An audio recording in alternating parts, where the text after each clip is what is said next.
You're listening to The Zone, ESPN Radio, 1600 AM, Cedar Rapids. We now leave our network programming to bring you the following special sports presentation. The history, the tradition, the fun of Kernels baseball.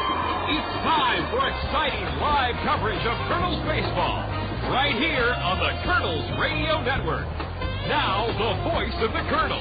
In his 11th season, here's John Rogers.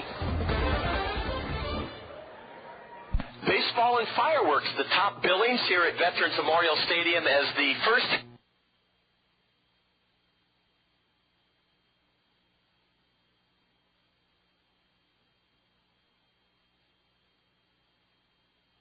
Thanks for joining us on this Sunday afternoon. We're in Fort Wayne, Indiana, where the weather is perfect, sunny, warm, and the Kernels are above the 500 mark, 2-1 in the second half, due in large part to the performance last night of Colonel right-hander Andy Hill.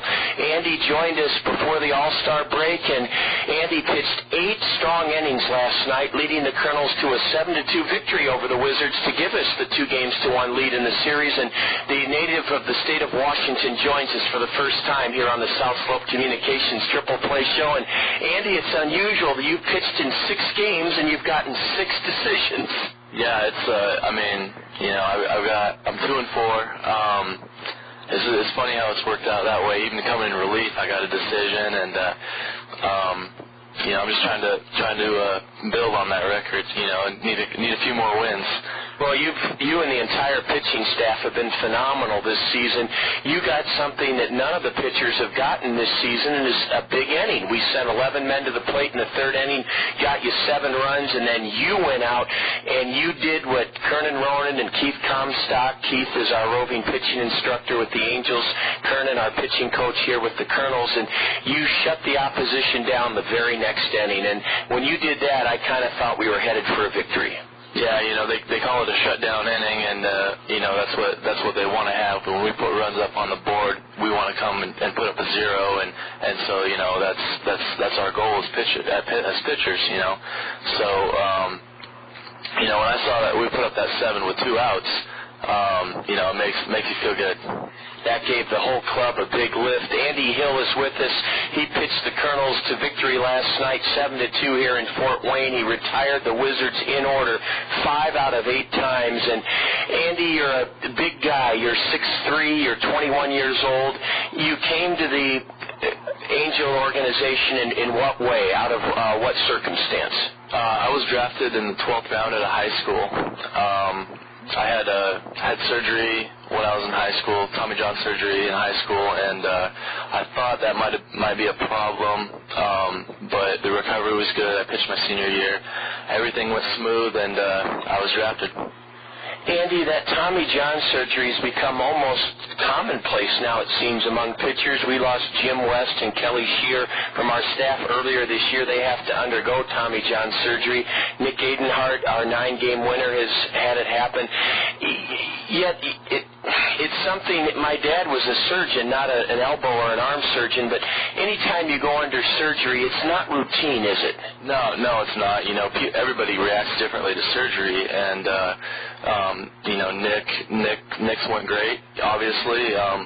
Mine, I had some complications, and I had to go in this last off season, have another surgery to kind of clean out some scar tissue around my nerve, and they moved the nerve, and that's why I got up here late, because I was still recovering from that. But the surgeries these days are pretty good. Success rate's good, and so I wasn't too worried about it. Andy, did you have your second surgery done in your home state of Washington, or did you have it done under the auspices of the Angels in Los Angeles or in Arizona? Yeah, I had it done in Spokane with the doctor that did my first surgery. The first surgery was successful. It's just I had some scar tissue built up, and the nerve wasn't right. So they trusted him enough, to let him go back there and do it, and he did a good job. Andy, what part of the state of Washington were you born in, and where do you live now? I was born in Olympia, Washington, it's the capital, and I live now in Okanagan, Washington. It's in north central Washington, a real small town, about 45 minutes south of the Canadian border. So you're not too near Seattle. Is the part of Washington State you're from as susceptible to dreary weather and lots of rain as Seattle is? No, not at all. It's we're on the east side of the mountains, so we don't get a lot of rain. We get some snow in the wintertime, but in the summertime it's hot and dry, and not rainy at all. Is it fruit growing country? Yeah, it is. We have a lot of apple orchards. That's the main thing. Apple orchards. We got cherries. All that stuff.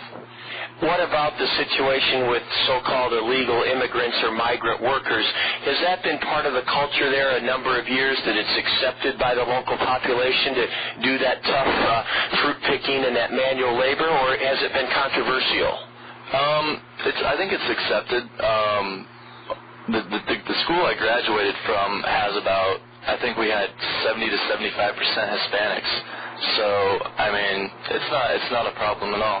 That's interesting. Did you, Andy, when you went to school with that high a portion of Hispanic kids, did you have to learn to speak Spanish yourself, or did they speak English well? Yeah, they spoke English very well. I mean, if they didn't, they had the classes that they took and everything, so we didn't have to learn, anything.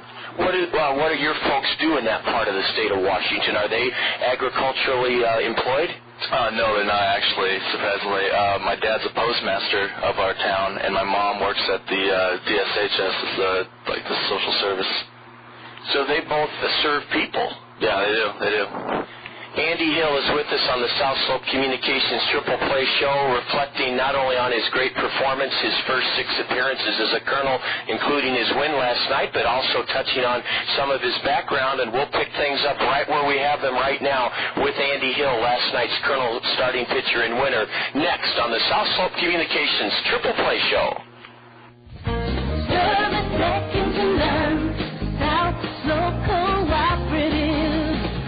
Here for your communication needs, internet service, telephone, and TV.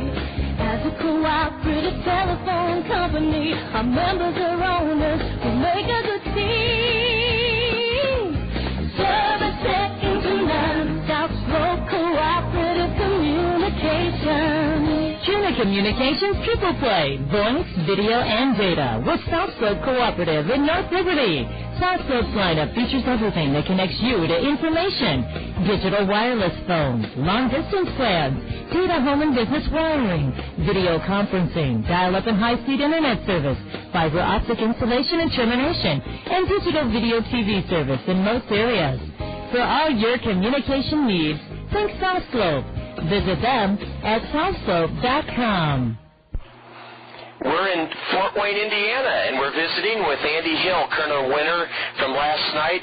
Andy's talked to us about his background and his successfully overcoming arm problems as a high schooler. And Andy, when somebody has Tommy John surgery, how do they know? Is it a one-pitch phenomenon where they feel something pop or snap, or is it something that happens over time?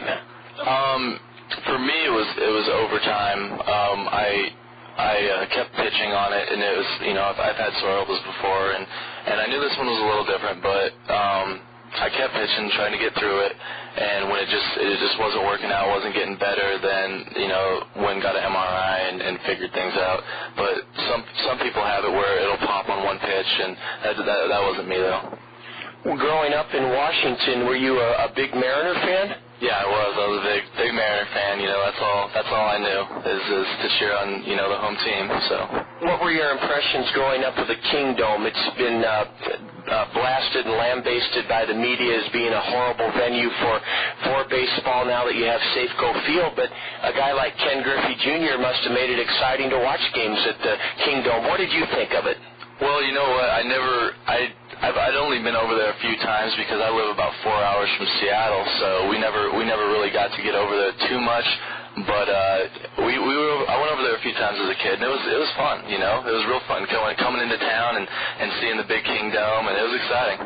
I would agree with that. That a little school kid would be excited about any big league venue. Andy, Oregon State is from the Pac-10, and they're playing in Omaha this weekend, trying to win the College World Series against North Carolina.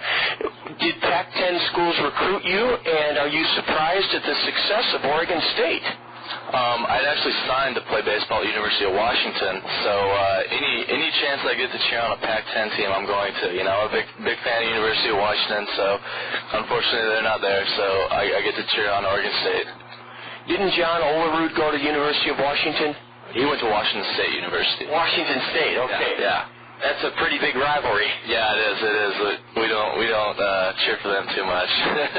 Well, that's neat that Oregon State is representing your neck of the woods. Andy, finally, your dad being postmaster, that sounds like a lot of responsibility. What typically does a postmaster do? Does he hire the letter carriers and the people that meet and greet us in the post office? Is he involved in making sure federal regulations are followed? What does a postmaster do? You know, I have absolutely no idea what he does. You'd have to ask him. He likes it?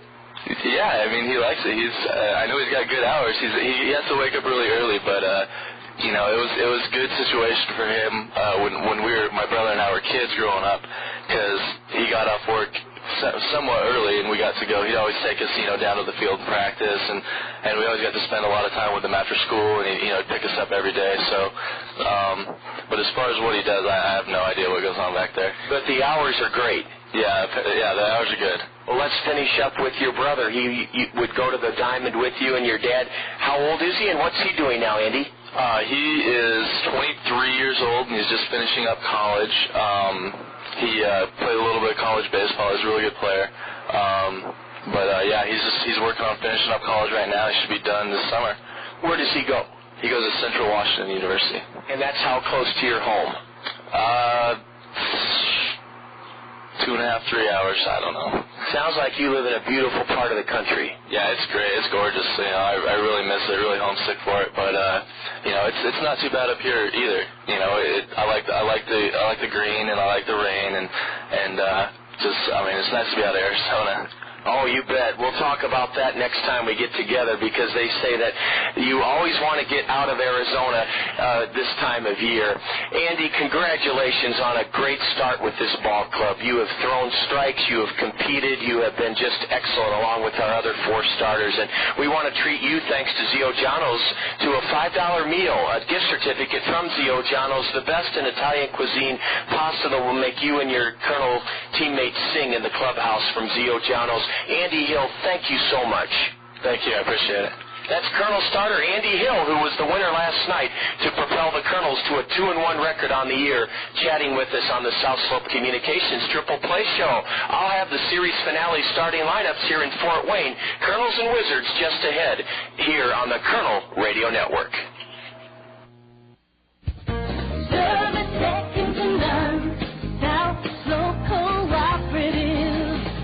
Here for your communication needs, internet service, telephone, and TV. As a cooperative telephone company, our members are owners who make a good team. Service second to none, South Slope Cooperative Communications. Tuna Communications Triple Play, voice, video, and data with South Slope Cooperative in North Liberty. South Slope's lineup features everything that connects you to information. Digital wireless phones, long-distance plans, data home and business wiring, video conferencing, dial-up and high-speed internet service, fiber optic installation and termination, and digital video TV service in most areas. For all your communication needs, think South Slope. Visit them at southslope.com. Good Sunday afternoon, Eastern Iowa, and a special welcome, as always, to all of our listeners tuned in on the Internet on www.kernels.com. We have a magnificent Sunday to play baseball here in Northeast Indiana. It's the Kernels and Fort Wayne Wizards meeting in the 4th and final game of a 4-game series that saw the Kernels lose the series opener to start the season's second half here on Thursday night in 12 innings, 3-2. The Kernels bounced back behind Stephen Merrick, all-star Stephen Merrick, who won his 8th game of the season with a 1-0 rain-shortened victory on Friday night, and then last night the Kernels broke loose with 2 outs for 7 runs in the 3rd inning, and behind our South Slope Communications Triple Play Show guest, right-hander Andy Hill, turned back the Wizards 7-2. Let's give you the starting lineups. They're being turned into the umpires down below by Colonel Manager Bobby Magianis and his counterpart, former 13-year big league veteran Randy Reddy. Leading off for the Wizards in center field is Javis Diaz. Diaz had 3 hits in the Wizard Thursday night win here, 3-2. Seth Johnston will be at third base and bat second for Fort Wayne. Hitting third out of Princeton University, Will Venable. Will's father is the hitting coach here in Fort Wayne, former San Francisco Giant outfielder Max Venable. Will Venable, tied for 4th in the league with a .314 average, will bat third and play in left field today for Fort Wayne. The designated hitter, Big Kyle Blank, 6'6", 270. He'll bat cleanup. Batting 5th and catching for Fort Wayne is Nick Hundley. Mike Baxter out of Vanderbilt University will be in right field and hit 6th, followed by first baseman Darrell Jones. Jones will bat 7th for Fort Wayne. Hitting 8th at shortstop is Jesus Lopez, yes, the shortstop. And batting 9th, Abraham Aguilar for the Wizards. Matt Bush, the Padre first-round pick from 2 years ago, is not starting this afternoon after starting the first 3 games of this series. Rounding out the Fort Wayne lineup, on the mound is Grant Varnell. Varnell's a 23-year-old right-hander taken by the Padres last year in the 25th round of the draft out of the University of Texas at Arlington. Grant Varnell is 6'2", and he's from the state of Texas, 215 pounds. He's won 2 and lost 7 this year, a 4.14 ERA. Grant Varnell's making his 14th start of the year, so he's been durable. And he was an 8-3 loser to our ball club 2 weeks ago. On Saturday, June 11th, the Kernels beat Grant Varnell 8-3. He went 6 innings and gave us 8 runs, only 3 earned, though, on 9 hits in 6 innings. Varnell struck out 1, walked 1. 23-year-old right-hander Grant Varnell, Varnell, 2-7 on the year, on the hill today for Fort Wayne. Plush, lush, and affordably priced. That's the description of the 2005 Buick LeSabre Custom at Allen Motor Company. Allen Motor Company is proud to present the Colonel starting lineup. That 2005 Buick LeSabre Custom at Allen's is just $199 a month. That's just $13,890 for the plush, lush, and affordably priced 2005 Buick LeSabre Custom. It gets 30 miles per gallon, and if you buy now at Allen's, your 2005 Buick LeSabre Custom, your first year's maintenance is absolutely free on Allen Motor Company. Allen's is open late till 9 o'clock tomorrow evening. You can visit their spectacular 13-acre campus, I-380 Boyson Road, exit 25 in Hiawatha. The Allen Motor Company Colonel starting lineup, leading off in center field. He extended his hitting streak to 17 games with a double in the Colonel 7-run 3rd inning last night. Brad Kuhn. Kuhn leads the league with 25 steals. Batting second for the Colonels, Jordan Renz. Renz is the designated hitter in the Allen Motor Company Colonel starting lineup. Heinley Station will play short and bat third. The cleanup batter at first base, Flint Whipke. Josh Davies has had a wonderful start to his season. He's batting .500. He slugged a 2-run homer last night. Davies is at second base. He's playing his 3rd position in 3 games, the 20-year-old Australian. Catcher Brett Martinez will hit 6th. Batting 7th at 3rd base is Dallas Morris. Anderson Rosario's in right field hitting 8th, and batting 9th, Madison Edwards, the left fielder. On the hill, it's 21-year-old right-hander Moose Mosebach. Moose has won 4 and lost 4, a 3.29 ERA. Let's pause at Memorial Stadium now on this bright, sunshiny Sunday afternoon to honor America with the singing of the national anthem. At the twilight's last gleaming, whose broad stripes and bright star through the perilous fight o'er the ramparts we watch, were so gallantly streamed, and the rocket traveler, the most bursting in air,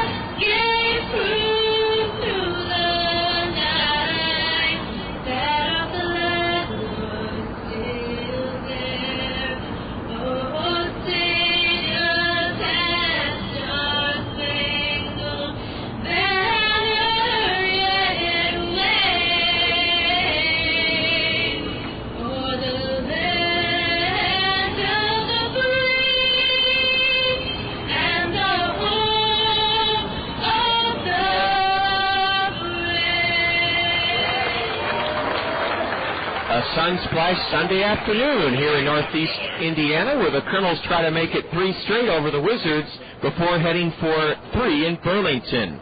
Moose Mosebach on the hill, completing our look at the Allen Motor Company Kernel starting lineup. Moose is 1-4, lost 4. He's making his 15th start of the year. He's 5th in the league in innings pitched with 90 1/3 innings pitched. Moose was a 5-4 winner his last time out. That was at home last Saturday against Beloit. Mosebach pitched 7 1/3, allowed 4 runs on 10 hits, struck out 2, walked 2. We'll tell you what Moose did against this Fort Wayne ball club 2 weeks ago today when he goes to the hill in the bottom half of the first inning. Anderson and Brown Eye Care sponsors the announcement of our umpires. DeAndre Anderson will work home plate. His partner on the diamond, Kellen Levy.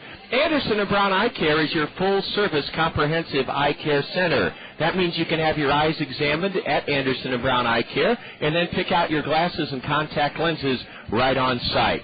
Dr. Tom Anderson, Dr. Todd Brown, they're ready to serve you in their new location on Boyson, right off Boyson Road, I-380, Boyson Road, exit 25 in Hiawatha. Easy in, easy out at Anderson and Brown Eye Care, where things are coming into focus.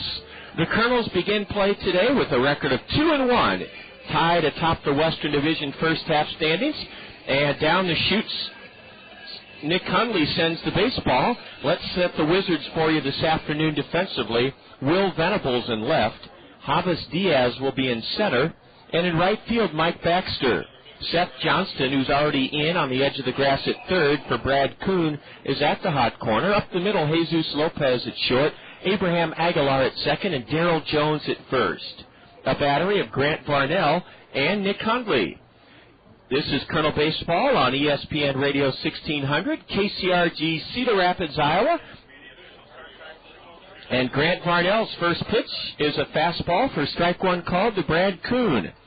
Brad, a left-handed batter, shoots one over the third baseman's head. That's a base hit. Down the line it goes. Will Venable will hold Brad Kuhn to a long single. Brad Kuhn has hit safely in 18 straight games.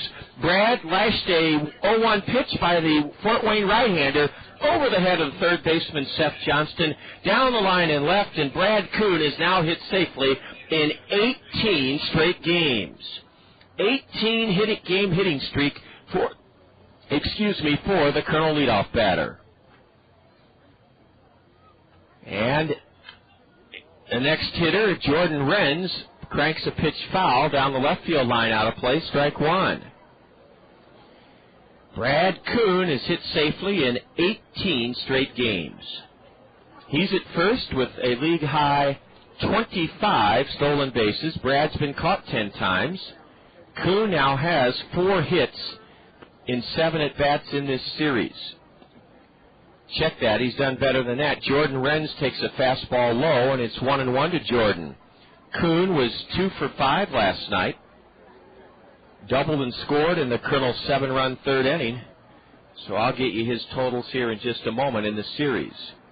Jordan Renz pops one up right at the plate. In front of home plate, Nick Hundley gives way now to the first baseman, and I'll be darned, 5 feet to the right of home plate, straddling the first base line, Jordan Renz's towering pop-up is caught by Daryl Jones. 1 out, 1 on here in the Kernel first inning as Jordan Renz pops out to the first baseman. 5 feet up the first base line, a fair ball. Brad Kuhn is now 6 for 12 in this series, 6 for 12. Hundley Stacia had there goes Kuhn, a fastball outside to throw to second. Not in time. It's off the glove of shortstop Jesus Lopez. Brad Kuhn dives in head first with his league-high 26th stolen base of the year. Oh, is Brad Kuhn playing with consistent confidence in his game. Boy, it's wonderful to watch Brad Kuhn come out every day and be so consistent, so consistently good. He's in scoring position as the right-hander Grant Varnell's first pitch was taken outside, a fastball by Hundley Stacia. Mike Nutter, here goes Kuhn, now he stops, and Stacia powders one foul off to the left. Mike Nutter, I can't say enough how much we've appreciated your hospitality during this series. Mike is the Midwest League General Manager of the Year. He does a great, phenomenal job here in Fort Wayne, and Mike stopped by to say hello. It's 1-1 now to Hundley Station with Kuhn at second. Grant Varnell steps off. Mike Nutter, when we're working hard in January and February and it doesn't seem like baseball is ever going to arrive, we live for days like today. Oh, you're right about that. We've certainly been snake-bitten with a lot of rainouts. The runner goes, and a tap up the first base side by Stacia puts Hundley down on the count 1-2. Brad Kuhn was running on the play. I understand, Mike, that you've had some rainouts. We lucked out this spring and got to play the full complement of our 70 home games, but today is 85 degrees, a very light breeze blowing in from left center field, and another good crowd here at your ballpark. Hard to say if this is San Diego or Fort Wayne with this weather today finally. Isn't it nice to be able to make that comparison between you and your parent club and the weather? Hundley Stacia pops the 1-2 pitch foul off to the left. Hundley's 2-out, bases-loaded 3-run double in the third put the Kernels ahead last night 3-0, and Hundley doubled leading off the ninth. Stacia now leads the Kernels with 19 doubles. He's batting left-handed against the 6'3" right-hander Grant Varnell from Texas Arlington. Varnell checks Kuhn and delivers. And he gets Hundley Stacia on a tip foul into the catcher's mitt of Nick Hundley, 2 away here in the Kernel first inning. Let's see if Flint Whipke can drive home Kuhn and give the Kernels an early lead. Well, Mike Nutter, you've started in baseball with the legendary Bill Larson in suburban Chicagoland with the Kane County Cougars. Then you had quite an interesting experience after you built that into an empire in Nashville, Tennessee. And the Music City. Yes, with that unusual scoreboard shaped like a guitar. Great city to be in. We viewed it as great with the NFL coming in, the NHL coming in while we were there, because much like Cedar Rapids, much like here, people are still going to recognize the value. And we weren't trying to compare or compete against those people. We were just saying to families, we're an affordable option to come out in the summer. I'm glad baseball's doing well in Nashville. It is prospering, thriving, and growing here in Fort Wayne. What a job, Mike, you and your staff have done. You deserve so much the recognition of Midwest League General Manager of the Year. When you come into this ballpark, you just feel good. Yeah, you know, nights like last night, you saw it. I mean, you guys certainly had the best of us on the field, but for everybody that was here with the bird zerk and the fireworks and everything, you might not have known that if you weren't looking up at that. You would not have known the score. Right. Strike. Whether it's a full house here like last night, a full house over at your way, or one of your big reading club days, that's the stuff that matters in the community and in the cities that we live in. That's exactly right, Mike. A curveball just misses low to Flint Whipke. Flint is ahead on the count now, 2-1. He steps out and spits into his white batting gloves. He's using a black lacquer bat, trying to drive home Brad Kuhn with the afternoon's first run here at Memorial Stadium, where we're 4 stories high. A throw to second. Kuhn is out. Brad Kuhn is thrown out, and that's a bad base running play by a fellow that I just heaped all the just praise on. Brad Kuhn was caught flat-footed, and Grant Varnell spun and threw out Kuhn for the last out of the inning. Tough to get a man picked off second with 2 out and your cleanup batter at the plate, but that's what happened to the Kernel leader in steals, Brad Kuhn. No runs for the Kernels in the first. 1 hit, a stolen base. There were no wizard errors, and the Kernels leave nobody aboard. We'll be back with 2005 Midwest League General Manager of the Year, Mike Nutter, provided Mike can spend another inning or two with us after 1/2 inning in Fort Wayne on a beautiful Sunday afternoon. It's the Kernels nothing, the Wizards coming to bat. This is Kernel Baseball on the Kernel Radio Network. Fairfax State Savings Bank is paying you to come to the ballpark every Wednesday this season. You heard right. Fairfax State Savings Bank is paying you to come to Veterans Memorial Stadium every Wednesday this season. The first 750 of you Kernel fans to enter the gates before Wednesday's home game will receive an envelope full of money inside from Fairfax State Savings Bank. Each of those 750 envelopes will contain a greenback up to a $100 bill. Fairfax State Savings Bank, free money Wednesdays. Come early to line your pocket with cash. Meet Jim. Well, it's nice how he spends weekends in his yard trying to kill weeds. Gotcha. Meet Dave. He spends weekends on the green. That's because Greg's Lawn Service takes care of his lawn. Mowing, fertilizing, pruning, and, yep, weed control. Greg's does the big jobs, too. Landscaping, retaining walls, curb edging, and patios. So when you've had enough of those little devils... Aha! Yes! Call 393-0101. Greg's Lawn Service, a cut above the rest. Hi, I'm Sonia Sedlock, your local Pekin insurance agent at Andrews Insurance here in Cedar Rapids. We all know how quickly life can change. You buy a new car or a new home. Your family is blessed with a new baby. Your teenager starts driving the family car. I'm here to help with a complete line of insurance plans to give you protection when you need it the most. Pekin Insurance has been in business of insuring people for 85 years. I'm here to put your interests first. Please visit me, Tanya Sedlock, at the Andrews Agency. Moose Mosebach suffered a tough go, but against these Wizards 2 weeks ago in our ballpark, Sunday, June 11th. It was a 57-degree windy Sunday. Mike Nutter, 2 weeks ago in Cedar Rapids. Moose will face Javis Diaz, who is a dangerous threat as a leadoff batter, and the first pitch jets low and in to the left-handed hitting Javis Diaz. 294 hitter on the year in 9 games with Fort Wayne. Great speed, and he really bats from a low crouch. And he whistles one into center. Right there is Brad Kuhn to trot in 3 steps and put it away. Javis Diaz flies out to center.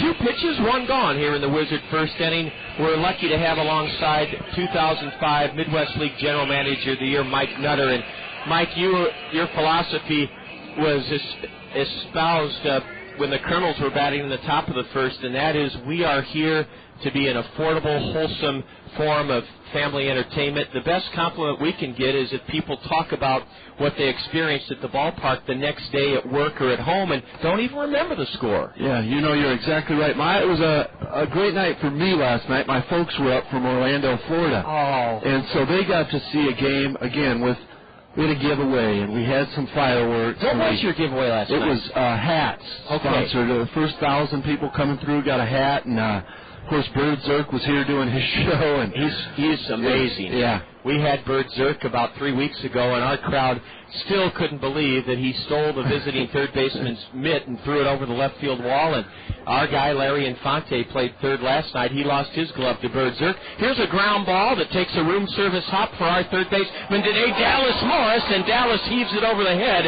of Flint Whipke. That's a throwing error by Dallas Morris, who's a bit rusty. Dallas hasn't played since the series opener Thursday night, and he had too much on his throw, and it sailed over the head of Flint Whipke. That's the 12th error committed by Dallas Morris this season. A routine play, but Seth Johnston's the beneficiary of the Dallas Morris throwing error. Boy, we take for granted, Mike, how good these kids are and what a great level of baseball they're playing. And when you see an error like that, it almost makes your eyes pop out. Yeah, you're right about that. Dallas just had too much on the throw. Here's Will Venable, who stands straight up at the plate. The Wizards in their white home uniforms with navy blue pinstripes, navy blue socks, vest tops with navy blue sleeves protruding from underneath them. And on the front of their home white jerseys, it says Wizards. Ball 1 is low to the .314 hitting Will Venable, a left-handed batter. And he takes downstairs. The ball leaks out of Brett Martinez's glove, and justifiably so. The official score is ruled a pass ball. Well, the Kernels perhaps should have.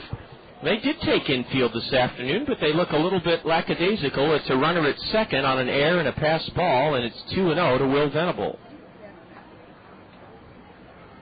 Brett Martinez charged with the pass ball. Now Venable cracks it to shortstop. Hindley Station looks to third, but throws out the batter for the second out of the inning. Seth Johnston with good base running. Sped over to third as Will Venable grounds out to short. 2 away here in the Wizards' first inning. No score. The batter, Kyle Blanks. Well, Mike, I'll tell you what, last night was special. You had 5,600, more than that. You had the giveaway. You had Bird Zirk. You had a great fireworks show. I timed your fireworks show. It is just the exact length of ours, 10 minutes. And the crowd was cheering and oohing and eyeing, and what a great fireworks show. Fireworks are still our most popular promotion in Cedar Rapids. There's no question about it. I think league-wide, I don't ever speak for anybody else, but I believe that to be true. When I was talking to Dennis Connerton of the Beloit Snappers recently, I was pleasantly surprised to hear they're doing more shows than we are. And it's not us and against them and things like that. But market 30,000. Use what works, and it brings them in from all over. So we have some neighbors that aren't the biggest fan of our fireworks show, but the masses come out to see them. Kyle Blanks has fouled the first 2 pitches straight back, and now the big guy takes low and away for ball 1. Big guy is right. We realized we needed to order some bigger pants about April 5th when the team got to town. Mike, I'm glad you pointed that out. Blanks is 6'6", 270. The 1-2 from Moose is popped in the air. The Kernels are going to get out of the inning. The second baseman, Josh Davies, squeezes it to end the inning. Kyle Blanks is popped to second, and Moose Mosebach pitches around an air and pass ball and keeps the Wizards from taking the lead this afternoon. No runs for Fort Wayne, no hits. 1 Kernel error, a pass ball. The Wizards leave a runner on, and we have played an inning, no score. Mike Nutter, what does your time permit you to do? Be here for 3 more outs and then head down and shoot some water balloons. Oh, boy, that's where I got to batten the hatches down. You have a running target up here with my counterpart, Mike Moss. There's no question about it. It's love, though. Oh, I know. Love and attention. We go to the second in Fort Wayne. No score between the Kernels and Wizards, and you're enjoying the ball game today on the Kernel Radio Network. There's a lot you can do to satisfy your taste for Italian. You can marry one. You can drive one. Or you can go to Zio Giano's and feast on Zio's homemade bread, pizzas, and pasta, authentically prepared as Zio Giano's famous Italian style. Zio Giano's for the hometown taste of Italy. Come to Zio Giano's, the pasta makes you sing. Come to Zio Giano's for Il Italiano. Come to Zio Giano's, the pasta makes What do I get at Cost Cutters? Hey, my hair is my trademark. I gotta be able to count on a good cut and stuff to keep my hair looking thick, even if it's not. I get a good cut, no long wait, a smile, and a little something left over in my wallet. I get little trims that keep my hair long and healthy, and stuff to make it loose and curly one day, straight and sassy the next. With expert stylists trained in the latest trends and techniques and your favorite professional styling and hair care products, you'll always get what you're looking for at Cost Cutters. At Cost Cutters, you can always count on convenient, affordable, professional care and products that help you create just the style you want. At Cost Cutters, you'll always get a little more. What do I get at Cost Cutters? A swift, clean cut, great highlights, and a little wink from the hottest stylist I've ever seen.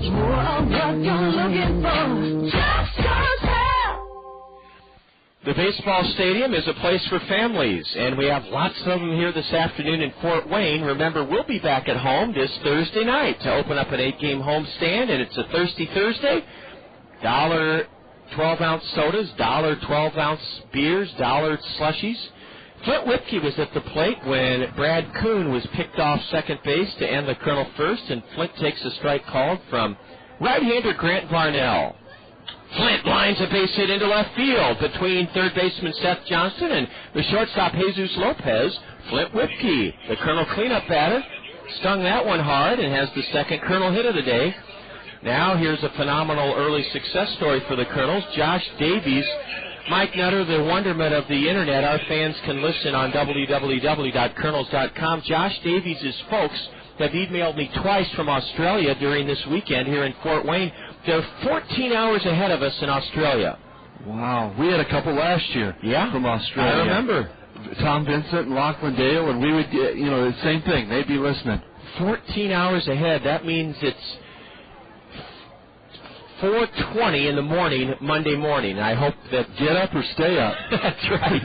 Josh takes a pitch low, and now another one downstairs. It's 2-0. Josh Davies capped the Kernel 7-run third inning last night with a 2-run homer into what you guys call here, Mike, the tater sack. Yep. That net above the 16-foot high wall to protect cars along Coliseum Boulevard. Man, this is a busy thoroughfare. It really is, and unfortunately, some still clear that net. And we had a guy the other day get hit during batting practice. Oh, Mike, right I'm through sorry. the window. Was he hurt? He was not. No, he was not. The runner goes, and a ground ball Hundley will rumble to third without a play. Josh Davies continues his remarkable start with the Kernels as he lashes a perfectly executed hit-and-run single into right field. In fact, Mike Nutter, Flint Whipke had to jump over the baseball to avoid being struck by Davies' ground ball base hit in the hole that Abraham Aguilar created when he went over to cover second base. I'm sure Bobby sees that and is proud because that was perfectly executed. And we talked earlier about an error by your third baseman, and I'm sure he's a great fielder. Yeah. It's just one of those things. Then you see something like that that's perfectly executed, and you realize why these guys are here and professional athletes and early in their careers to try and reach the major leagues. First and third. Nobody out here in the Colonel's second for Brett Martinez, who hasn't played since the series opener on Thursday night, and Brett lays off a pitch just outside from the broad-shouldered, barrel-chested Grant Varnell. Varnell's a right-hander. He last pitched Friday before the All-Star break in Grand Rapids, Michigan, and he was a 7-1 loser. He gets Brett Martinez swinging and missing at strike one. I'm sure your counterpart and good friend Mike Maas, the Wizards announcer, has told you we've had a lot of the big innings, like last night. We led the league in shutouts in the first half, and we'll run into a big inning, and it just, it really hurts. Yeah. More than just the runs. It's, you can see the hitters then start swinging for a homer and things like that, and it's just tough. It's deflating, like you said, especially early in the game. We've had a few of them ourselves, but boy, by and large, our pitching has been the best I've seen in my 11 years. Brett Martinez on a 1-2 count checks his swing, and the pitch ricochets off Brett's black lacquer bat and rolls to the backstop. Mike Nutter is with us, a longtime friend. I think of Mike, and I think he's one of those guys that makes you better and makes you feel like Mike, you exude positive energy. Thanks. Sometimes it's acting with all the rain we've had. Well, we know how that goes. Ball two outside. Jack Rader, our general manager, listens into all of our ball games, and I know you and Jack have become very good friends. You know what? I'm glad that you mentioned that because we really have. I regret that I didn't get to see him hardly at all with the recent All-Star game, but Martinez loops a base hit into right, and that'll score a run. Flint Whipke trots home from first to make it 1-0. Speeding to third without a play, Josh Davies. Brett Martinez, with his 22nd run driven into the year, gives the Kernels a 1-0 lead here in the top of the second inning and keeps the Kernels in the first and third nobody out mode. Brett Martinez on a 2-2 pitch went the other way, punched it into right field. Mike Baxter couldn't prevent Flint Whipke from scoring from third, nor could he keep Josh Davies from going on over to third base, and the Kernels lead it 1-0 here in the top of the second inning. Yeah, I know those All-Star games. Mike, I often use that All-Star break to recharge my battery. A double play ball to short. Jesus Lopez throws to second out. Throw to first out. No RBI for Dallas Morris as Josh Davies scores to make it 2-0. Dallas Morris hits a tailor-made 6-4-3 double play, and in doing so, the bases are now empty. Scoring from third with Josh Davies. No RBI for Dallas, and it's 2-0 Kernels here in the second inning. Jack, last year we sat together for a couple of seminars at the winter meetings. He's a great guy, a great resource. I know the product you guys put out there is a great one. I certainly enjoyed the time at the All-Star game that time. Wasn't that something? I mean, it's really neat what this league has become in a lot of ways because we're not competitors off the field. Most of us have forged great friendships. I consider Jack a great person that if I had a question about the business or how do you guys do things, in fact, I did send a request recently because of something that I wanted. You're getting a response within 30 minutes. Oh, yes. It's class. Yeah. It really is. I'm not just saying that. I mean, it's one of those things that we're a family in this game of baseball, whether we're all in Fort Wayne or Cedar Rapids or both. I genuinely look forward to you coming to town each year. It makes my 4 days that we play together. I love seeing the guys at the meetings, and it really has become, there's just some synergy of, if you're doing something great over there, let's talk about that's it. Right. You and I have had so many conversations over the years about promotion, and I'll tell you, how does this work, and how do we sell this? Yep. And why not? I mean, aren't we really just all trying to put a great family value entertainment out there and also promote the game of baseball. That's right. Mike, thank you. Anderson Rosario on a 1-2 pitch from Grant Varnell, fists it foul. Anderson spoiled a good pitch from the right-hander and stays alive at 1-2. Bases empty, 2 gone. Top of the second, 2-0 Kernels. Mike Nutter, outstanding general manager. He's been in this game a long time, and yet he's only in his mid-30s.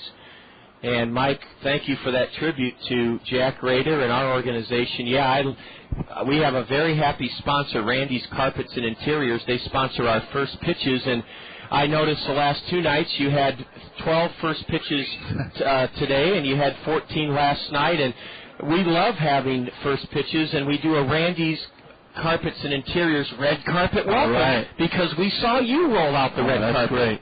We do launch a ball now successfully. Oh, that's great. Because of you. Rosario. We're getting them from somebody else. So we're not trying to, yeah, that's exactly right. Yep, you're exactly right. I told Dave Lorenz last night, I'm going to sell that hula hoop contest. Swinging a foul by Rosario. Mike, would you describe what 30 to 40 kids get to do out on the field in front of the first baseline between innings of every home game? Yeah, I mean, we run them out there and different songs every night by nature of the promotion. You could pick about any song. And, geez, I couldn't hula hoop for 3 seconds, let alone these kids that can go for, minutes. And it's really, really a promotion where everybody, the Field of Dreams mentality, is trying to get onto that field. And with that promotion, we can get 40 out there in one shot. That's right. Quickly. With hula hoops, and it drives traffic back to your restaurant sponsor. Ball 3 low, dismissed to Anderson Rosario. Now Anderson breaks his bat and hits a 2-hopper to third. Seth Johnston scoops, throws just in time as Darrell Jones had to backhand it out of the dirt. Great at bat for Anderson Rosario, but he winds up breaking his bat and popping a grounder to third. 2 runs in the second for the Kernels on 3 base hits. There were no Kernel errors, and the Wizards leave, no Wizard errors. The Kernels leave nobody aboard.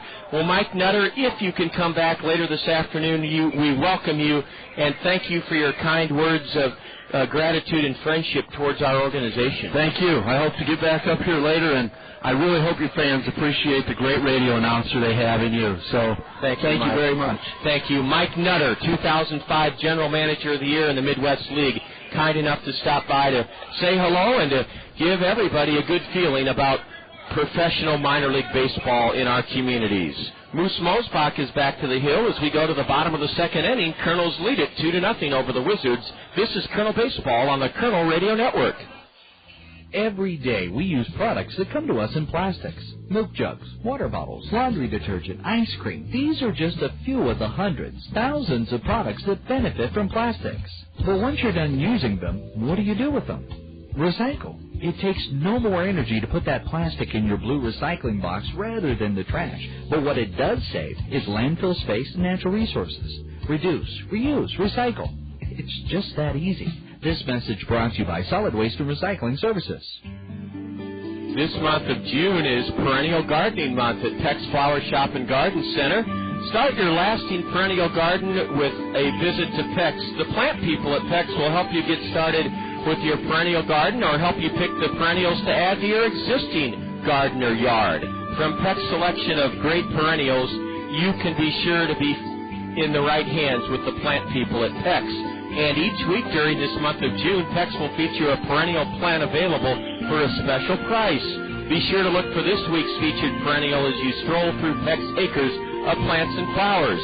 Peck's is celebrating 50 years of growing with our community. Peck's Flower Shop, Garden Center, Nursery and Landscaping. They're at the corner of Blair's Ferry and Edgewood Road Northeast, and they're open until 5 this afternoon, open until 8 on weeknights. Leading off for the Wizards is Nick Hundley, right-handed hitting catcher, and Moose Mosebach, who's been staked to a 2-0 lead, delivers strike one call to the right-handed batter, Nick Hundley. The catcher's hitting .273, 7 home runs, 32 RBIs, stands straight away from the right side, and Mosebach misses high and outside for ball 1, a fastball. The Kernels got 3 straight singles from Whipke, Davies, and Martinez, and scored twice in the top of the second inning and lead it 2-0. Kernels in their gray road uniforms with red numbers trimmed in white, red socks, and This afternoon, the Kernels are wearing their all-red hats. Ooh, ball 2 just missed inside of the right-handed hitter. Nick Hundley now grounds one foul sharply past third. Strike 2. Hundley didn't play in last night's Kernel 7-2 win. He's 2 for 7 in the series. Fort Wayne and the Kernels meeting for the 8th and final time here in the regular season. The Kernels own the season series edge 4-3. 4 of the 7 games between our two ball clubs have been one-run games. Nick Hundley launches the 2-2 pitch high and foul towards the first base picnic area down the right field line, beyond the Wizard first base dugout, and it's beyond the reach of first baseman Flint Whipke. Count remains 2-2 to Nick Hundley. Fort Wayne and the Kernels meeting for the 8th and final time this regular season. The Kernels have outscored the Wizards in the first 7 games 29-20. Nick Hundley down on strikes. A good changeup from the Colonel right-hander, Mosebach. Moose Mosebach gets Nick Hundley on a pitch in the dirt. 1 out here in the Wizards' second inning. 2-0 Kernels. Moose Mosebach last pitched against these Wizards 2 weeks ago at our home ballpark. We mentioned earlier it was a cold, windy, 57-degree Sunday afternoon. Moose pitched 4 innings against Fort Wayne 2 weeks ago at home, allowed 5 runs, 4 of them earned in 4 innings on 9 hits, struck out 4, and walked 1. He was not involved in the decision in a Colonel 15-inning, 7-6 loss 2 weeks ago at home. Moose Mosebach pours in strike 1 call to Mike Baxter. Now a fastball low. Baxter's a left-handed batter. He's opened his stance up a little bit here this afternoon. He sat out last night's contest. Mike was a 4th-round pick of the Padres last year out of Vanderbilt, and he slices the 1-1 pitch foul down the left field line, just over the bleachers that parallel the left field line, at Memorial Stadium, where the Wizards averaged over 4,000 per date last year. Baxter cranks the next pitch foul hard into the Colonel left field bullpen. The Kernels have Dallas Morris at third today, Heinle Stacia at short. Josh Davies is playing his 3rd different position in 3 games, and Flint Whipke's at first. Davies is at second. Mosebach's off-speed pitch is looped foul into the backstop. And the count remains 1 ball, 2 strikes to left-handed hitting Mike Baxter. He's batting .230, 2 homers, 20 RBIs out of Vanderbilt. And ball 2 is upstairs to Mike Baxter. Baxter broke in last year in pro ball after being the 4th-round pick of the Padres. Here in Fort Wayne, he hit .219 in 45 games. 1 homer, 17 RBIs, and ball 3 is low and away to the left-handed batter. From the state of New York, Mike Baxter. He's 6 feet even, 190. 1 out, nobody on for the Wizards, and the payoff pitch is taken outside. Moose Mosebach was ahead of Mike Baxter 1-2, but loses him on a base on balls. 1 on, 1 out for right-handed batting Darrell Jones. We are back at home this Thursday, the 29th of June, and we ask you for the 4th year in a row to join us in supporting the 4th annual Freedom from Hunger food drive by bringing your donations of non-perishable food items to Veterans Memorial Stadium from this Thursday, the 29th of June, through Sunday, next Sunday, the 2nd of July. Together, with your help, we can create a hunger-free community. A throw to first gets beyond Flint Whipke, and down to second goes Mike Baxter. Mike Baxter advances to second on what will be a throwing error, I believe, on Moose Mosebach. Or? Yes. Moose Mosebach threw over to first, and Flint Whipke got all tangled up with Mike Baxter. They got really twisted up, and Baxter popped to his feet after the ball rolled about 15 feet past first, and the Wizards have a runner at second with only 1 out here in the second inning, with Darrell Jones taking a fastball just outside, ball 1. 2-0 Kernels. Fort Wayne doesn't have a hit, but for the second time in the game, they have a runner in scoring position with only 1 out. Darrell Jones, a 4th-round pick by the Padres 2 years ago, takes a slider inside, ball 2. Darrell's batting .257. a team-high 10 homers. He's driven in 38 runs. All you need to do to participate in the 4th annual Freedom from Hunger Drive is bring your non-perishable food item to the ballpark starting this Thursday night through this coming Sunday the 2nd. You can deposit your non-perishable food item or items into the vintage Army Troop Transport vehicle that will be parked right outside the ballpark throughout the food drive. Swinging a foul straight back by Darrell Jones. Now the 2-1 is again foul straight back. Jones has had 2 healthy cuts at Mosebach fastballs, but has been only able to foul them off. Darrell Jones was drafted by the Padres right out of high school in Los Angeles. Darrell, nothing for 3 last night. He's 1 for 11 in the series. Mike Baxter at second. 1 out, and the 2-2 is corked into center for a base hit. Mike Baxter will be waved home. He'll score as Brad Kuhn picks it up in shallow center. Mike Baxter takes advantage of a walk and a throwing error by Mosebach and scores on a Darrell Jones base hit. Darrell hit it off his trademark, but was strong enough to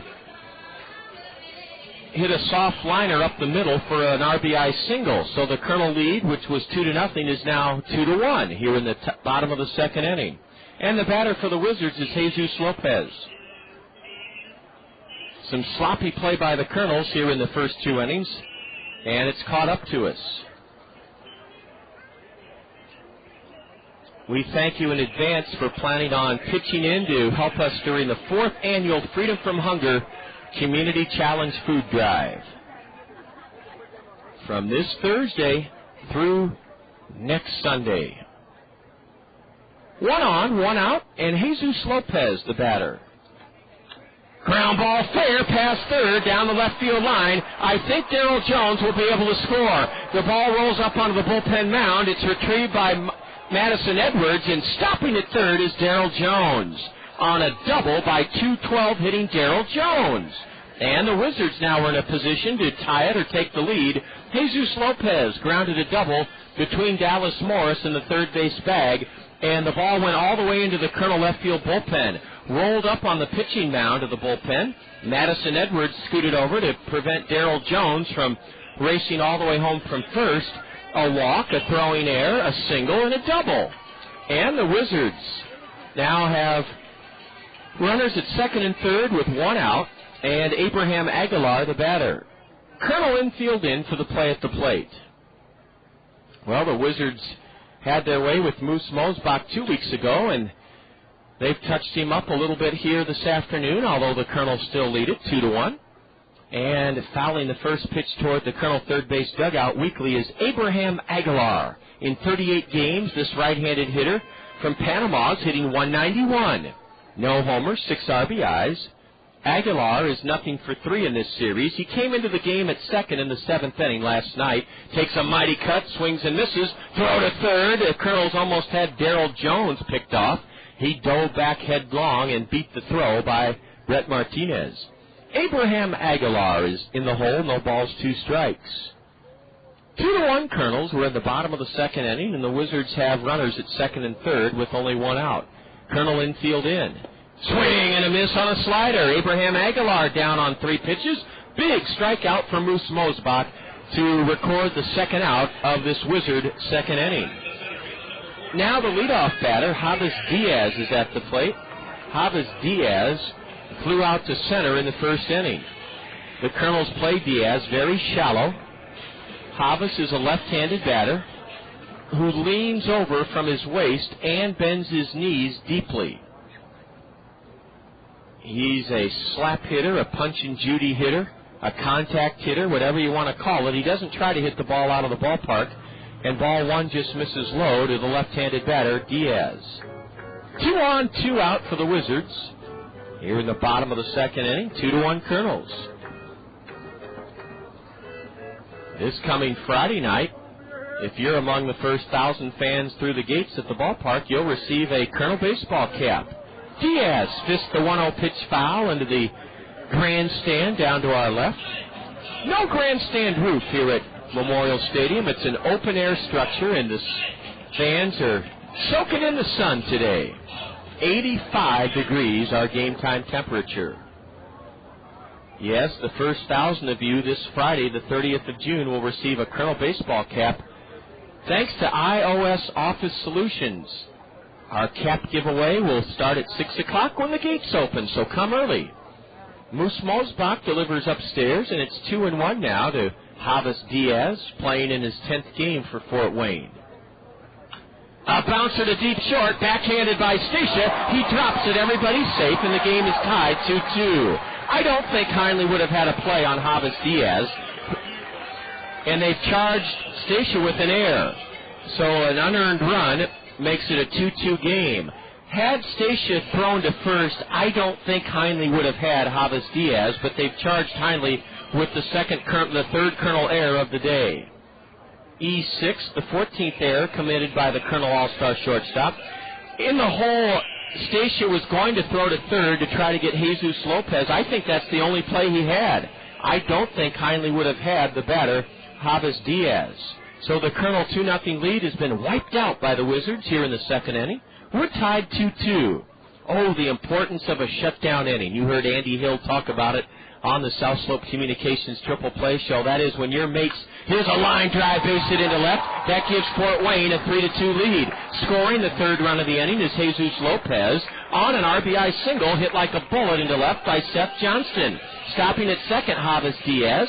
And the Wizards are on top here in the second inning, 3-2. You heard Andy Hill remark about the importance of a shutdown inning, and the definition of a shutdown inning is when your teammates get you a run, 2, 3, 4, or 7, like the Kernels did last night for Andy Hill.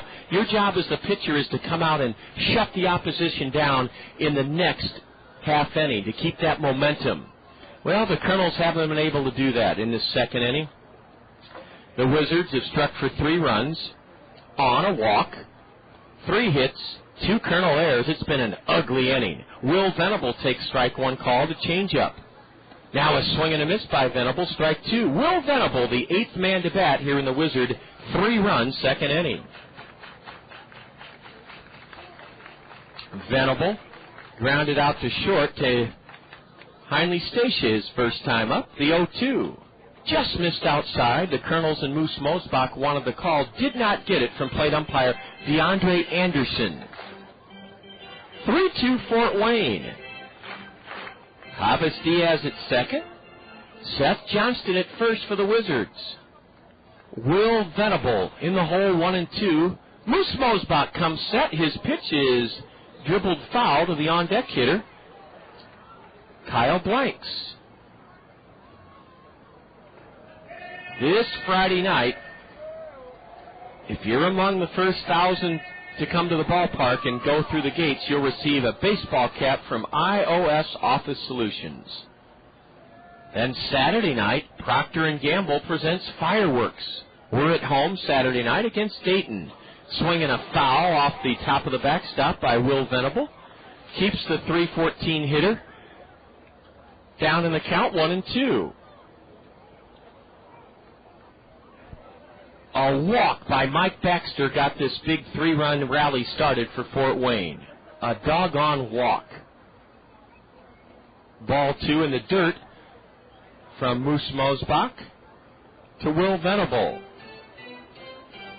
RBIs in this inning for Darrell Jones and Seth Johnston, erasing a Kernel 2-0 lead. A few fans down below have their umbrellas out, not because it's raining, but because the sun is shining so brightly. 2 on, 2 out. Max Venable waits, left-handed batter, and he lines a base hit into center. Let's see if there'll be no play for Brad Kuhn as Javis Diaz streaks home to make it 4-2. The 9th man to bat in the Wizard 4-run second inning will be Kyle Blanks. Will Venable hit it like a bullet straight through the middle into center field.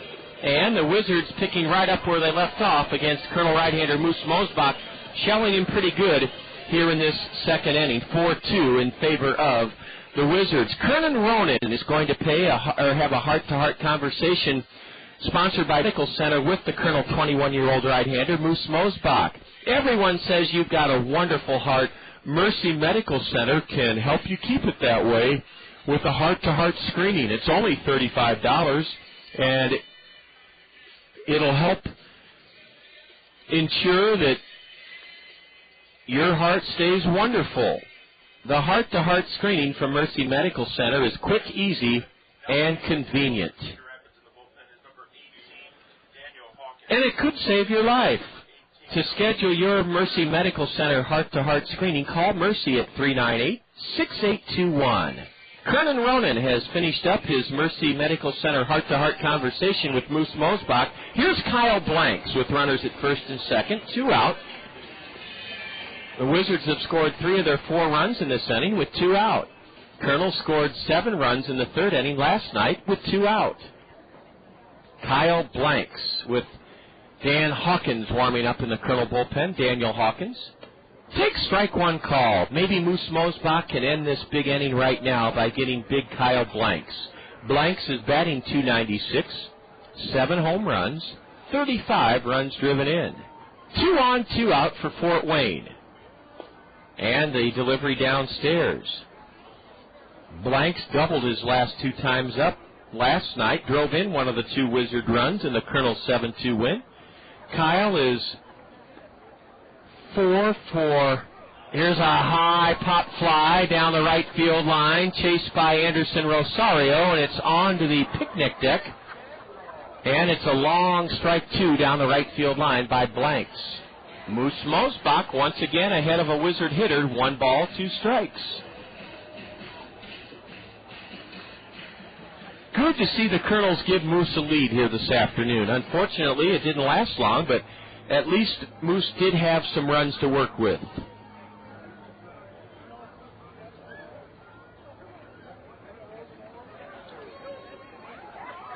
Now the 1-2 to the cleanup batter who popped out to second in the first. A bouncer to third. It's a foul ball. The plate umpire he calls it fair, and I guess it was caught by Dallas Morris, who tags out third base. Boy, the plate umpire fell, and he signaled fair ball. Dallas Morris came in and gloved that bouncer, stepped on third for the final out of the inning. So Moose Mosebach gets out of the second inning, having surrendered 4 runs on 1, 2, 3, 4 hits, 4 runs, 4 hits, 2 Kernel errors, a walk, and the Wizards leave 2 aboard. Anybody's game this afternoon. We go to the 3rd inning. Wizards on top of the Kernels, 4-2. This is Kernel Baseball on the Kernel Radio Network. Hey, it's Mariah Carey. So you know that feeling you get when you meet someone new and you got those butterflies every time when you call? Well, here's a ringtone that I created just for that moment. You can only get it at PepsiSmash.com. Then there's the flip side. The guy you chose to give the heave-ho 2 years ago, but he still keeps calling. Well, here's your signal not to pick up the phone.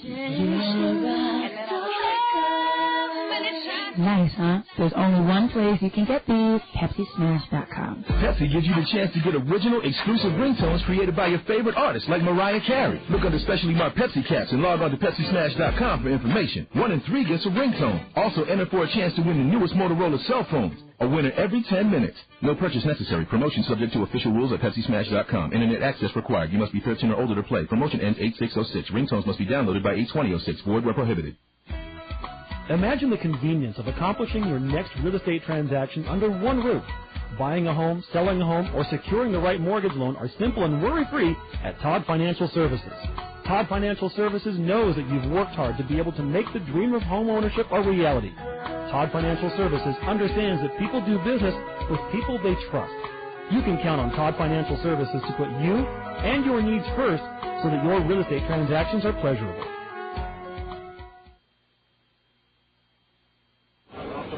Welcome back to Memorial Stadium, where the Kernels are set to bat in the 3rd inning. Madison Edwards will lead off against right-hander Grant Varnell, with the Kernels trailing 4-2. Madison, in 35 games, batting .138, left-handed hitter. No homers, 2 RBIs. Madison got the big Kernel 7-run 3rd inning started last night with a little old infield single, strike 1 called to the Kernel number 9 hitter. Now a fastball low and in. 1-1 to Madison Edwards.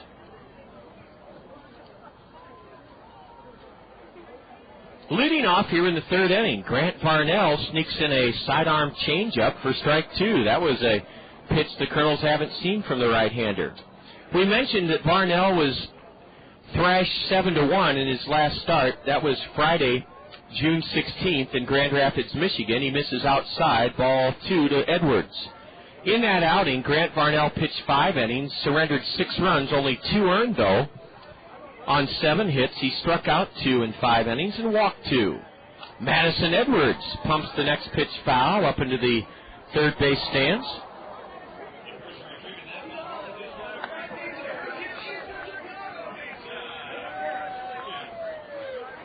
Two and 2 to Madison Edwards. The Wizard outfield plays Madison to hit the other way.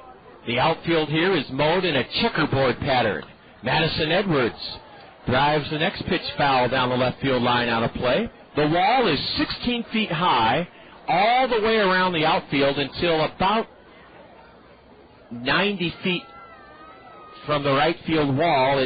From the right field foul pole, it cuts down to only 4 feet. Madison Edwards chops the next pitch foul to Eric Owens, the Colonel hitting coach, coaching at first. Bobby Magianis, the Colonel manager, coaches at third. Sun shining brightly. The breeze is let up for the most part. The flag high above the 400-foot sign in center is motionless. And a swing and a miss by Madison Edwards, one away here in the Colonel third inning. Colonels have struggled on the road this year offensively, hitting just .224. We're hitting only .224 against right-handed pitching. Overall, we're batting .233. That's 11th in the 14-team Midwest League. Brad Kuhn singled to extend his hitting streak to 18 games, stole second in the first, but then was picked off second to end the inning. Brad takes outside for ball 1. Kuhn wears his red Colonel socks up high. Seth Johnston is cheating in on the grass at third as Grant Varnell misses outside, ball 2 to Kuhn. What a gorgeous Sunday afternoon we have here in Fort Wayne to bring you the action. 4-2 Wizards, top of the third inning. Strike 1 called to Brad. A week from today at our ballpark, it's a Sunday Family Fun Day. The gates open at 1. The Colonels will be signing autographs next Sunday from 1:20 until 1:40. Ball 3 just missed outside to Brad Kuhn. He's ahead 3-1. Popcorn's only $1 next Sunday, and the one and only Myron Noodleman will be entertaining throughout the day. Myron Noodleman. Kuhn looks at strike 2, and the count's now full to Brad. And if you wear a Freedom Festival pin next Sunday afternoon, you'll receive a backpack in the shape of a jersey. The payoff delivery. Outside, Brad Kuhn draws a one-out walk here in the third inning. Well, that's how the Wizards got their 4-run second inning started. When Moose Mosebach walked Mike Baxter with 1 out, the Wizards erupted for 4 runs.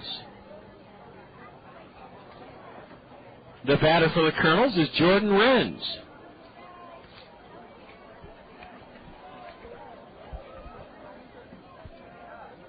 Will Kuhn be running? No. Fastball low and outside. A good backhanded play by Nick Hundley, the Wizard catcher, to prevent a wild pitch. The center field wall here is green. It's plywood, and it's 16 feet high. The scoreboard is high above the 16-foot high wall in right center. Ball 2 downstairs to Jordan Renz, and trotting out to the mound is Nick Hundley to have a word with Grant Varnell. Varnell has pitched 63 innings in 13 previous starts, surrendered 83 hits in those 63 innings, struck out 35, walked only 11. His ERA is 4.14, and the league is hitting .307 against Grant Varnell.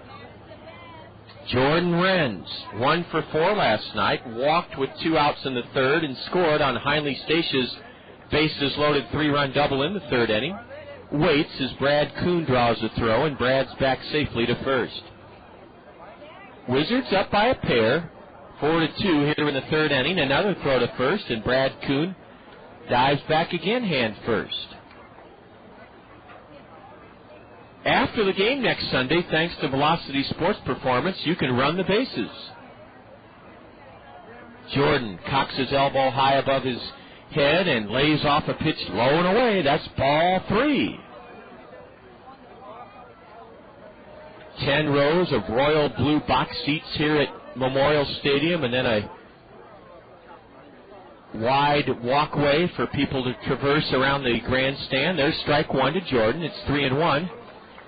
And then the grandstand rises high and steep with 5 rows of royal blue box seats and then 15 rows of aluminum back bleachers. Renz discarded the bat, thought he had walked, and the plate umpire, DeAndre Anderson, signals strike 2 to Jordan. The count now full with Kuhn at first and 1 out, and the count full, I would imagine that Brad Kuhn will be running on this next pitch. Yes, he is. Swing and a foul off the chest protector, or the mask, that is, of catcher Nick Hundley. Brad Kuhn was running on the 3-2 delivery to Jordan. Jordan Renz is hitting .243, tied for the league lead in homers with 14 and tied for 5th in the league with 44 RBIs. Jordan 1 for 12 in this series, drew a big walk, as I said last night, a throw to first, and Brad Kuhn dives back in over the tag of Darryl Jones, who had to come way off the bag to prevent a wild pickoff attempt from Grant Varnell.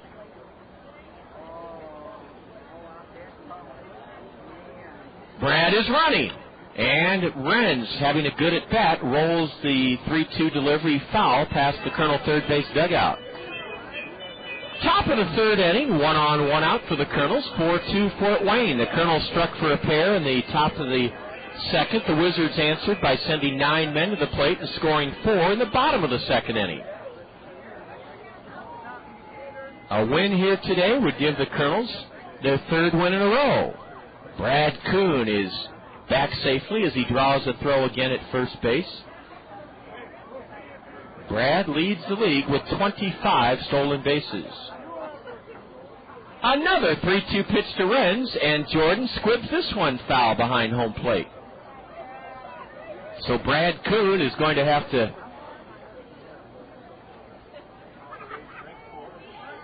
tease his teammate Jordan Renz about making him do all those wind sprints between first and second base.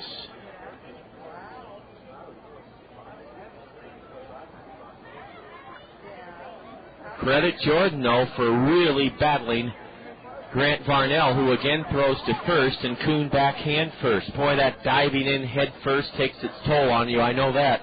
The year Lou Brock broke Maury Will's all-time single season. Here's a high drive down the left field line. It's fair. Cut off in the corner by Will Venable. Scooting to third is Brad Kuhn. Renz goes to second. He's safe! Jordan Renz with heads-up base running. Jordan Renz on the throw to third went to second. What an at-bat for Jordan Renz. It's a single, and then Renz goes to second on the throw to third by Will Venable, trying to get Kuhn.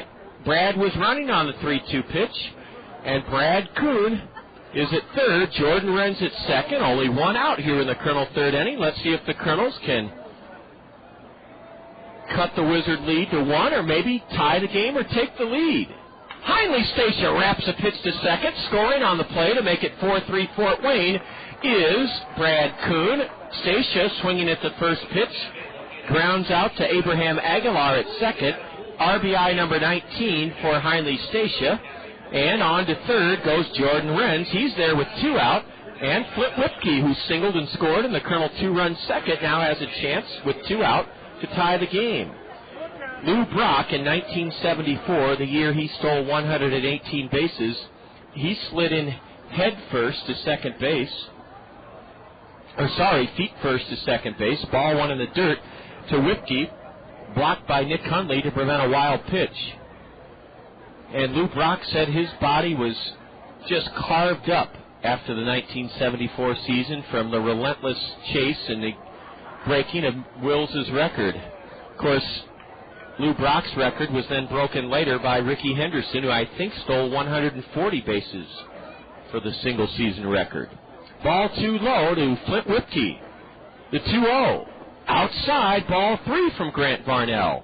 4-3 Fort Wayne. We're in the top of the third inning.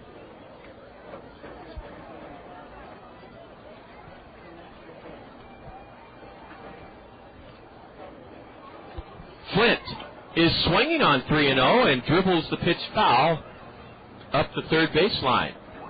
So the Kernels turn Flint Whipke loose. Lou Brock even tried to get back to first base. Feet first, believe it or not.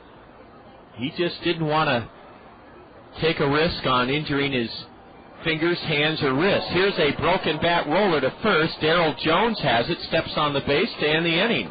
Flint Whipke was sawed off right on the thumbs and rolls out weakly to first. A broken bat roll out to the first baseman. Kernels strike for a run in the third inning on one hit, a walk. There were no Fort Wayne errors, and the Kernels leave their first man stranded of the day. We go to the bottom of the third inning, and the Kernels trail the Wizards 4-3. This is Kernel Baseball on the Kernel Radio Network. Don't you wonder sometimes how all those companies who claim to be the best can actually be the best? Doesn't just one of them have to be the best? When it comes to motor coach travel, Tri-State Travel is the best. We have the highest safety rating, the largest variety of coaches, a trained driving staff, and 66 years of experience. Don't you want to travel with the best? That would be Tri-State Travel, now at our new location on 7th Street Southwest. Hi, this is John Rogers, the voice of the Kernels. I'd like to share a few words with you about Kernel team physician, orthopedic surgeon Dr. David Terse. My father was a surgeon, and like most sons, I looked up to him as the greatest dad and the best doctor on earth. When I was diagnosed with a torn meniscus in my right knee recently, I wondered if my doctor here in Cedar Rapids would measure up to my dad's standards. My doctor was Dr. David Terse. Dr. Terse's thorough and expert explanation of my x-ray, his calm and reassuring description of the procedure he would be performing, and his kind and confident bedside manner impressed me beyond my expectations. Dr. Terse has those exceptional qualities we all hope to find in our doctor: an established reputation of excellence, the ability to communicate with us so that we understand and trust his words, and that gut feeling that he truly cares about us. Dr. Terse is a world-class surgeon and a first-class person. I've experienced firsthand why the Los Angeles Angels of Anaheim, the Kernels' parent ball club, has entrusted Dr. Terse to care for our players.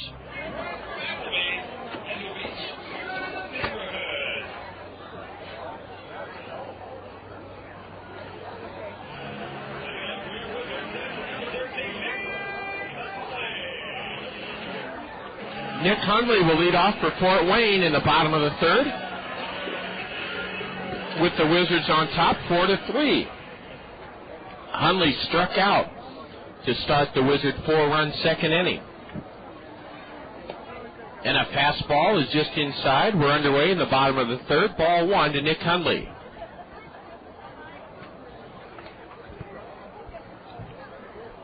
Moose's next delivery is bounced foul into the Kernel third base dugout. Boy, it's amazing how better the offensive production is in baseball during day games. You can just see the baseball better.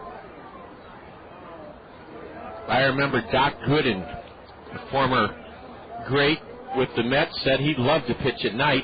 Here's a drive into the right center field alley, way back. Anderson Rosario can't get it. It's off the wall. The runner, the batter to second, sliding in safely. Whew, brother, did Nick Hundley ever drill a pitch high and deep into right center? It went 2/3 of the way up the 16-foot-high plywood wall, and Nick Hundley has a leadoff double for Fort Wayne. We may have a slugfest on our hands today. You just never know. That double, the 14th of the year for the Wizard catcher, Nick Hundley. Mike Baxter, left-handed batter. He's the guy that walked with one out and got the Wizard 4-run second inning started. Ooh, a borderline pitch that Brett Martinez frames for the plate umpire DeAndre Anderson was called ball 1. Remember, next Sunday, the gates open at 1 o'clock for the 2 o'clock game. Myron Noodleman will be the featured attraction, along with 500 backpacks going to the first 500 of you Kernel fans who wear your Freedom Festival pin. Next Sunday, July 2nd. Strike one called to Mike Baxter. Now ball 2 low and outside. Our Bruce Moore Bonanza question will come your way in the top of the 5th inning here this afternoon from Fort Wayne, Indiana. Baxter grounds one foul past first, just foul. It's just past 3 o'clock here in Fort Wayne, just past 2 o'clock in eastern Iowa, and you're enjoying Colonel Baseball on ESPN Radio 1600 KCRG, Cedar Rapids. Tomorrow night we'll be in Burlington, and that game will be right here in the zone. A 6:40 South Slope Communications triple play show time. Moose Mosebach with a fastball low and in, ball 3 to Mike Baxter.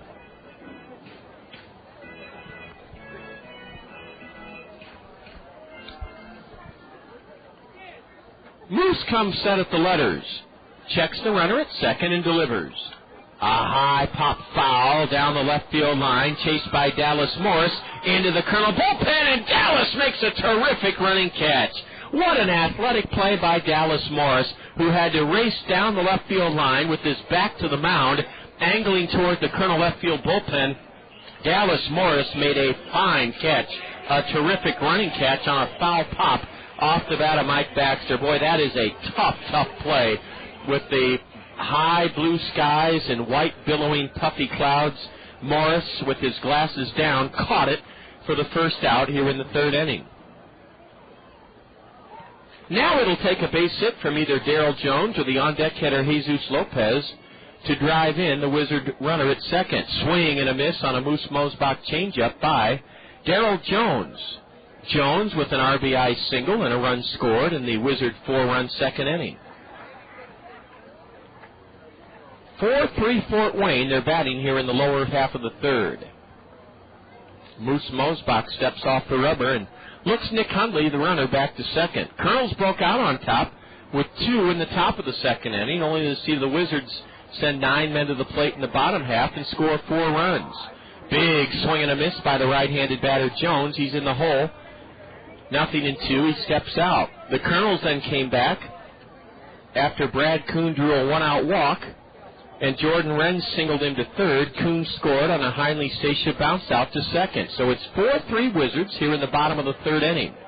Darrell Jones on an 0-2 count smokes it foul behind home plate. No finals yet from this afternoon on the State Farm Major League scoreboard, but we'll keep you fully apprised as the afternoon progresses.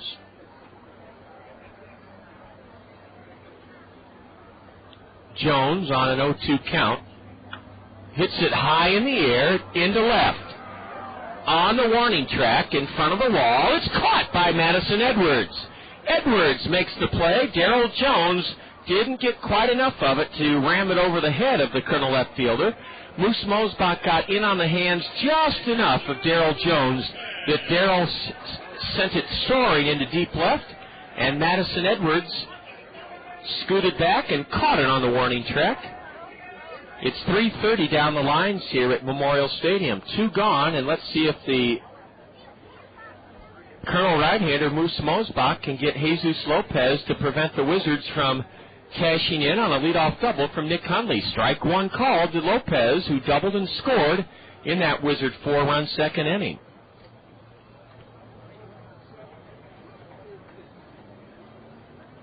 The 0-1. High pop foul down the right field line. That goes on to the plywood picnic deck. Out of play. Strike 2. Big win for our parent club last night. Former Big Ten Player of the Year out of University of Minnesota, Rob Quinlan, clubbed a 2-run home run in the 13th inning, and the Angels won it 6-4 in Phoenix. The Diamondbacks had carried a 4-0 lead into the 7th inning. Here's a high fly ball stroked into right. Should be easy for Anderson Rosario. He has it. Moose Mosebach pitches around a leadoff double by Nick Hundley and prevents the Wizards from adding to their 1-run lead here in the 3rd inning. No runs for Fort Wayne. 1 hit, a leadoff double. There were no Colonel errors, and the Wizards leave 1 man aboard. They've stranded 4. We go to the top of the 4th inning with Fort Wayne leading it 4-3. This is Colonel Baseball on the Colonel Radio Network. Cedar Rapids' oldest wholesale greenhouse is also Cedar Rapids' full-service landscaping and lawn care center. Cedar Rapids Greenhouses has been serving eastern Iowans for 50 years at the corner of Johnson Avenue and Edgewood Road, behind Guppy's on the Go. Cedar Rapids Greenhouses has a full line of trees and shrubs like magnolias, maples, and lilacs. And for a limited time, buy any potted tree and Cedar Rapids Greenhouses will deliver and plant it free. If you're searching for the right beautification project, let the trained landscape designers at Cedar Rapids Greenhouses help you create a unique plan for your home.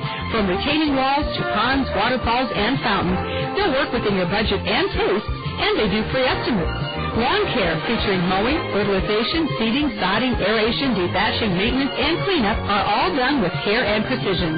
For the highest quality and low prices, see the difference at Cedar Rapids Greenhouses, Eastern Iowa's full-service landscapers at the corner of Johnson Avenue and Edgewood Road.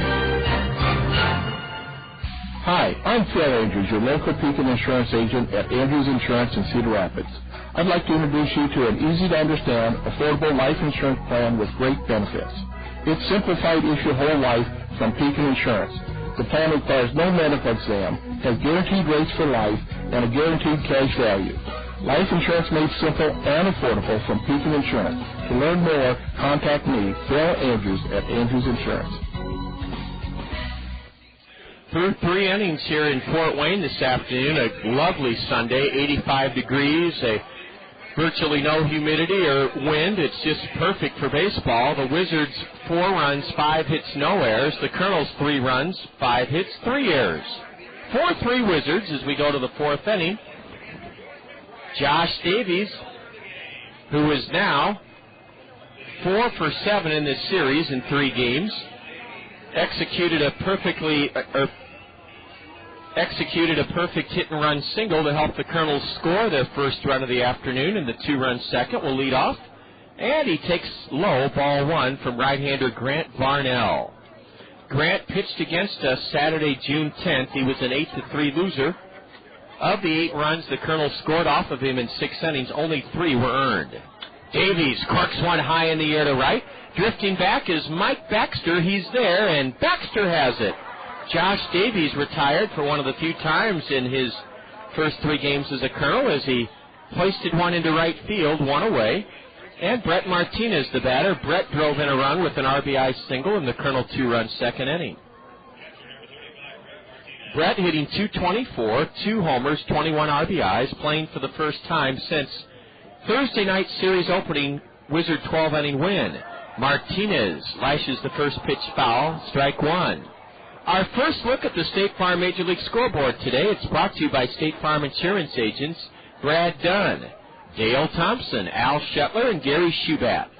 Swing and a foul thudded off the chest protector of the plate umpire, and that one shakes up DeAndre Anderson. Boy, DeAndre Anderson hopefully will be looked over by both trainers. That ball sent Anderson, that foul ball by Brett Martinez sent him staggering backwards. And indeed, the Wizard trainer comes out to talk it over with plate umpire DeAndre Anderson. Now his partner Kellen Levy walks behind home plate to check out the status of the plate umpire. A foul ball by Brett Martinez really stunned the plate umpire. We hope he can remain in this game. Looks like it got him in the right shoulder. Interleague play at Rogers Center in Toronto. The Mets in the bottom of the 9th inning lead the Blue Jays 7-4.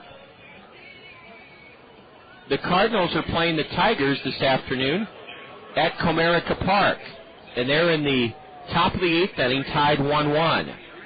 The Reds lead the Indians 4-2 at Jacobs Field. That's in the bottom of the 7th inning. The Yankees ahead of the Marlins in the Bronx 1-0 in the bottom of the 5th inning. And they'll play a second game, a doubleheader at Yankee Stadium. In the bottom of the 7th, the Braves lead the Devil Rays at Tropicana Field 4-0. It's the Nationals pounding the Orioles 6-1.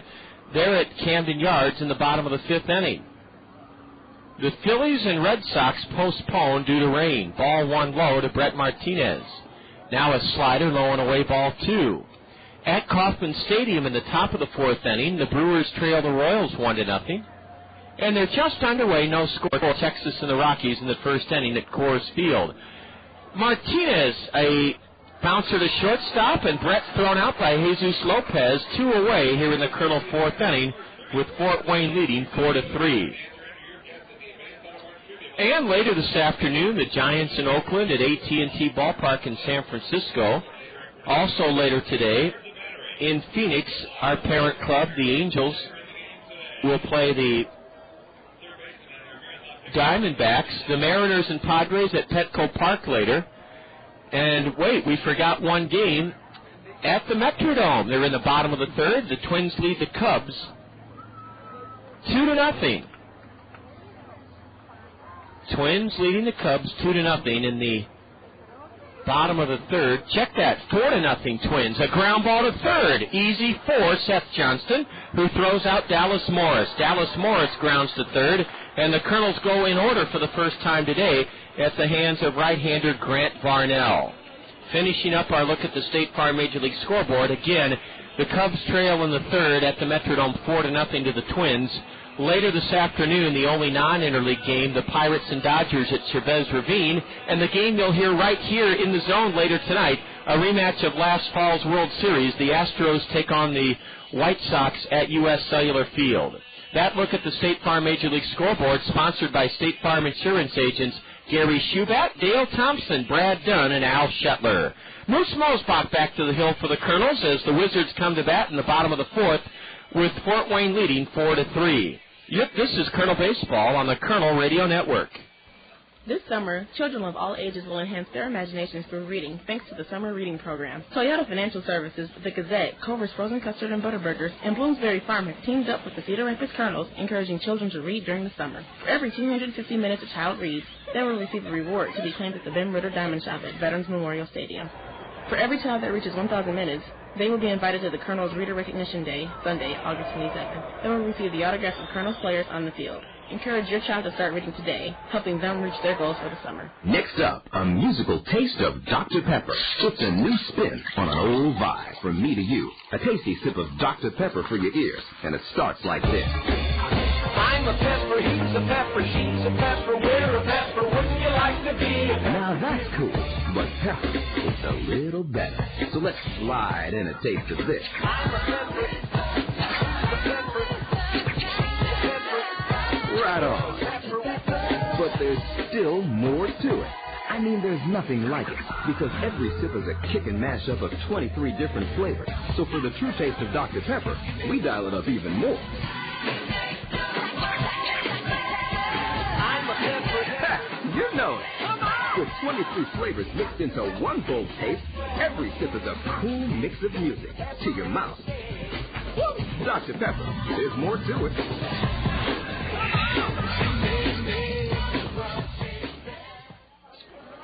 Leading off for the Wizards in their half of the 4th with Fort Wayne up 4-3, Abraham Aguilar, who backs away from a pitch inside. Abraham struck out on 3 pitches for the second out of the Wizard 4-run second inning, and now Abraham Aguilar tips the pitch foul from Moose Mosebach off the shin guard of Colonel catcher Brett Martinez. Brett's wearing red shin guards, a red chest protector, and a conventional catcher's mask.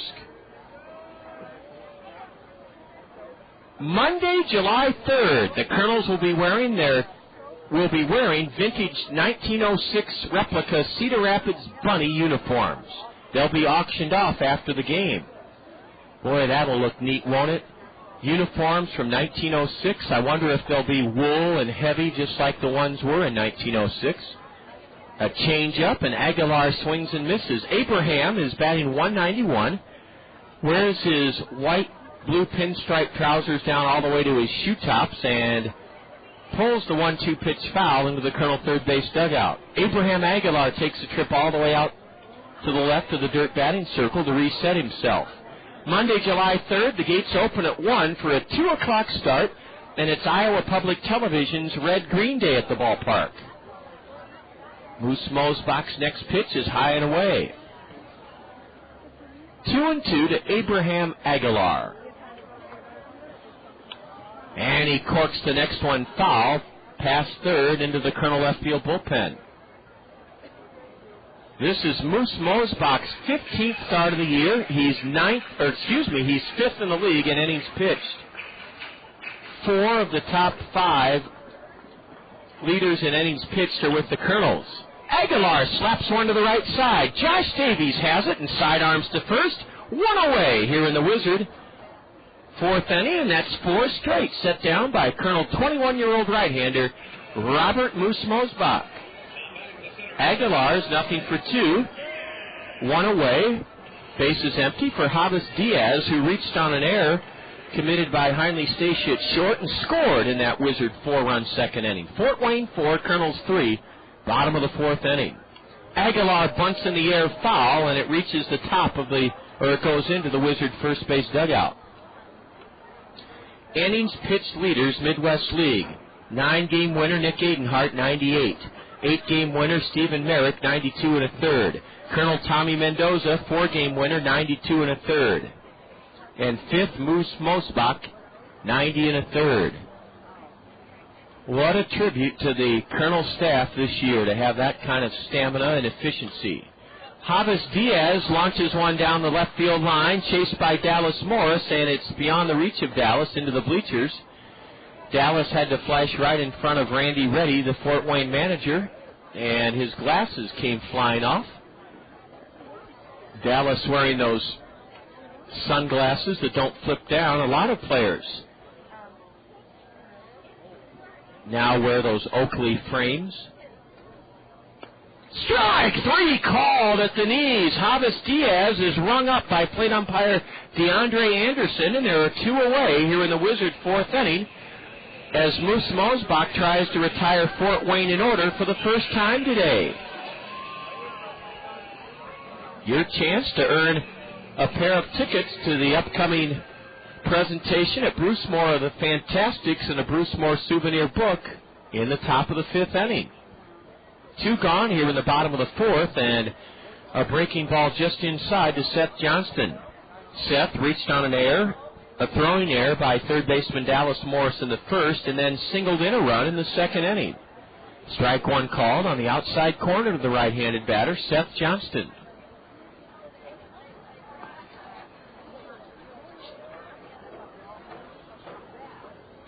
Here's a high can of corn, lifted into left. Madison Edwards calls for it and puts it away with one hand. It's the first 1-2-3 inning of the afternoon for right-hander Moose Mosebach. He gets Seth Johnston to sky to left to end the Wizard 4th. Down in order goes Fort Wayne. Our Bruce Moore Bonanza question is just around the corner. You can log on now to answer it on Bruce Moore's website, www.brucemore.org, and then you'll be emailing me the answer at john@kernels.com. We go to the top of the 5th inning with Fort Wayne leading the Kernels 4-3. This is Kernel Baseball on the Kernel Radio Network.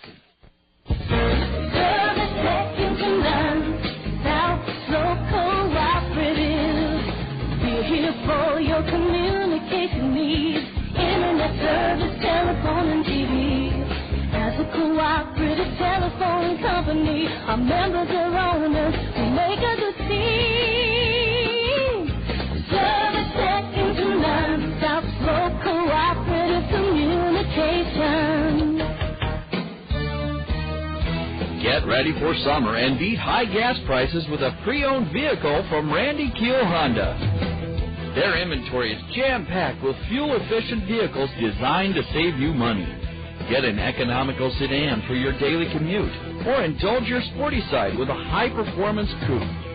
Randy Keel Honda carries a large selection of Honda certified pre-owned vehicles, backed by a 12-month, 12,000-mile comprehensive warranty and 7-year, 100,000-mile powertrain warranty. Need to haul the entire family? For a limited time, you can get special financing on Honda certified pre-owned Odyssey. Whatever your driving needs, Randy Keel Honda has the vehicle for you. Visit Randy Keel Honda on Centerpoint Road Northeast or online at randykeel.com. Randy Keel Honda, where they treat you right.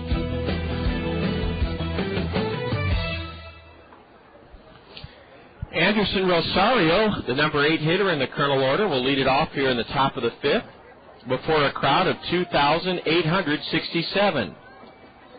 Anderson, a right-handed batter, and he drills it into deep left. Going back, Will Venable, and this one is out of here. A Rosario has tied the game 4-4 with his first Colonel home run of the year. Rosario gets the glad hand from Colonel manager Bobby Magallanes. Anderson Rosario belts one into the net, the tater sack, high above the left field 16-foot high wall to tie the game 4-4 here in the top of the fifth inning. And boy, does that make Anderson Rosario feel good. When that ball left the bat, I didn't think it had a chance to leave the park. I thought it would go over Will Venable's head. It did for a home run. Now a high pop-up into shallow center by Madison Edwards, the shortstop. 60 feet behind second base, one hands it. That shortstop being Jesus Lopez. A leadoff homer by Anderson Rosario, tying the game here in the fifth inning, 4-4. Anderson's first home run of the year. And here's Brad Kuhn, the leadoff batter. Brad has reached twice. He bunts foul over the backstop, strike one. 4-4 here in the top of the fifth inning.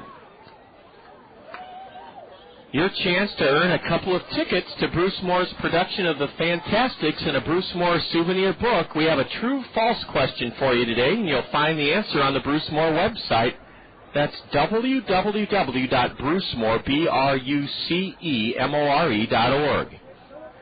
And you're eligible to email us whether you've won or not. Here's a line shot into right center. On the run, Diaz has it. Javis Diaz had to race to his left, and he took an extra base hit away from Brad Kuhn on a hard smash into center. Brad retired for the first time today, and he was robbed on a good running catch by his counterpart in center, Javis Diaz. You can email us whether you've won the Bruce Moore Bonanza question earlier this year or not. And you can email me the answer to the Bruce Moore Bonanza, John@Kernels.com, John at Kernels, Kernels.com. Ball one low to Jordan Renz. Jordan singled and helped the Kernels score a run in the third inning. It's a 4-4 game here in the top of the fifth. Renz powders the next pitch foul down the right side and out of play, strike one.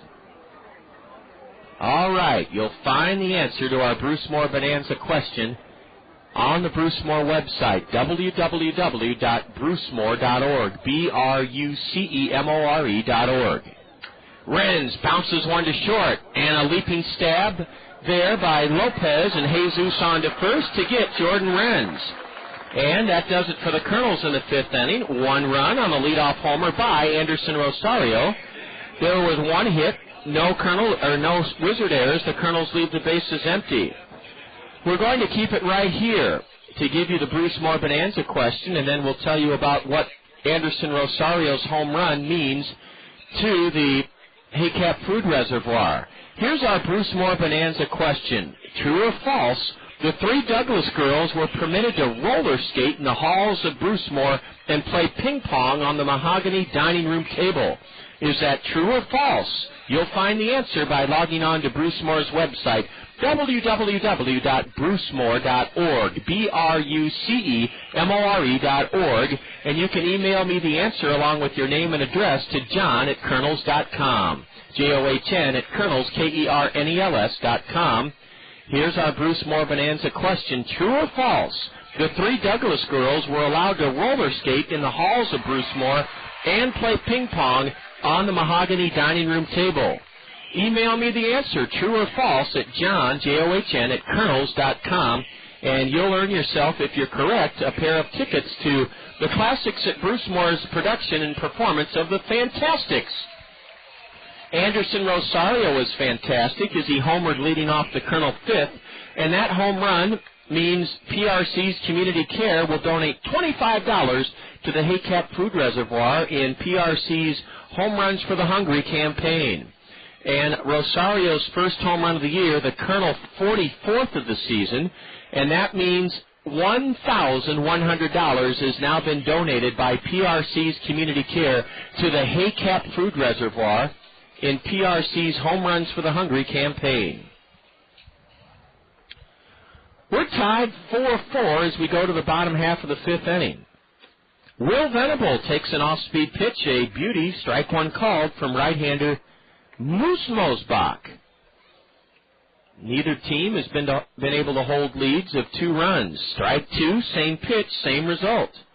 0-2 to the batter. Kernels led 2-0. Wizards led 4-2. We're now tied 4-4. The 0-2 to Venable. And a line shot over the head of the second baseman, Davies, into right field. That hit is the second in a row for Will Venable. An 0-2 pitch, and Will Venable scalded it over the head of Josh Davies, the second baseman, into right field for the 6th hit of the day for the Wizards. Kernels have 6 hits, so do the Wizards. I'd much rather see a guy get a hit on an 0-2 pitch than to run the count full and walk him. I know it's hard to it's tough to swallow giving up a hit on an 0-2 pitch, but sometimes you just have to tip your cap to the batter. Will Venable has a big lead at first. He's not running. Kyle Blanks takes a fastball inside, ball 1. Our Bruce Moore Bonanza question, true or false? The 3 Douglas girls were allowed to roller skate in the halls of Bruce Moore, and they were permitted to play ping pong on the mahogany dining room table. Kyle Blanks pulls the 1-0 pitch foul into the Colonel third base dugout. 1-1 to Blanks.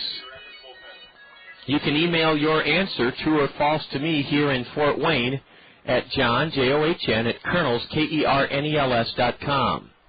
I need true or false answer and your address and your name. Blanks, a chopper to third, could be a double play. Morris to second out, and Davies to first, double play. The Kernels turn it around the horn. Morris to Josh Davies, to Flint Whipke, and it went 5-4-3. 2 away here in the Wizards' 5th inning. Big double play started by Dallas Morris. The bases are empty now with 2 out in this 4-4 game in the bottom of the 5th inning. This may be the last inning of work for Moose Mosebach with Daniel Hawkins warming up in the Colonel left field bullpen. Nick Hundley takes a breaking pitch just outside for a ball. 4-4 our score. We're in the bottom of the 5th inning.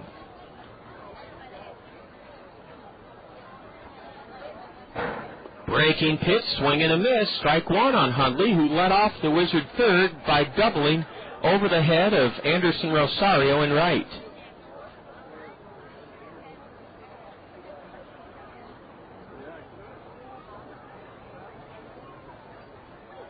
Now a fastball from the Colonel right-hander sails high and inside, ball 2.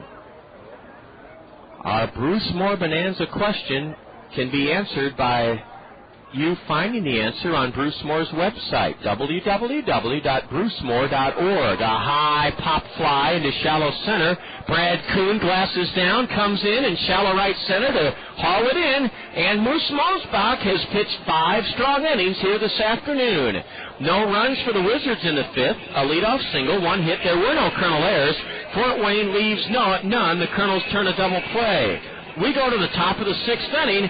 Kernels 4, Wizards 4. You're enjoying Colonel Baseball here on the Colonel Radio Network.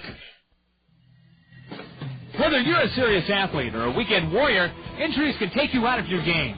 Smart athletes know that Physiotherapy Associates in Cedar Rapids are the experts in the treatment and prevention of sport-related injuries. Our expert staff serves the metro and surrounding area high school athletes. Physiotherapy Associates of Cedar Rapids, the smart choice in sports medicine. Call us at 398-1569. That's 398-1569. We'll get you back in your game today. Training and the highest quality craftsmanship in the world are 2 hallmarks of union workers. Prospective construction clients can depend on workers who have learned their craft and mastered their skills through the Cedar Rapids Iowa City Building Trades and Construction Council World-Class Apprenticeship Program. These experienced tradesmen will work with signed contractors to bring flexibility, efficiency, safety, and the highest skill and quality in the world to all building and construction projects. Eastern Iowa works best when we say union, yes. Technology pervades every aspect of our daily lives. This remarkable age we live in has a machine or a computer to meet almost all of our needs.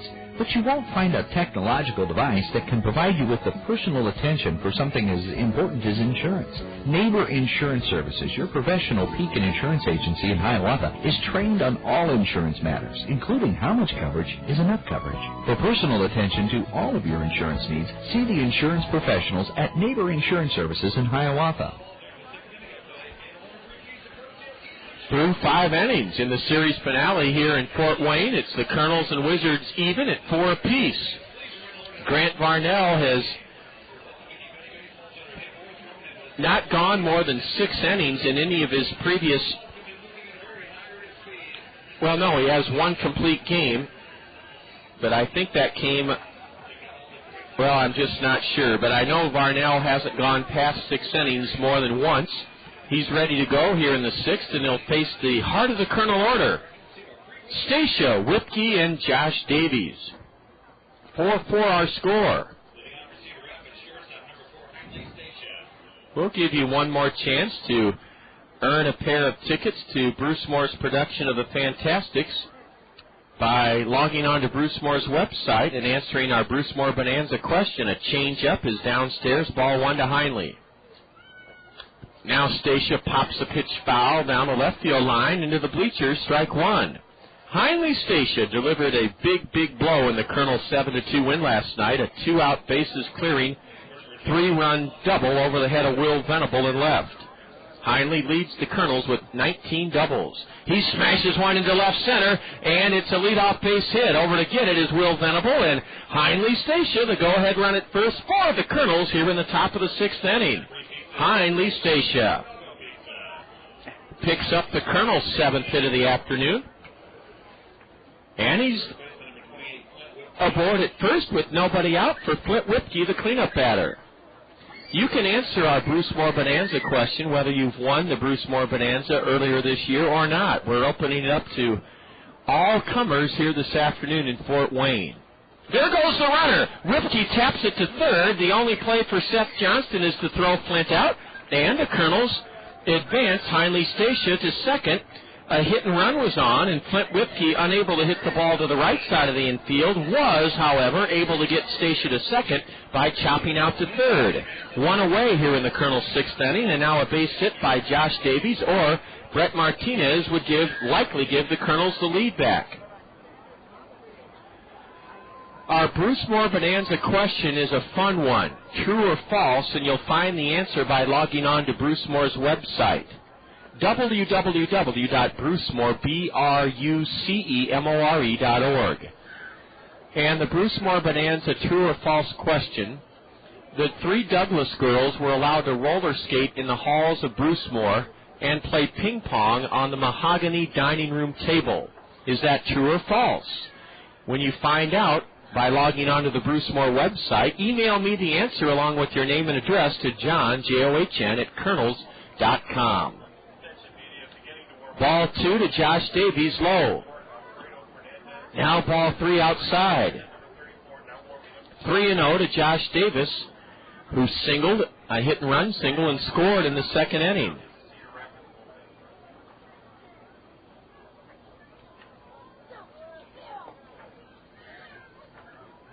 Leading away at second, Hundley Stacia, the 3-0.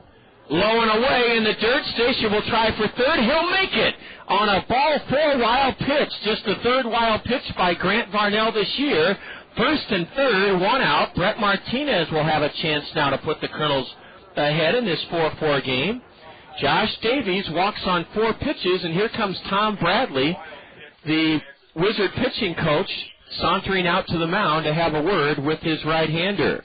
1st and 3rd, 1 out here in the Kernel's 6th inning, 4-4 our score. No answers emailed to us yet in the Bruce Moore Bonanza question, but we'll hold on and keep checking and hope that someone will take advantage of an opportunity to win 2 tickets to the Classic at Bruce Moore's performance of the Fantastics and a Bruce Moore souvenir book. You'll find the answer to the Bruce Moore Bonanza question on their website, www.brucemore.org, BRUCEMORE.org, and you'll email me the answer along with your name and address to John, John, at Kernels.com. And the question is, true or false? The 3 Douglas girls were allowed to roller skate in the halls of Bruce Moore and play ping pong on the mahogany dining room table. Is that true or false? You can find the answer by logging on to Bruce Moore's website and then emailing me here in Fort Wayne, John, John, at Kernels, Kernels.com. Brett Martinez, who singled in a run in the second inning, then chopped out to short in the fourth, batting with the infield at double play depth for the Wizards. Varnell spins and looks Stacia back to third, and Josh Davies back to first. Daniel Hawkins is warming up in the Colonel left field bullpen, and he'll likely take over in the bottom of the sixth inning here today. Ball one, low and outside to the Colonel catcher, right-handed batter, Brett Martinez.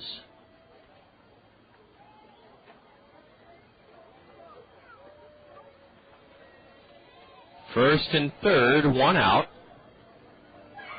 And a strike at the knees, a delayed call by DeAndre Anderson, the plate umpire. The count even to Brett, 1-1.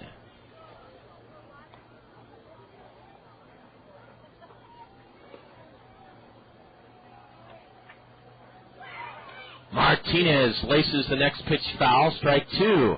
We have a winner in our Bruce Moore Bonanza question. Cassandra Madison, congratulations.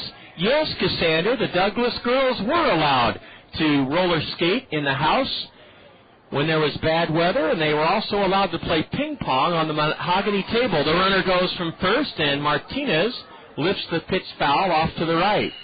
Cassandra Madison, down in Florida, our Bruce Moore Bonanza question winner. Congratulations, Cassandra, and thanks for logging on to the Bruce Moore website. You've earned yourself and your husband Tim with the Kernels a pair of tickets to the upcoming Classics at Bruce Moore production of The Fantastics, plus a Bruce Moore book. Ball low, a throw to first, a throw to second. That runner's safe. Throw home, Stacia safe. And now Davies goes to third. He's safe. The Kernels have stolen home and lead the game 5-4 here in the sixth inning. Heinley Stacia broke for home as the catcher, Nick Hundley, threw to second, and then the second baseman, Abraham Aguilar, threw home, and the ball popped out of the mid of Nick Hundley. They've charged Abraham Aguilar with the throwing error. I think the error should be on the catcher, Nick Hundley, but the Kernels lead the game here in the sixth inning, 5-4. Now Brett Martinez with a runner at third and the infield in, chops it over the head of the third baseman, down the left field line, and it's 6-4 Kernels. A Baltimore chop RBI single by Brett Martinez makes it 6-4 Kernels here in the top of the sixth inning. It's Brett's second run-scoring single of the day. Brett Martinez with the infield in, bounced it high, just out of the reach of the leaping third baseman Seth Johnston, scoring Josh Davies from third. It's been a two-run sixth inning for the Kernels, who now lead at 6-4, and the Wizards are going to make a pitching change. Brett Martinez bounced one just over the head of the third baseman Johnston, with Josh Davies having stolen second and gone to third on a throwing error by second baseman Abraham Aguilar.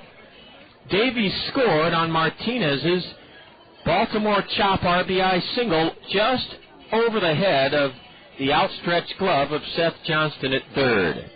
So it's a runner at first, one out. Randy Reddy goes to his bullpen, and coming in relief is Alfredo Fernandez. Alfredo Fernandez, a right-hander, is now pitching for Fort Wayne.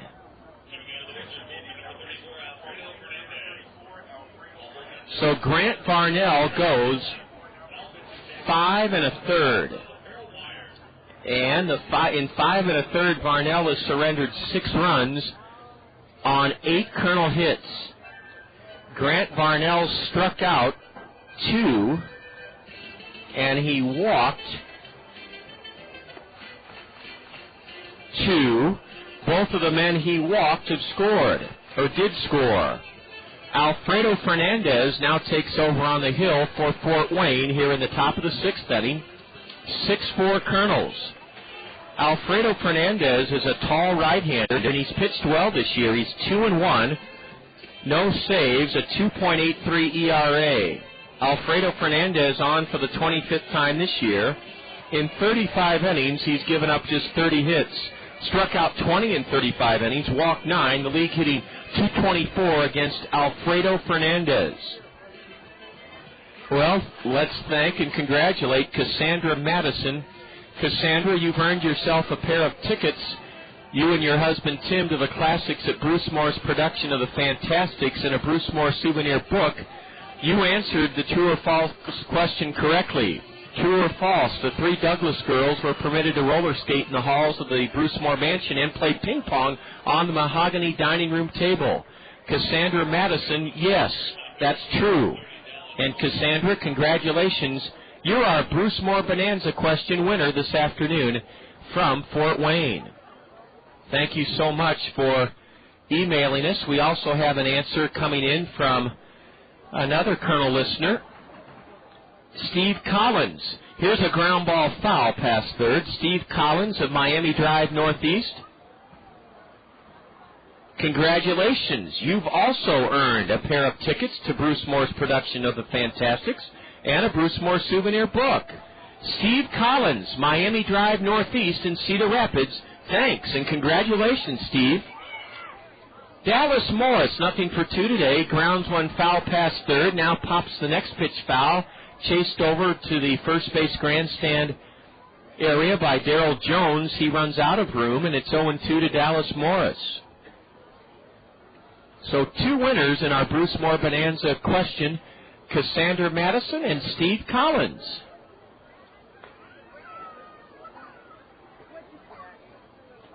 Oh-2 to Dallas Morris. Dallas hitting .219 on the year, 5 homers, 26 RBIs. Fernandez's high fastball is whistled foul straight back by Dallas.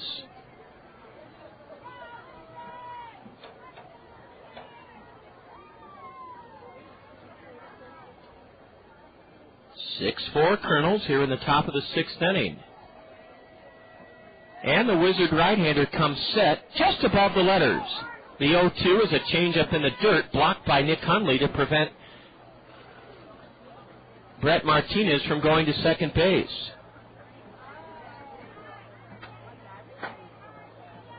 Well, I know the folks at Bruce Moore will be glad to see Steve Collins and a guest and Cassandra Madison and her husband Tim, if they can make it to the Bruce Moore's classic production of the Fantastics. Dallas Morris hits a double play ball to short. Lopez to second, out, throw to first, not in time. And the Wizards get just 1 out. Dallas Morris forces Brett Martinez 6-4. The ball was hit to the right of the shortstop Lopez, who had to backhand it. Jesus fed Abraham Aguilar for the force of Martinez, but the throw to first by the second baseman did not get Dallas Morris, so there are 2 gone here in the Colonel 6th, and the batter's Anderson Rosario. Anderson homered his last time up, and that tied the game 4-4.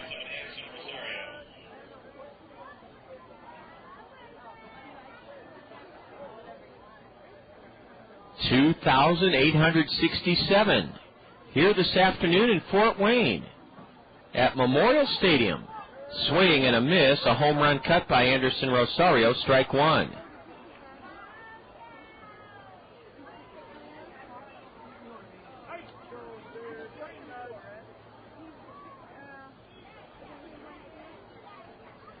Anderson, a right-handed batter with a 174 average. Takes outside, just outside, ball 1 from the Wizard right-hander. Kernels led 2-0, trailed 4-2, trailed 4-3, tied the game 4-4. Now in the 6th inning, have scored a pair and lead it 6-4. A throw to first, and out, picked off is Dallas Morris. Yet another Colonel picked off, our second of the afternoon, and I would guess we've had 36 runners picked off this season. Dallas Morris picked off first, completing the Kernels' 6th inning. 2 runs for the Kernels on 2 hits. No 1 Wizard error, and the Kernels leave. Nobody aboard, have only stranded 1 today. Daniel Hawkins will make his first Kernel appearance since early April before he was promoted to Lake Elsinore, to Rancho Cucamonga. After 5.5, it's the Kernels 6, the Wizards 4. This is Kernel Baseball on the Kernel Radio Network. In today's work world, knowledge is power. Training for modern job skills is opportunity and security. And you have one of the best choices for your future right here in Eastern Iowa. It's Kirkwood. Kirkwood Community College offers over 100 degree programs to give you new job opportunities or a smart start on your college path. Find out more today. Call Kirkwood Admissions, 398-5517. Kirkwood, start here, go anywhere. Hi, I'm Papa John, and when I say better ingredients, better pizza, I'm not talking about a little better. I'm talking about a lot better. Let's talk about our pizza sauce. It's made from fresh, fine-ripened tomatoes, not from concentrate. And when it comes to ingredients, we select from the world's best. Better ingredients, better pizza, Papa John's. A lot better. Call your neighborhood Papa John's today and ask for the Home Run Special, a large, thin, or original crust pizza with up to 3 toppings for $10.99. Just $10.99. Great teams consist of diverse talent. Rockwell Collins understands this and is committed to developing diversity in our community. We recognize that our leadership in the aviation and communications electronics industry hinges on attracting and retaining a diverse workforce. And we're working with other Iowa companies to create an environment that nurtures diversity. Rockwell Collins. Different thinking makes us great. Great thinking makes us different. Moose Mosebach has been lifted after 5 innings this afternoon. He can be the winner. He cannot lose as the Kernels turn to Daniel Hawkins. This call to the Kernel bullpen sponsored by U.S. Cellular. Get your wireless relief with Call Me Minutes only from U.S. Cellular. Daniel Hawkins, who started the season with the Kernels and was promoted to Rancho Cucamonga, comes straight over the top with a fastball, and it misses outside ball 1 to Mike Baxter, left-handed batter. Bottom of the 6th, 6-4 Kernels. Here's a high drive into deep center. Brad Kuhn going away back. He looks up. It's off the top of the wall for a leadoff double. Mike Baxter stares out at the wall, saying, how did that stay in the ballpark? Well, it hit the very top of the 16-foot high wall in deep right center. So Daniel Hawkins is greeted with a booming double off the bat of Mike Baxter.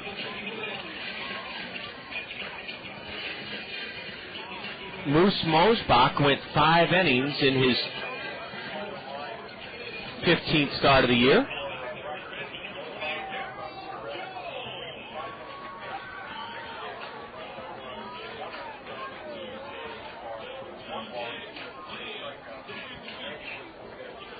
We'll give you the final line on Moose Mosebach in just a moment. Let's see if Daniel Hawkins can pitch around this leadoff double by Mike Baxter in the 6th inning. Ball 1 low and away from Daniel Hawkins. Daniel had quite a season last year with Orem. He was 6-2 with a 3.32 ERA. Started 10 games, relieved in 6 others. Both starters are gone. And there's a good breaking pitch from Dan Hawkins for a strike. 1-1 to Darrell Jones. Moose Mosebach pitched 5 innings, allowed 4 runs, only 1 earned on 6 hits, struck out 3, walked 1. Jones on a 1-1 delivery, corks it hard into left. That's a base hit. Rounding third is Mike Baxter. They're going to hold him there. A strong throw by Madison Edwards hits the cutoff man, Dallas Morris, and Daniel Hawkins has surrendered a double and a single. Tyne runs aboard with nobody out for the Wizards here in the 6th inning. 6-4 Kernels, but boy, neither team has been able to hold 2-run lead so far today. And the Kernel 6-4 lead is in great jeopardy right now, I'll tell you that. A double and a single. And now the batter, Jesus Lopez for Fort Wayne. Both hits for the Wizards in this 6th inning off Daniel Hawkins have been very hard hit.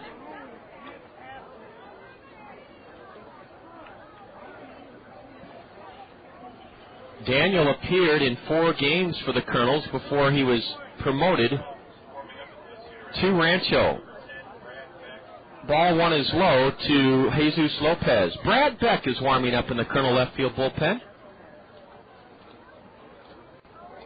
Daniel Hawkins is a 23-year-old right-hander, 6'3", 205, and his pitch is in the dirt. Ball 2 to Jesus Lopez. The Wizards trying to tie it up. Here in their half of the 6th inning, Kernels lead it 6-4.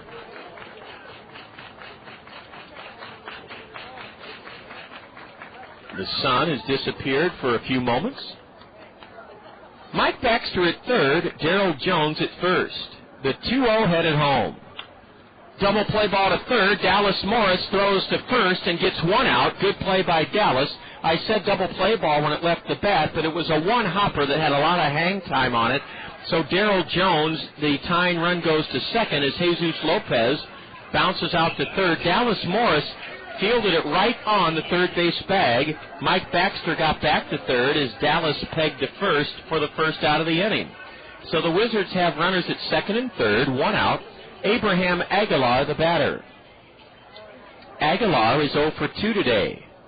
Daniel Hawkins trying to work out of a second and third 1-out jam and keep the Kernels ahead in this game in the bottom of the 6th inning, 6-4. Aguilar looks at a blistering fastball for a strike called. We're approaching the top of the hour here in Fort Wayne. It's almost 4 o'clock. Almost 3 o'clock in eastern Iowa. The 0-1 pitch is a drive into left, and it's a base hit in front of Madison Edwards. 1 run is in, another man stops at third, and the throw home, and the runner holds at first. Dan Hawkins has been roughed up. It's 6-5 Kernels. Daryl Jones stopped at third as Mike Baxter scored. The 191 hitting Abraham Aguilar lined a single in front of left fielder Madison Edwards, and now the Wizards could tie the game or take the lead. Bobby Magallanes comes marching out of the Kernel bullpen, and he's going to have to lift Daniel Hawkins. Daniel goes a third of an inning and has allowed so far 1 run on 3 hits. Daniel Hawkins struck out none, walked none, and the Kernels go to their bullpen for the second time here in the 6th inning. With Wizard runners at first and third and only 1 out, the Kernel lead has been shaved to 1 run.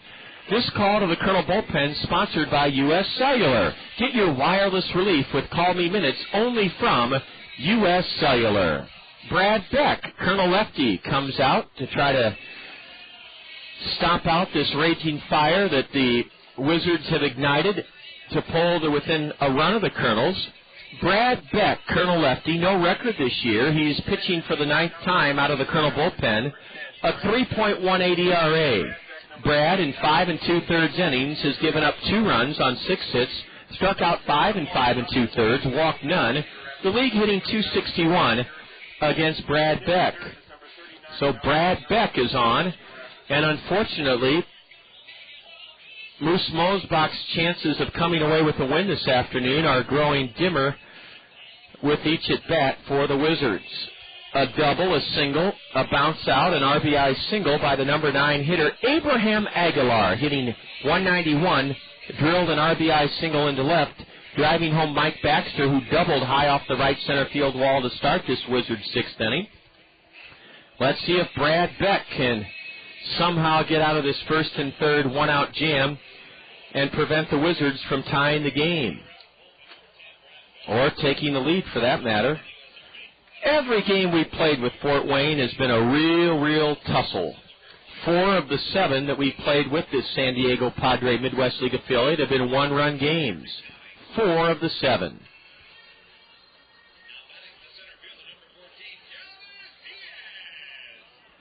Javis Diaz is the batter. Lefty against lefty matchup here. Beck against left-handed hitting leadoff batter Javis Diaz. Javis so far today is 0 for 3. He reached on an error and scored in the Wizard 4-run second inning. A throw to first by Brad Beck, and diving back safely, Abraham Aguilar, who's 3 for 6 in stolen base attempts. Here's the first pitch from the Colonel southpaw. And it's rolled foul into the Wizard first base dugout. 6-5 Kernels. Bottom of the 6th inning. Wizard runners at the corners with 1 out. Kernels trying to win their 3rd straight in this series and go 3-1 in the second half. The Wizards trying to gain a split in the series. Aguilar is jammed and he fists it foul past first, strike 2. Well, Dan Hawkins struggled at Rancho Cucamonga with an ERA of 8.38. Hopefully he can regain the form that saw him go 6-2 with Orem last year. Jones at third, Aguilar at first, and the 0-2 to Diaz. Swing and a miss on a pitch in the dirt. Big strikeout of Javis Diaz by Brad Beck. 2 gone here in the Wizards' 6th inning. Man, that was a big, big strikeout by the Colonel southpaw, Brad Beck, of left-handed hitting Javis Diaz. For the second out of the 6th inning. And now the Wizards send Seth Johnston to the plate, right-handed batter.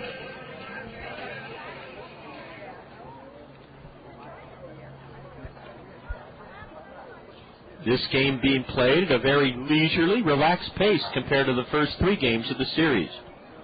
Well, actually, that's not true. We played 3 hours and 4 minutes here Thursday night in a 12-inning Wizard 3-2 win, counting the rain delay of an hour and 14 minutes in a Colonel 1-0 win Friday night, a 3-hour and 4-minute game.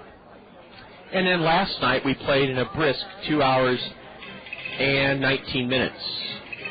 You're listening to the game on ESPN 1600, the Colonel game that is, ESPN 1600. KCRG Cedar Rapids, ball 1 low to Seth Johnston. Now a swing and a foul evens the count to Seth, 1-1. Some finals are starting to roll in from this afternoon on the State Farm Major League scoreboard, and we'll have those for you as we move along into the latter stages of this game. 6-5 Kernels. Bottom of the 6th inning, the Wizards have runners aboard at first and third with 2 out. Boy, I never dreamed the Mets would be as good as they are this year. They're having some season. You'd have to say they and the Tigers are the 2 surprises in each league. Curve, and Johnston chops it to third. Dallas Morris to second, out to end the inning. What a job by Brad Beck to keep the Kernels in front. Seth Johnston bounces out to third, Morris to Josh Davies, and they get the sliding Abraham Aguilar to end the inning. So Brad Beck came on with runners at first and third and only 1 out and prevented Fort Wayne from doing further harm, prevented the Wizards from tying the game. 1 run for Fort Wayne in the 6th inning on 3 hits. There were no Colonel errors. The Wizards leave a pair. They've now left 6. As we go to the 7th inning, the Colonels lead it by 1, 6-5. And you're enjoying Colonel Baseball on the Colonel Radio Network. Hi, I'm Phil Andrews, your local Pekin insurance agent at Andrews Insurance here in Cedar Rapids. Even though we all do our best to stay healthy, we can never anticipate when an illness or accident might strike. Couple that reality with rising medical costs, and the importance of a top-notch medical plan becomes clear. Pekin Insurance offers a wide choice of deductibles and a non-tobacco user discount. To explore the major medical insurance plan that best fits you, visit me, Phil Andrews, at Andrews Insurance.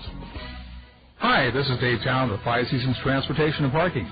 Do you ever wonder if it's safe to send your child on the bus? It is, and here's a few reasons why. All the buses in Cedar Rapids are equipped with security cameras, so the drivers always know what's happening behind them. The buses also have global positioning systems, or GPS, which means they can be tracked at any time by satellite. Does that surprise you? It shouldn't. Five Seasons Transportation takes safety very seriously, and we've taken many steps to make sure your child will have a safe, easy ride every time they take the bus. Even when your child isn't on the bus, Five Seasons Transportation is helping keep them safe by using pollution-free biodiesel and alcohol fuels, Iowa products that help keep the air clean. And if your child is ever in trouble, they can always flag down a bus for help. I'm Dave Town, and I like to think of the bus as a traveling safety cocoon, motoring along Cedar Rapids streets. And keep in mind, if the bus is that safe and easy for your child, maybe you should think about riding the bus to work. Affordable, convenient, and safe. That's the bus. Ride it. The sun is shining brightly again in Fort Wayne, where after 6 innings in a seesaw contest, the Kernels are ahead by 1, 6-5. Anderson Rosario, the number 8 hitter, who slugged his first home run of the year leading off the 5th to make it a 4-3 game Fort Wayne. Or no, he tied the game 4-4 with that leadoff home run. Anderson was at the plate when Dallas Morris was picked off first to end the Colonel 6th inning. Fastball, and that one's cued foul. It skips off the top of the Fort Wayne first base dugout. Strike one to Anderson Rosario from right-hander Alfredo Fernandez. On in relief of starter Grant Varnell. Alfredo's changeup has Rosario jackknifing out of the way, ball one. Fernandez is from Venezuela. He pitched in 33 games in rookie ball last year with the Eugene Emeralds, was 3-2 with a 2.63 ERA and 7 saves. His breaking ball is swung on and missed, strike two to Anderson Rosario.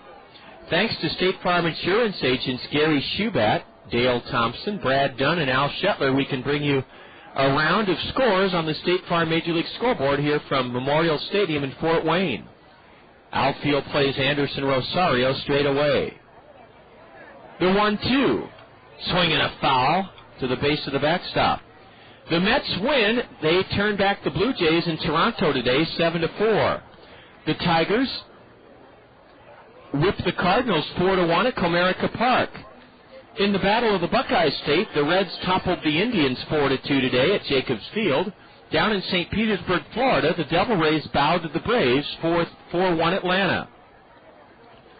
Those are all the finals we have. Game one of a doubleheader in the Bronx. The Yankees in the top of the eighth hold a 2-1 lead over the Marlins.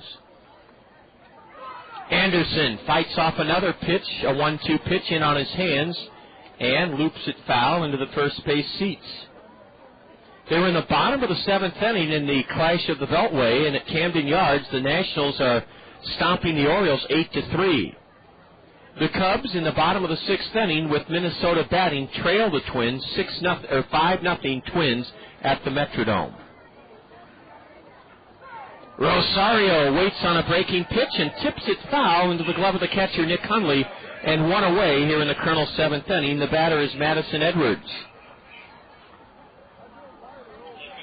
The Phillies and Red Sox were postponed due to rain at Fenway Park. Man, New England has been drenched.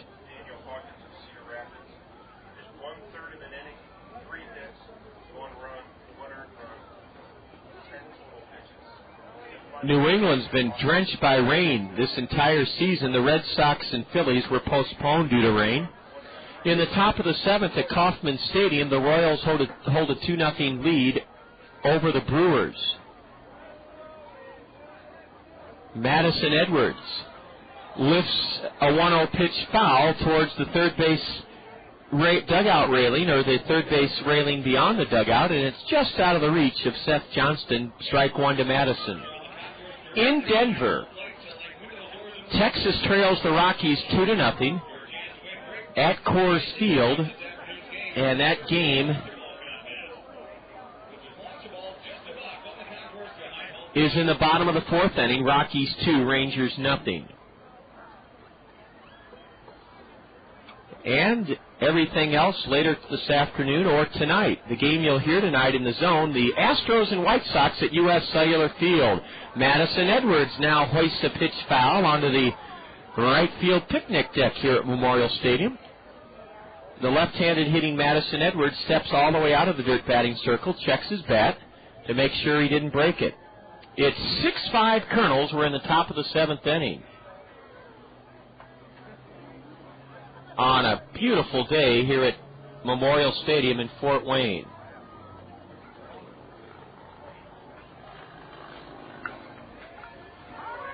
Madison Edwards drives one into center. Javis Diaz a few steps back, and to his right, Javis Diaz makes the play in center. 2 gone in the Colonel 7th inning for Brad Kuhn, who extended his hitting streak to 18 games with a leadoff single here today. that started the game.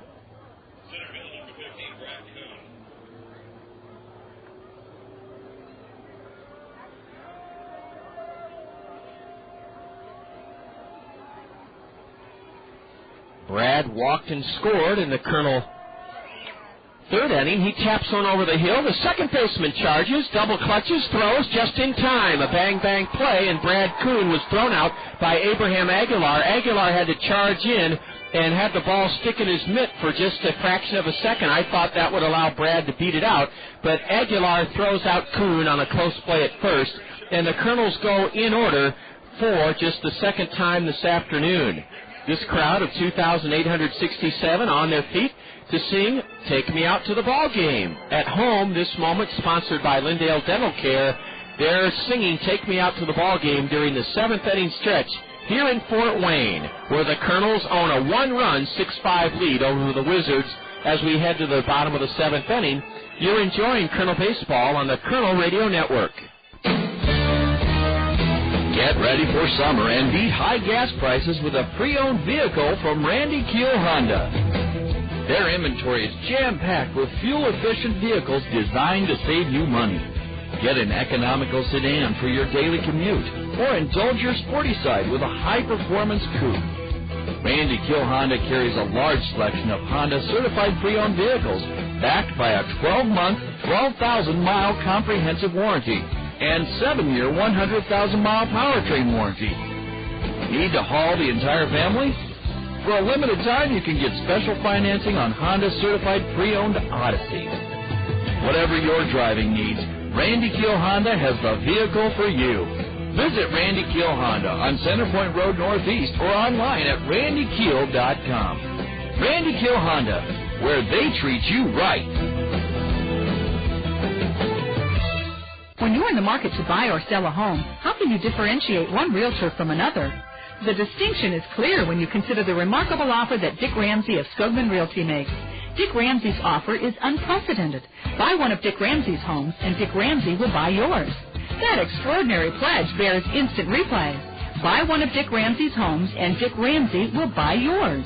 For the best home buying or home selling experience in Cedar Rapids, turn to the home team, Skogman Realty's Dick Ramsey. Brad Beck, who came on and got the final two outs in the Wizards' sixth inning, delivers strike one call to left-handed hitting Will Venable. It's the heart of the order for the Wizards in the bottom of the seventh on this gorgeous sun-splashed Sunday afternoon, and Venable cranks a curveball foul straight back. Mike Nutter promised he'd come back. Mike Nutter is here. And, Mike, we have a premier promotion coming up on our docket Tuesday, July 4th. We love playing at home on the 4th of July because our game starts at 5, and then folks can watch the fireworks from the Freedom Festival from our ballpark, downtown Cedar Rapids. Venable fouls one just below our broadcast booth to remain in the hole 0-2. Kids, the first 1,000 of you 12 and under, boys and girls, will receive a free regulation-size wooden baseball bat from McDonald's on Tuesday, July 4th. The gates open at 4. The game starts at 5. And remember, you can stay after the game in the comfort of Veterans Memorial Stadium to watch the Freedom Festival fireworks. Mike Nutter, baseball bats, even when I was a little kid, everybody wanted to go to Bat Day when the Cardinals gave away baseball bats. I agree totally. You know, this is the first year here that we haven't had one. And it's, you know, it's disappointing, but, you know, so much is sponsor-related. Sure. That is still the great, and to be able to get that and stick around on the 4th and see the fireworks. Venable fists a base hit into left field. Will fought off a good pitch from Brad Beck and singles his third straight hit in this game, and the Wizards have the tying run at first with nobody out here in the seventh, and I would expect Will Venable to be running. Well, he's not going to run against Brad Beck. The Kernels are going to their bullpen. This call to the Kernel bullpen sponsored by U.S. Cellular. Get your wireless relief with Call Me Minutes only from U.S. Cellular. Brad Beck goes 2/3 of an inning. So far, he's given up no runs. On one hit, he struck out one, walked none. And answering the U.S. Cellular call to the Kernel bullpen is 6'5" right-hander Tim DeJurgis. In this 6-5 game, we're in the bottom of the seventh inning, and Tim DeJurgis will come on to pitch to Kyle Blanks. I would guess, Mike Nutter, that Will Venable will be running to try to stay out of a double play. I would think so, John. He is a phenomenal athlete. I'm sure it's listed in the bio, but started Played 4 years of college basketball for Princeton. Took him to the NCAA tournament. Received a very high signing bonus, even though he was drafted, I believe, in the 9th round, because of the opportunity with a guaranteed NBA European contract. He is obviously the son of our hitting coach and longtime big leaguer Max Venable, but really William has only played, when he was drafted, I think 2 years of baseball out of a 4 or 5 year stretch. What an athlete. He is one of the most exciting players. Wow. The Padres, and certainly us here in Fort Wayne, your fans may even remember Jake Peavy and some of the guys. We've been very pitching dominant, yes, very pitching heavy, a lot of 2-1 games. This year's been the opposite with William and Nick Crosta, who went up, that was hitting 380 at the time of a promotion. Big Kyle Blanks. Hundley is the reigning player of the week. You know, we don't have the consistent pitching that we've had in the past. The fans think it's great. They love it. We're going to win or lose, but if we lose, it might be one of these 6-5 deals, and there haven't been as many of the 7-2 affairs that we had yesterday. So, well, thanks for that update. I did not know. I knew about Princeton's excellence in basketball dating back to Bill Bradley, the former presidential candidate. A starter for a while in the backcourt with that height. That's right. He was 6'5". And William. A starter at point guard. Wow. With a very athletic body, and boy, Will Venables at first. I did not know he led the Princeton Tigers to the NCAA Division I men's basketball tournament. Mike Nutter, thank you for that note. And I'm glad the Padres signed him and kept him from going to NBA Europe. We are too. Yes. Tim DeJurgis, 0-4 this year, on for the 22nd time, a 3.25 ERA. Tying run at first, nobody out. Kyle Blanks. A pass ball allows the tying run to go to second base. Well, Brett Martinez couldn't glove that fastball up and into Blanks, and the pass ball allows the Wizards to have the tying run at second, nobody out, here in the bottom of the 7th inning. Ball 1 from DeJurgis to Kyle Blanks. Between us, we've been doing this a while, and isn't this what the games come down to? The situational hitting and the bullpen. And make an out to the right side now. Now, that's tough with the big fella up there. But he tried. With his numbers, but he did try. Get William over. The big guy, Kyle Blanks, fouls one onto the... Boy, that picnic area, Mike Nutter, is loaded with fun-loving gals this afternoon. I don't know if you've noticed, but they're having a great time out there. Yeah, we've got a local seafood, a really upscale restaurant. He gave his people the day off. The owner, the manager, they're all out here, and the restaurant's closed today. Well, I'll tell you what, they have had a blast out there soaking in the sun, a light breeze blowing in from left center field as Kyle Blanks goes down in the count, 1-2. He taps one foul to his skipper coaching at third, Randy Reddy. Mike Nutter, the general manager of the Wizards, who has been in this game, Mike, I would guess now for, 14 years? Exactly right. Boy. Since 1992 at Kane County, when we weren't drawing as many as they're doing now. Swing and a miss by Kyle Blanks on a Tim DeJurgis changeup. Big strikeout by the 6'5" Colonel right-hander. It'll take either Nick Hundley or Mike Baxter to single home Will Venable with the tying run here in the 7th. Boy, some things I wanted to ask you about Kane County, Mike Nutter. They moved from Wausau, Wisconsin, and is it true that in the infancy, when you were an Oriole affiliate, that it wasn't that you were short-staffed, but the philosophy was, hey, if you're going to work in minor league baseball, and it's still the same, you do everything. I understand that the first couple of years, Bill Larson had you and all the other front office members clean up the stadium after every game. You did the cleaning. We did. You didn't hire it out. We unloaded every single semi that pulled up for concessions. We hosed it down with the fire hoses and with Bill's attention to detail and discipline. No peanut shells on the... Oh, no. I remember, this is a true story. The first day I went there, Bill Larson and Scott Lane, who went on to start the incredibly successful Whitecaps operation, they said, hey, I was bright-eyed, young. Sure. And here's the 1-1 pitch, and it's fouled into the screen by Nick Hundley. He's in the hole 1-2. We want you to go down to the lawn area and pick up every peanut shell and cigarette butt. I said, okay, we got this covered. Yeah. We go down there. I thought we had done the best job we could do. Yeah. And Bill says, here's the deal. I'll pay you paid me $1 for every peanut shell and cigarette butt I find on it. I said, wait a minute, I don't have any money. And he went down there, the moral of the story, the attention to detail, nothing slipped by the guy. A curve from DeJurgis is looped foul into the first base seats. You're right, Bill Larson's picture is still in the visitors' broadcast booth, a big blow-up poster of him with that look on his face as, let's do it right. That's exactly right. And we, young guys, going, nobody would know. You didn't say it, but you thought you right. But if we didn't do this today, nobody would really know. But Bill wanted, he would.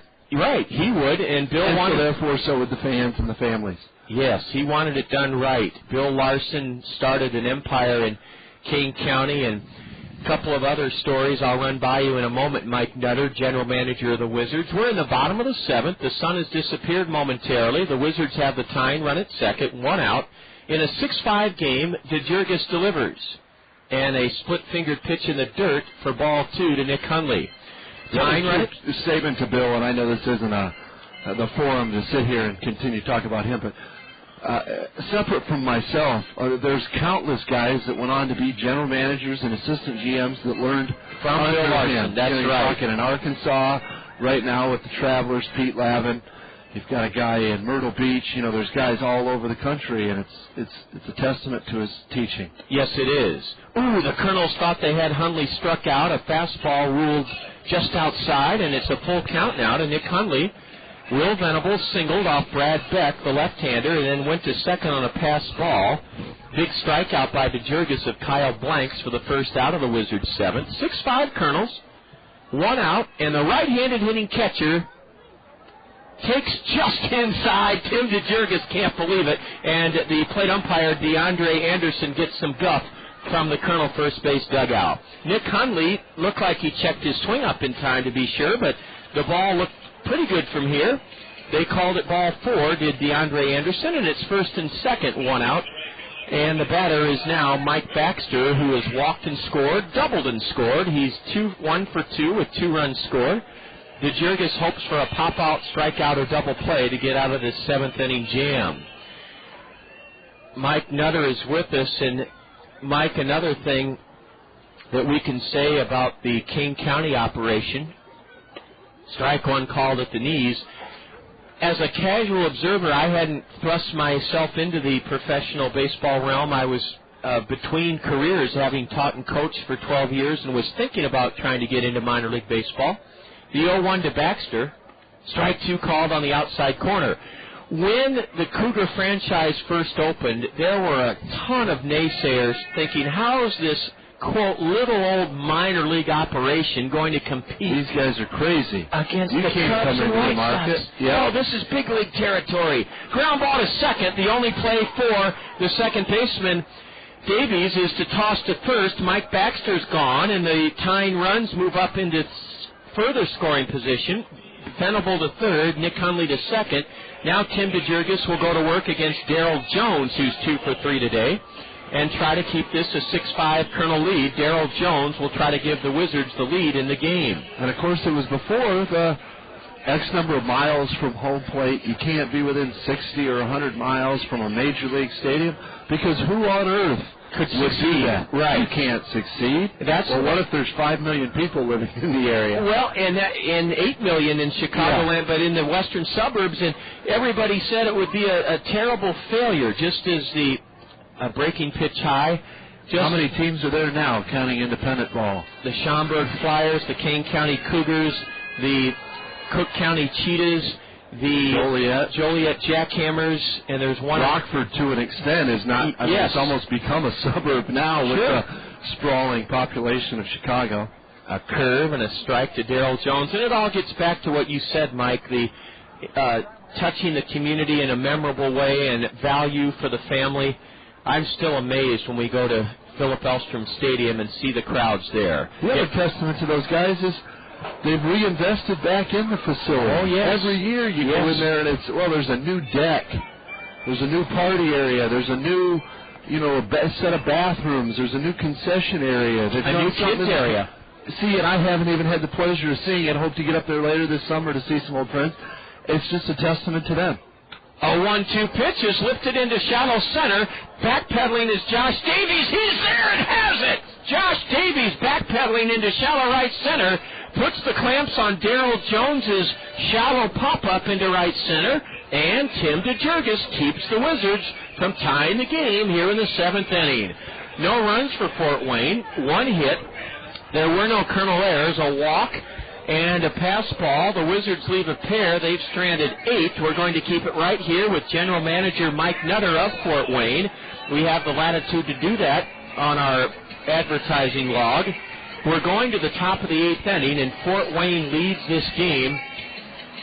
Oh, boy, the Kernels lead this game 6-5. We've kept it here for John Rogers' favorite Wizard promotion. Mike Nutter, describe what's happening. Well, we probably started with 40 hula hoops, and if I can mention the sponsor, the Arby's Oven Mitt. And we've whittled down to 10 or 15. Those little kids are so cute. It's amazing. Look at the little boys and girls. There's more photos being taken for this than anything we do. I am going to get that. People out there. Mike, I have loved this promotion for years. Hey, look at the little girl. Yes. Back to us, not even swinging it. She's just standing. Stopped. Yep, she's just standing there saying, what should I do now? Everybody's going to walk off with a winner. Yeah. With a winner. Everybody's a winner. You walk off. You get a bounce-back coupon to, in our case, a local custard stand, and they get... foot traffic galore. It's just like getting foot traffic. They do. I mean, that's the point. And the kids come in, and Mom and Dad, the people like you and me, wait a minute, I think you and I shared an ice cream one time at a Memphis, walking through the pedestrian mall. Yeah. So guys like us that love it, the kids eat free, but the sponsor does very well with the foot traffic. We're getting the final line on Alfredo Fernandez. He goes 1 2/3 innings in relief of Grant Barnell. He pitched very well, no runs. And Fernandez gave the Kernels no hits. He struck out 1 and walked none. Jon Link comes on out of the Wizard bullpen. This fella pitched fantastic in the Fort Wayne opening win here in this series Thursday night, 3-2 in 12 innings. Jon Link was the winner. He pitched 2 scoreless innings, allowed no runs, no hits, struck out 3, walked none. Link, a right-hander out of Bluefield, Virginia Junior College. It's 6-5 Kernels here in the top of the 8th inning. Jordan Renz takes a breaking pitch in at the knees for strike 1 called. Well, Mike Nutter, I hope we can see you again in North Carolina. The promotional seminar was down in Memphis this past fall, and it's in Charlotte this fall, isn't it? It is. You're wearing the right color, baby blue. Yeah. One new wrinkle, from what I understand, they're going to ask every team present to give a quick 2 to 5 minute presentation on their best promotion. Every team president? Every team present. Great. Every single team. Boy. They're saying, listen, don't worry if you're not comfortable getting up in front of everybody, but let's just give us your best on field. Give us your best this or that. This whole family of baseball we're in, sharing of ideas, learning from each other, and helping build each other up. A 1-2 pitch to Jordan Renz, the Colonel number 2 hitter in the Allen Motor Company lineup today, is outside. Jordan, the DH, today is 1 for 3. That is fantastic. And if you guys don't happen to pick the hula hoop contest, I'll put an addendum on it and say John Rogers thinks it's the hula hoop bash in Fort Wayne. Swing and a miss by Jordan on a low fastball. 1 gone here in the Colonel 8th inning. 6-5 Kernels, the batter Hundley Stacia. Hundley's driven in a run and scored a run today. Well, Mike Nutter, I tell you what, the atmosphere here at your ballpark this afternoon, I love our Sunday afternoon games. We have one next Sunday afternoon. The Kernels will be wearing vintage 1906 Cedar Rapids Bunnies uniforms. Really? Yes. What was that team? The Cedar Rapids Bunnies was, well, in 1906, we've had a heritage of over 120 years of pro baseball in Cedar Rapids. Ball 1 low to Station, now a base hit into left center, and Hundley has the 9th Colonel hit of the day. Havas Diaz over to get it. Hundley Stacia singles for the 2nd straight time. Let's see if the Kernels do some running with Flint Whipke batting, 1 on, 1 out. Kernels 6, Wizards 5, and next Sunday as well, or check that, the Cedar Rapids Bunnies uniforms will be next Monday afternoon, still a day game at 2 o'clock, next Monday afternoon And it'll be Iowa Public Television Red Green Day at the ballpark to go along with the auctioning off of the game-worn 1906 Bunny replica uniforms. That's an idea that we can borrow because we have a great history here Yes. as well. And, yes, you do. And have not done it. And there you go. People like you that do it and others that have had such success and auction them off or do some charity tie-ins, and that's great. Flint Whipke, the cleanup batters, 1 for 3 with a run scored.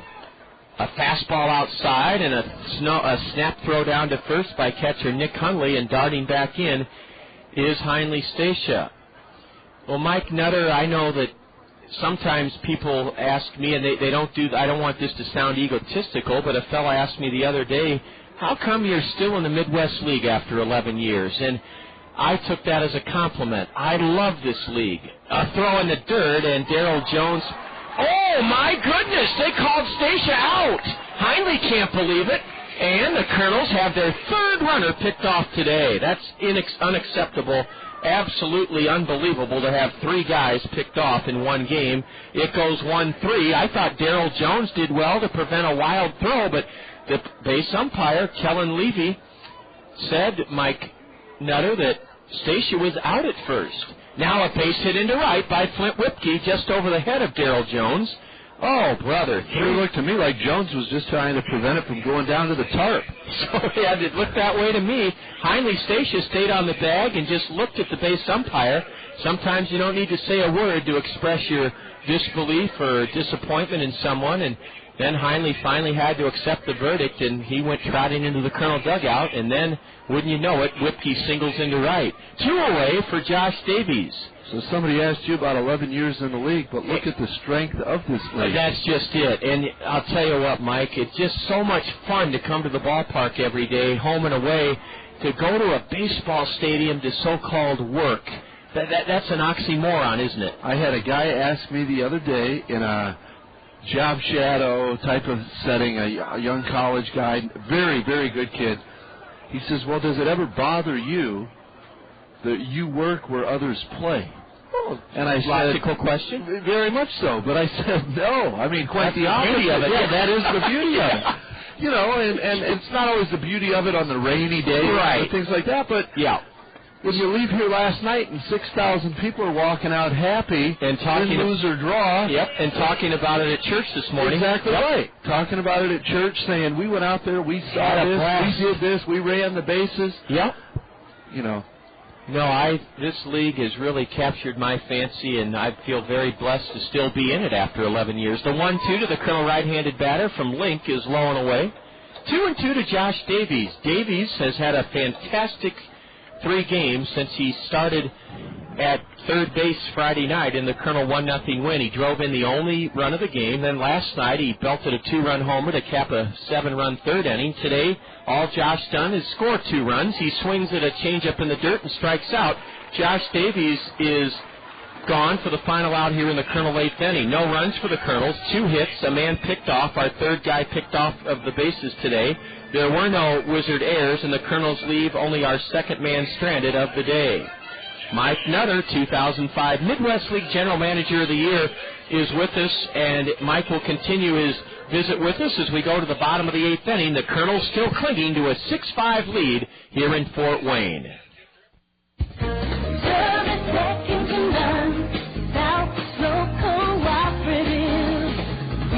For your communication needs, internet service, telephone, and TV. As a cooperative telephone company, our members are owners, we make a good team. Service second to none, South Slope Cooperative Communication. Are you looking to take your baseball or softball game to the next level? The premier place to do it is Perfect Game, located across the street from Veterans Memorial Stadium. Perfect Game's professional baseball and softball instructors will help improve your pitching, hitting, throwing, fielding, and base running abilities in Iowa's premier training facility. For the best individual baseball and softball instruction and training, visit Perfect Game. That's Perfect Game, just a fly ball away from Veterans Memorial Stadium. When it comes to making buying decisions, people let their fingers do the walking through Yellow Book Yellow Pages. It's no wonder. Yellow Book's packed with ads, coupons, restaurant menus, and more. Delivering to homes and businesses throughout the area, Yellow Book combines the features consumers want with advertising rates business owners can afford. To place your ad, call 1-800-YB-YELLOW. That's 1-800-YB-YELLOW. Yellow Book, not the other book. Right-hander Tim DeJurgis prevented the Wizards from tying the game in the 7th inning. Fort Wayne has had great chances to tie the game in the 6th and 7th. The Wizards had runners at 1st and 3rd and only 1 out in the 6th inning, but Brad Beck kept the Kernels ahead by a run. And then the Wizards had runners at 2nd and 3rd with only 1 out. First and 3rd with only 1 out in the 7th inning, and Tim DeJurgis prevented them from tying it. Ball 1 high and away to Jesus Lopez. Lopez is 1 for 3 today. He doubled and scored back in the Wizard 4-run 2nd inning. Ball 2 outside from the Colonel Tall right-hander Tim DeJurgis. McDonald's Baseball Bat Day, Tuesday, July 4th. They go to the first 1,000 of you Colonel youngsters 12 and under. There's ball 3 high and away, or high and in rather. Let's see if Tim DeJurgis can settle down and try to come back and get the number 8 hitter, who I would bet is taking on this 3-0 pitch. It's way high. Tim DeJurgis, a 4-pitch walk, has walked the tying run aboard, and now everybody in the ballpark expects Abraham Aguilar to be bunting. Here comes Kernan Ronan. Kernan's going to have a Mercy Medical Center heart-to-heart conversation with Tim DeJurgis. Everyone says you've got a wonderful heart. You can help keep it that way, or Mercy Medical Center can help keep it that way by giving you a $35 heart-to-heart screening. It's quick, easy, and convenient. It could save your life. Call Mercy Medical Center for a heart-to-heart screening, 398-6821. Kernan's heart-to-heart conversation, sponsored by Mercy Medical Center, has already ended. Goes back to last inning. We talked about getting a runner over, hit it to the right side. I think everybody in the castle thinks a bunt's coming here. Yeah, can you get it down? Can you execute? That's exactly right. Abraham Aguilar, an RBI single to make it a 1-run game back in the 6th inning. A throw to first, and Jesus Lopez dives back in a cloud of dust. Action in each club's bullpen. The Kernels have closer Ryan Aldridge warming up, and the Wizards have a right-hander as well. Ball 1 in the dirt from Tim DeJurgis. Closer John Madden down there, I guess, in case you tie it and take the lead. You bet. I love how they play the theme from Monday Night Football when he comes in. That was suggested by some of his teammates. That's great. Da, da, da, da. Da, da, da, da, da, da, da. Where is Howard Cosell? Here's a pitch for a strike. It's 1-1 to Abraham Aguilar. Did you love Cosell or did yeah. No, I thought it was great. Huh? Remember those highlights he'd give ad-lib, no script. Yeah. And the great one, O.J. Simpson. And the Muhammad Ali banter for years. Oh, yes. A bunt in the air, and it puts the number 9 hitter in the hole, 1-2. If Tim DeJurgis can get Abraham Aguilar, it would keep the tying run at first. Nobody out here in the bottom of the 8th inning. Kernels clinging to a 6-5 lead. Each team has 10 hits. Well, Randy Reddy's a good friend and a great manager, but I don't know if you can keep the bunt on after those 2 efforts. Well, he's squaring to bunt is Aguilar. And he lays it down successfully. The only play for DeJurgis is to field it and throw out the batter. It was a sacrifice by Abraham Aguilar on a 2-strike pitch, and it went 1-3. I'll tell you what, Mike, our club has sacrificed better than any Colonel club I've seen in my 11 years, and that was a very clutch sacrifice bunt by Abraham Aguilar, and we're going to have a U.S. Cellular call to the Colonel bullpen. The Kernels bring in right-hander Ryan Aldridge. Ryan Aldridge takes over on the hill, answering this U.S. Cellular call to the Colonel bullpen. Get your wireless relief with Call Me Minutes only from U.S. Cellular. Tim DeJurgis goes 1. Let's see. DeJurgis goes 1 1/3 innings.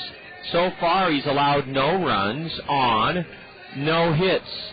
Tim struck out 1, walked 2, and the Kernels have been making a habit of bringing Ryan Aldridge in the 8th inning rather than waiting till the 9th inning. Ryan will have his work cut out for him. Javis Diaz, the slap-hitting leadoff batter for the Wizards, will bat with the tying run at second. 1 out here in the bottom of the 8th inning, 6-5 Kernels. Ryan Aldridge is 1-2 this year. He's on for the 30th time, 14 saves and a 3.21 ERA. Mike Nutter, get this. Out of our 73 games this season, 26 have been one-run contests. Wow. That's amazing, isn't it? Almost a third of our fans in the park. That's right. Over a quarter of our games have been decided by a run or less, or a 1 run. Yeah, it does keep the fans in the ballpark. And let's look ahead just a little bit more to our next homestand and tell you that not our next homestand, but let's look ahead into the second half. A red letter date on your calendar should be Saturday, July 15th. The Blues Brothers are coming. Right. Mike, you know the Blues Brothers very well. Their act is as time-honored and funny as it gets. No question about it. I love when that beat-up old police car comes onto the field and it's either Jake or Elwood gets left behind. Exactly right. And he has to dive into the back of the car. Mike Nutter, have you ever given any thought to trying to buy into an ownership stake of a team? Yeah, I would love to. Me too. I would love to as time goes by to look at things like that. I think that we all love what we do, and the ownership, literally and figuratively, would be something that you could really hang your hat on, and it would be a tremendous thing to be able to do that. It would be so much like owning a house. You would take that pride and that extra effort of investment. Yep. And I'm glad to hear that you might be interested in doing that down the line. Ball 1 is upstairs from Ryan Aldridge, who's come on to try to keep the Kernels ahead in this one. In the bottom of the 8th inning, the Wizards have the tying run at second and 1 out. Javis Diaz, nothing for 4 today, did reach on an error and scored in the Wizard 4-run second inning, 6-5 Kernels. Blistering fastball, strike 1 from the Kernel 22-year-old right-hander, Ryan Aldridge. Ryan has not been scored on in his last 8 outings out of the Kernel bullpen. He's not responsible for the runner at second, but he'd sure like to keep him from scoring. Javis Diaz slaps the 1-1 pitch foul into the backstop, strike 2. A former manager in your system is a current Padre roving instructor that was here today. I saw him talking to some people over at your dugout, Tom Gamboa. Sure. I believe Tom managed last year in Little Rock. Very well. For you, very well. He was very successful. I never got to meet him. He's out here, great guy, brought in by Grady Fuson, who's now certainly one of the top dogs with San Diego, and I saw him over there. I'm guessing, talking to Bobby and some of the other guys and coaches and maybe Rhodey and people that he would know well. Oh, that's great for Tom. He was the unfortunate victim of that ridiculous attack at Comiskey Park a few summers ago by the drunk fans. Strike 3 call, the slider to Javis Diaz, and brother, did Ryan Aldridge get a big strikeout for the second out here in the Wizard 8th inning. 2 away, tying run at second. Seth Johnston, a right-handed batter now at the plate. That was a huge strikeout by Ryan Aldridge of Seth Johnston. Of Javis Diaz. Now Seth Johnston, the batter. Seth is 1 for 4 today with an RBI single. He's batting .256, and he whistles the first pitch foul straight back up above our compatriot and friend Mike Maz. Wow. I don't think he had the time to get the net ready on that one. Speaking of the Kernel equipment manager, he dashes out of the Kernel dugout, and in uniform, your fans, like all fans, think he's one of our coaches. And I have to bite my tongue. Rhodey is a coach, but not the on-field type. People get the biggest kick out of Ron Pline when he's in uniform. Here's a pop foul right over Mike Nutter and I's head, and it's 0-2 to Seth Johnston. Boy, this game has been a dogfight. We're in the bottom of the 8th inning. The Kernels are hanging on by a run, 6-5. The Wizards, for the 3rd straight inning, have had the tying run at second with only 1 out. They have the tying run at second with 2 out here in the bottom of the 8th inning. Ryan Aldridge with the 0-2. And it's a line shot into center. Brad Kuhn coming on. Stacia going out. Hundley Stacia with a terrific catch to save the game for the time being. Hundley Stacia with his back to the infield made a fabulous catch over the shoulder to rob Seth Johnson of a base hit that would have tied this game. Mike Nutter, that ball fooled me off the bat. I thought it had a lot more on it than it did. Hundley Stacia had to save the day for the Kernels with his back to the infield. He caught a little looper off the bat of Seth Johnston to keep this game, to keep the Wizards from tying the game. That was some play by Hundley Stacia. Great concentration. Oh, Kuhn couldn't get there. Look at Johnson. He can't believe it. He literally can't believe it. Seth is leaning down on his knees and saying, what do I have to do to dump a single over Stacia's head and beyond the reach of in front of Kuhn? No runs in the 8th inning for the Wizards. A leadoff walk. There were no hits. There were no Kernel errors. Fort Wayne leaves a runner. They've stranded 9. We go to the top of the 9th inning. It's the Kernels still leading at 6-5 over the Wizards, and you're listening to Kernel Baseball on the Kernel Radio Network. When it comes to auto insurance, Westside Agency in Palo, your professional Pekin insurance agency, will make certain you're properly insured with the right coverages and deductibles. Westside Agency will tell you about the money-saving discounts from Pekin Insurance. Multi-car discount, good student discount, loss-free discount, 45-plus auto discount, auto home discount, low mileage discount. To see if you qualify for any of these auto discounts that will lower your premiums, visit Westside Agency in Palo.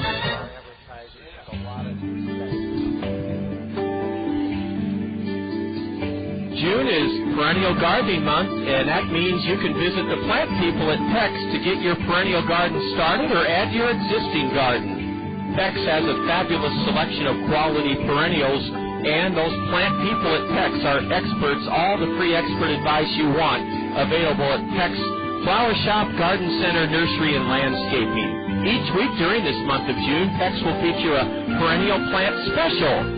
So be sure to look for this week's featured perennial special as you stroll through PEX acres of plants and flowers. Stop in to visit the plant people at PEX. This month of June is Perennial Gardening Month. PEX Flower Shop, Garden Center, Nursery, and Landscaping. They're at the corner of Blair's Ferry and Edgewood Road Northeast. They're open until 8 o'clock weeknights and 5 o'clock on weekends.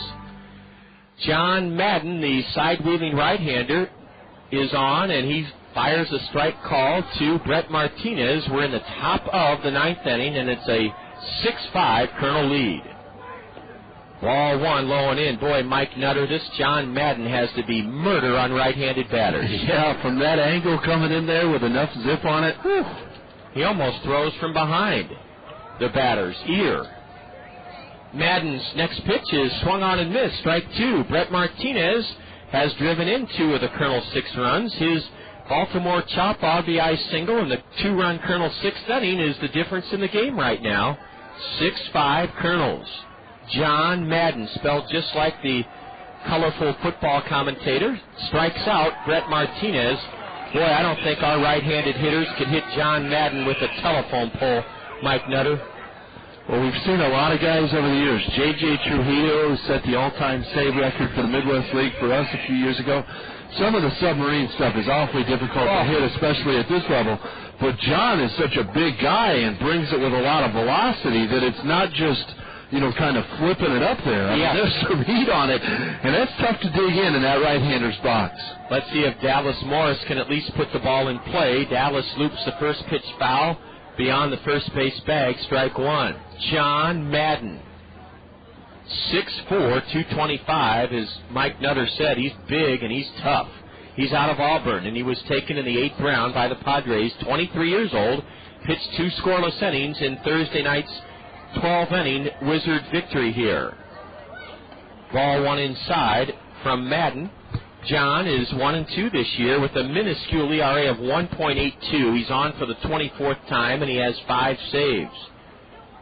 John Madden working from the stretch with 1 out and nobody on. Dallas Morris bounces one over the hill. Tough bounce for the shortstop, and he throws it past first. That will likely be a throwing error by Jesus Lopez.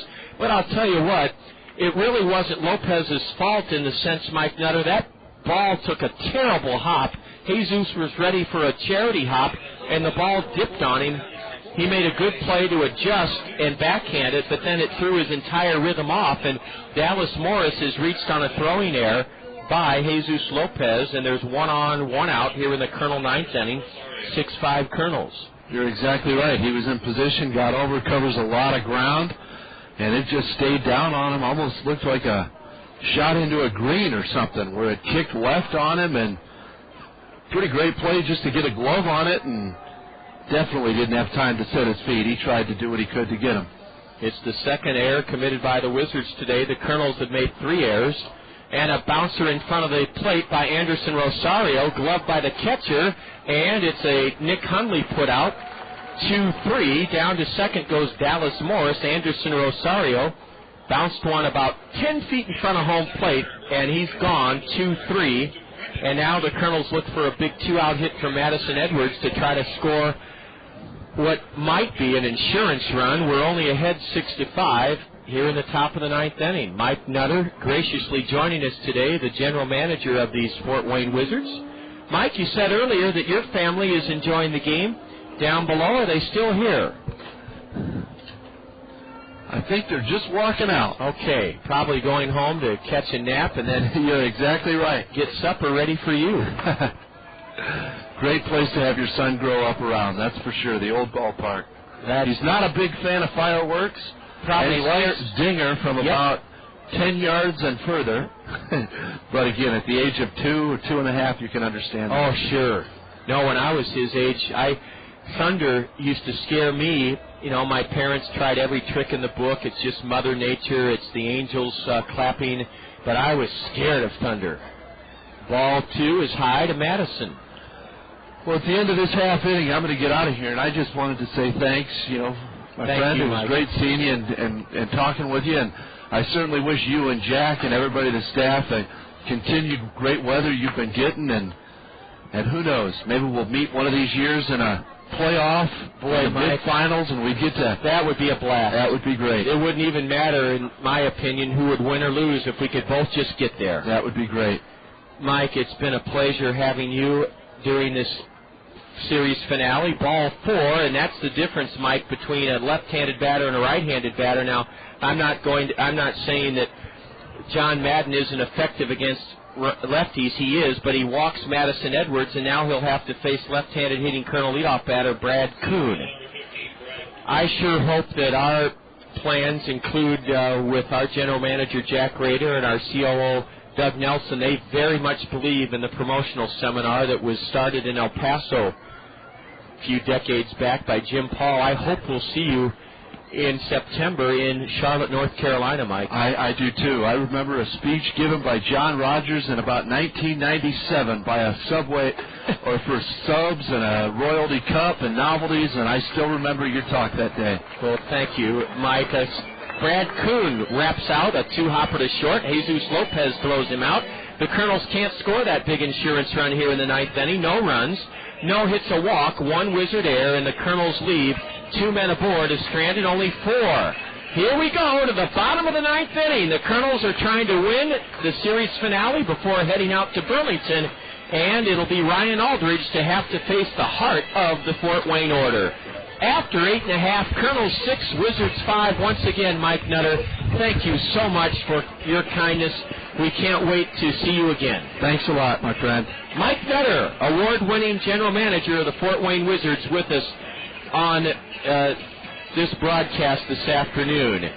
We'll be back for the bottom of the 9th inning, 6-5 Kernels. You're enjoying it on the Kernel Radio Network. Honey, don't throw those cardboard boxes away. Oh, yeah, I forgot that we're not allowed to do that. What should I do with them? Cardboard is recyclable. Just cut the boxes up and flatten the pieces. There's some string in the garage that you can bundle the pieces up with. Make sure you use the string, though, not tape. Okay, I cut the cardboard boxes up, flatten the pieces, and bundle them together with the string. Now what do I do with it? Just set it out next to the blue curbside recycling box. Remember, cardboard is not accepted as garbage. Follow the steps you heard carried out by our happy couple and recycle your cardboard.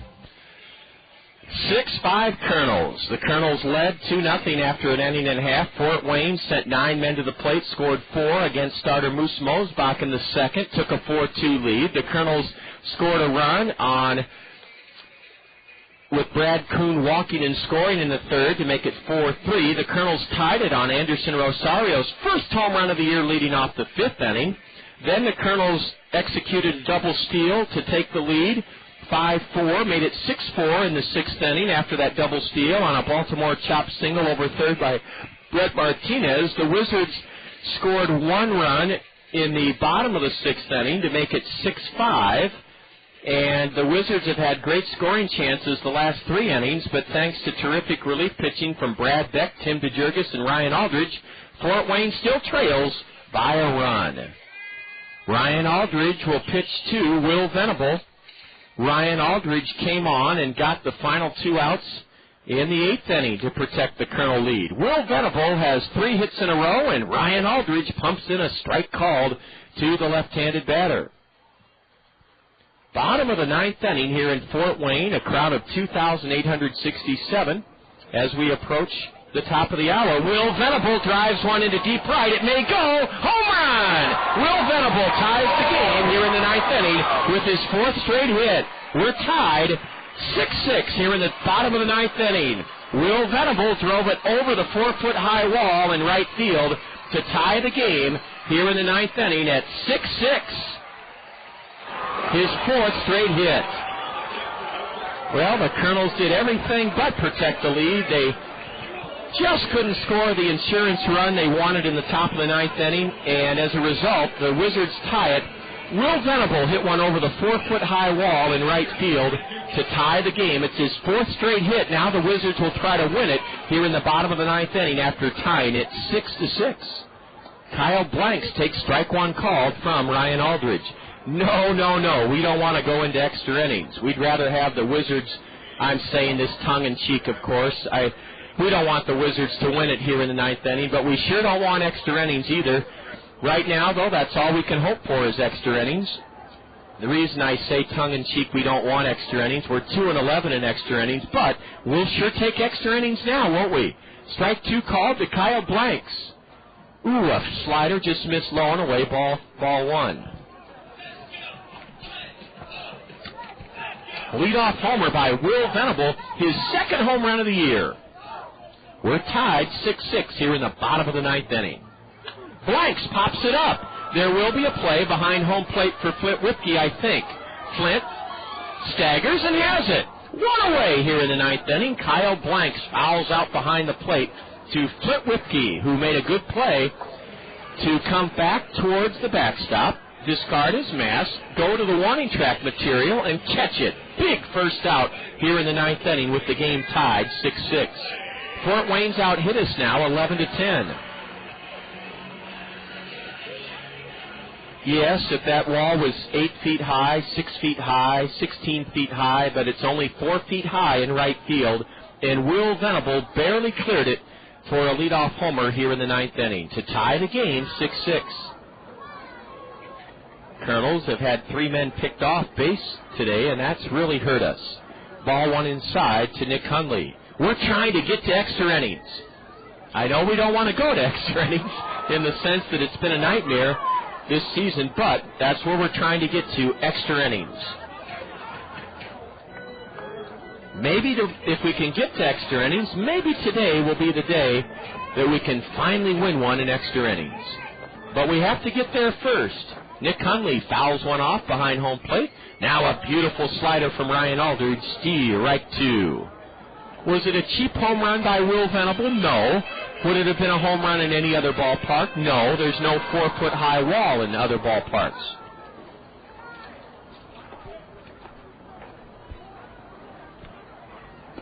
Fastball over but low, and the count even to Nick Hundley, 2-2. Well, what's new? We're in a close game. We've played 26 one-run games this season out of 73. That's unbelievable. A high pop foul, and Whipke watches it sail into the seats behind home plate. 6-6 our score, bottom of the ninth inning. All of that great bullpen work by Beck, DeJurgis, and Aldridge was erased on one fell swoop of the bat, Will Venable with his 4th straight hit, a leadoff homer here in the bottom of the 9th inning to tie the game. Nick Hundley wraps one off to the right. It soars beyond the grandstand, and it's still 2-2 to Nick Hundley. This will be the final inning of work for Ryan Aldridge, who will not earn his 15th save of the year. Ryan's pitched so well this season. In fact, that home run by Venable, the first run scored off Aldridge in his last 9 appearances. Wow, is that something? Hundley on a 2-2 delivery, corks it into left field. On the run and making the play is Madison Edwards. Nick Hundley lines to left. 2 gone here in the Wizard 9th inning. The batter now for Fort Wayne is Mike Baxter, left-handed hitter. I just can't imagine ever seeing a ball club play more one-run extra inning games than our team has this season. It's just been amazing, exciting, but most of all, just amazing to see a ball club play so many one-run games. We're trying to get this one into the 10th, and ball 1 low to left-handed hitting Mike Baxter. From Aldridge, Ryan's next pitch is grounded fair past first, and that'll be the winning run going to second base. Mike Baxter with the 2-out double. Guarding the line was Flint Whipke, but he wasn't guarding it enough to prevent Mike Baxter from collecting his second double of the afternoon. And the Wizards now will try to win it here in the bottom of the 9th with a base hit. Darryl Jones, the batter, 2 for 4 today. That ball was pulled between Flint Whipke and first base down the right field line. Mike Baxter with his second double, second hit of the inning for the Wizards, who have the winning run at second and 2 gone here in the bottom of the 9th inning. Now we're really trying to get it to extra innings.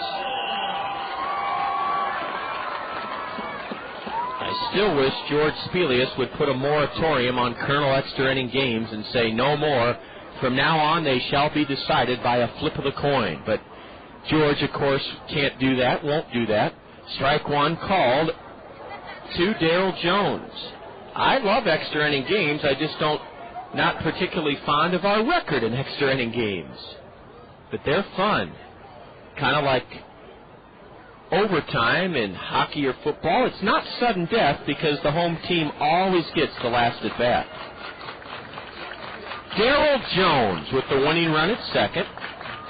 2 out here in the bottom of the 9th inning. The Wizards are trying to win it and gain a split in this series. Ryan Aldridge hoping to be working to his last hitter. Tim Madison will pitch if there is a 10th inning. Swing and a miss, strike 2 on Darryl Jones. 1 run here in the 9th inning for the Wizards, a leadoff home run by Will Venable, his 4th hit in a row, his 2nd home run of the season. Aldridge's 0-2 is fouled off the batter's fists. Top of the hour, just past 5 o'clock here in Fort Wayne, just past 4 in eastern Iowa. You're enjoying Kernel Baseball on ESPN Radio 1600, KCRG, Cedar Rapids. Bottom of the 9th, winning run at second, 2 out. 6-6 the score. The 0-2 to Jones is a slider high and outside from Ryan Aldridge.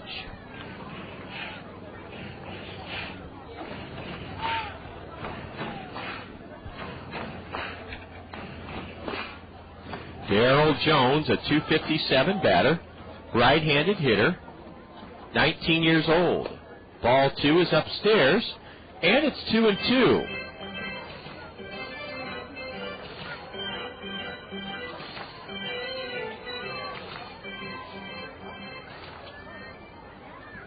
Jones is a right-handed hitter with a straightaway stance. The 2-2 from Ryan. High, ball 3. Lurking on deck is Jesus Lopez.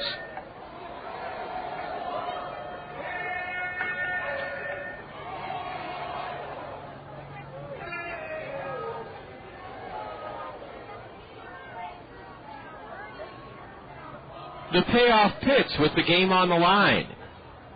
A high pop-up near the first base Wizard dugout. Flint Whipke chases, and it's one row up. One row up. Well, what does that tell you about the Kernel fate here this afternoon? Wow. Flint Whipke ran into the backstop, and Darrell Jones stays alive by fouling one into the first row of the Navy or the Royal Blue box seats.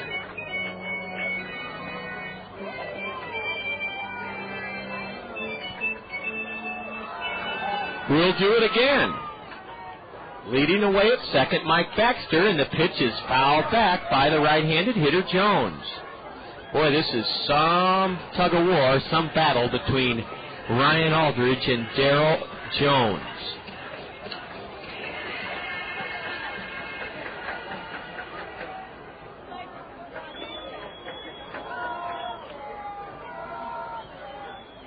Jones trying to reach, trying to single home or drive home the winning run. Mike Baxter at second, 2 out, bottom of the 9th inning.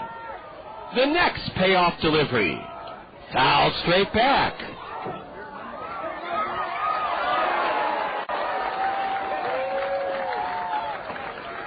It's 6-6 here in the bottom of the 9th inning. 2 out, winning run at second for Fort Wayne. And the fourth 3-2 pitch from Ryan Aldridge to Jones. Low away, ball 4. First and second, 2 out. Let's see if the Kernels bring in Tim Madison. It looks like Ryan Aldridge is fatiguing here. Here comes Kernan Ronan. Kernan will talk it over with Ryan Aldridge and try to help him get the final out here in the bottom of the 9th inning with the score tied 6-6. We're back at home Thursday. And it's a Bucket Cup Thursday night. The gates open at 6. The game against the Dayton Dragons, the Cincinnati Red minor leaguers, will start at 7 o'clock this Thursday night. And a Bucket Cup Thursday means 12-ounce draft beer, 12-ounce soda, and slushies are only $1. Bottled water and bottled soda only $2. On the Bucket Cup Thursday, this Thursday, the 29th of June. Friday night, iOS Office Solutions will be giving away hats to the first 1,000 of you Kernel fans.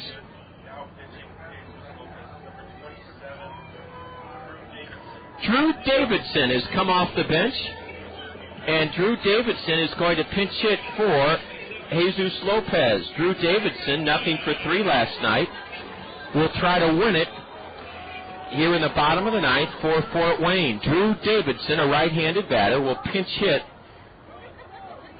here in the bottom of the 9th inning for Jesus Lopez. Ball 1 low to Drew Davidson. Kernels started this 9th inning, it seems like a half hour ago, leading 6-5. It's now 6-6. Wizard runners at first and second, 2 out. Drew Davidson, a right-handed hitter. Checks his swing on a fastball. Did he go around? No, says the base umpire, Kellen Levy. 2-0 to Drew Davidson, and it just looks like Ryan Aldridge has run out of steam here. He came on to get the final 2 outs in the 8th inning, but has made a lot of pitches here in the 9th.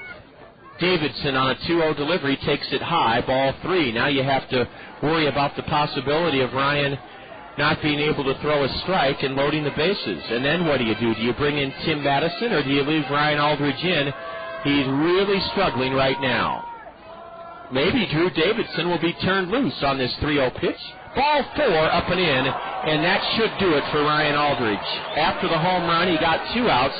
Then he surrendered a double and 2 walks. Tim Madison will likely have to come into this game. Yes, he will. Tim Madison is going to enter the game here in the bottom of the 9th inning to try to send us into the 10th inning. And our chances are growing very slim since that double by Mike Baxter. A walk and a walk, and the Kernels go to the bullpen for the 5th time today. And Tim Madison will come on to replace Ryan Aldridge. This call to the Kernel bullpen is sponsored by U.S. Cellular. Get your wireless relief with Call Me Minutes only from U.S. Cellular. Well, how's this for Tim Madison? Okay, fella, you haven't thrown a pitch all day. come into the game with the bases loaded in the bottom of the ninth inning, winning run at third, 2 out, and get the final out to send us to extra innings. You think, Tim, you think that would be a scenario you'd want to inherit? That's exactly what Tim Madison relishes. 24-year-old Colonel right-hander Tim Madison pitching here in the bottom of the ninth inning, trying to keep the game tied at 6 and send us to the 10th inning. Tim Madison is 2-4 this year, on for the 23rd time out of the Colonel bullpen. Tim has 2 saves. He's pitched 35 1/3 innings, allowed 45 hits. Tim has struck out 25 batters in 35 1/3, walked only 6. And Tim Madison will have to face Abraham Aguilar, the number 9 hitter for the Wizards. This game is 3 hours and 8 minutes in length. We're in the bottom of the ninth inning, and the Wizards have the bases loaded. Winning run at third, Mike Baxter, 2 out. Abraham Aguilar, the batter. He may try to squeeze the winning run home. Dallas Morris is playing deep at third, very deep at third, so I would say, even with 2 out, I think that Randy Reddy may put the squeeze on. Ordinarily, you don't squeeze with 2 out, but where the Colonel infielders are playing, Flint Whipke, a good 15 feet behind first base. Now Dallas Morris takes a few steps in, but I still think the Wizards may try to squeeze the winning run home. First pitch, high, ball 1. Colonel started this ninth inning in good shape, leading 6-5. 2 out, bases loaded, and the winning run at third for the Wizards. Is Aguilar swinging? No, a strike called from Tim Madison.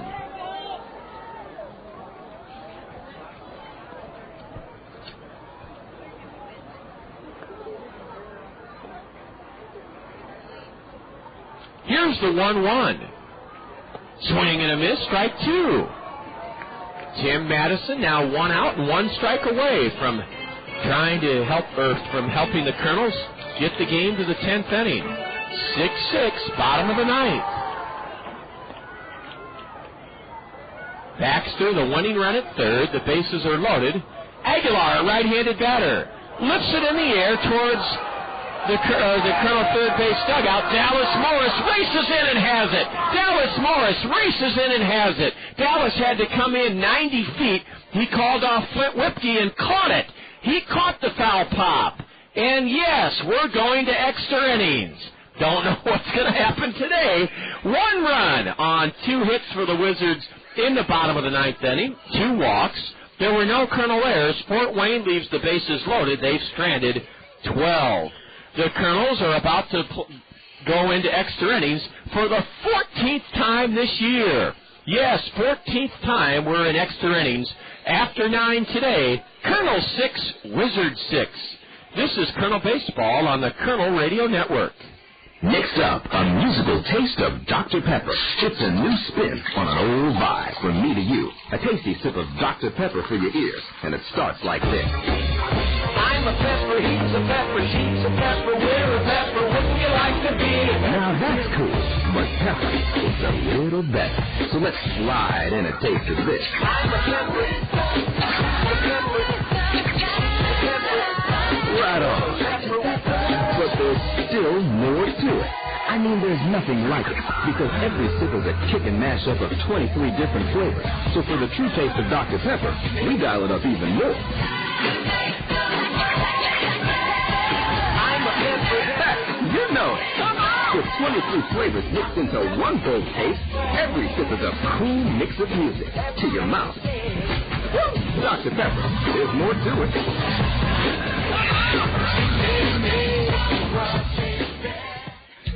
Your home is a place for savoring all the good things in life. It's a place for celebrations. It's a place where memories are created. To make sure your home is properly insured, visit Sheets Forest Draper in Marion, your professional Pekin insurance agency. Sheets Forest Draper will give you all important details about homeowners insurance with complete coverages and surprisingly affordable rates. Visit Sheets Forest Draper in Marion for homeowners insurance for your well-lived and well-loved home. Jordan Wren's facing right-hander John Madden, who pumps in a strike called. We're in the top of the 10th inning, 6-6 the score. John Madden pitched around an error and a walk and kept the Kernels from scoring an insurance run in the top of the ninth. Jordan Renz falls in behind 0-2 as he grounds one foul to his manager coaching at third, Bobby Magallanes. How about Tim Madison? He came in with the winning run at third, bases loaded, 2 out, bottom of the ninth inning, and got Abraham Aguilar to foul out to third. Matt Bush takes over at shortstop in the 10th inning as the Wizards pinch hit for Jesus Lopez. Jordan checks his swing on a pitch in the dirt for ball 1. 6-6 the score, 12 hits for the Wizards today, 10 for the Kernels. A leadoff homer by Will Venable, his second home run of the year, his 4th hit in a row, tied the game off Kernel closer Ryan Aldridge in the bottom of the 9th inning. The 1-2 to Jordan Renz. Strike 3 called, 1 away here in the 10th inning. Hundley Station now at the plate. An off-speed pitch did in the Kernel All-Star, who is now 1 for 5 today. Ryan Aldridge pitched he got 1, 2, 3, 4 outs, so he pitched an inning and a third. And he allowed 1 run on 2 hits. Hundley Station takes just outside, ball 1.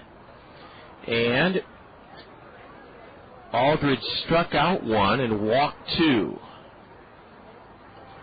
Hundley, a switch-hitting shortstop, batting left, fouls the next pitch off to the left, strike 1. We have a lot of finals to give you here in the top of the 10th inning on the State Farm Major League Scoreboard. It's brought to you by State Farm Insurance agents Brad Dunn, Gary Schubat, Dale Thompson, and Al Shetler.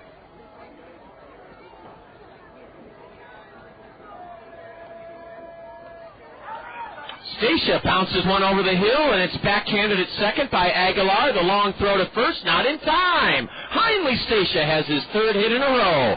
Kernels have the go-ahead run at first on an infield single by Hundley Stacia here in the top of the 10th inning.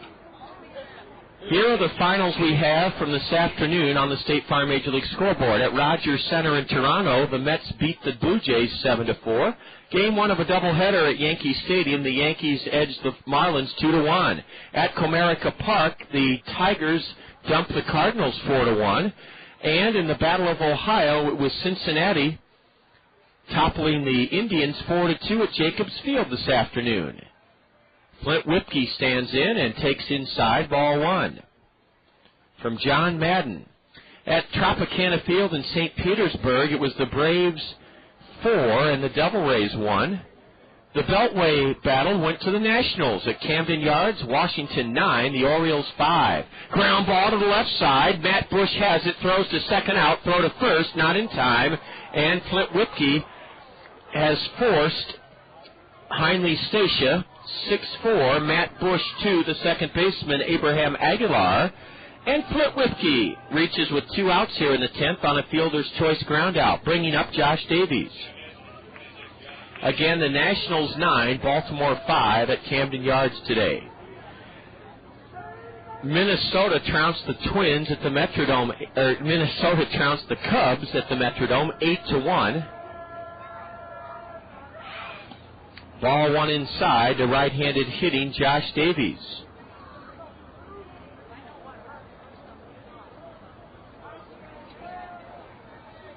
Davies, 1 for 4 today with a walk and 2 runs scored.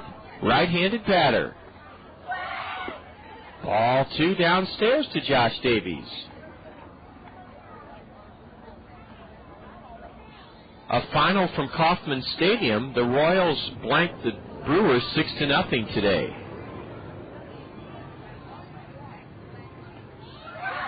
Ball 3 down and in to the Australian 20-year-old Josh Davies.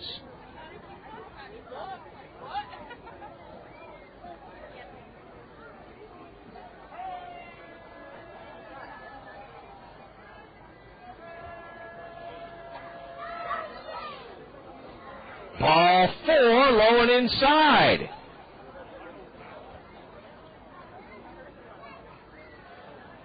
And the Kernels have runners at first and second. 2 out here in the 10th inning, and Brett Martinez will bat.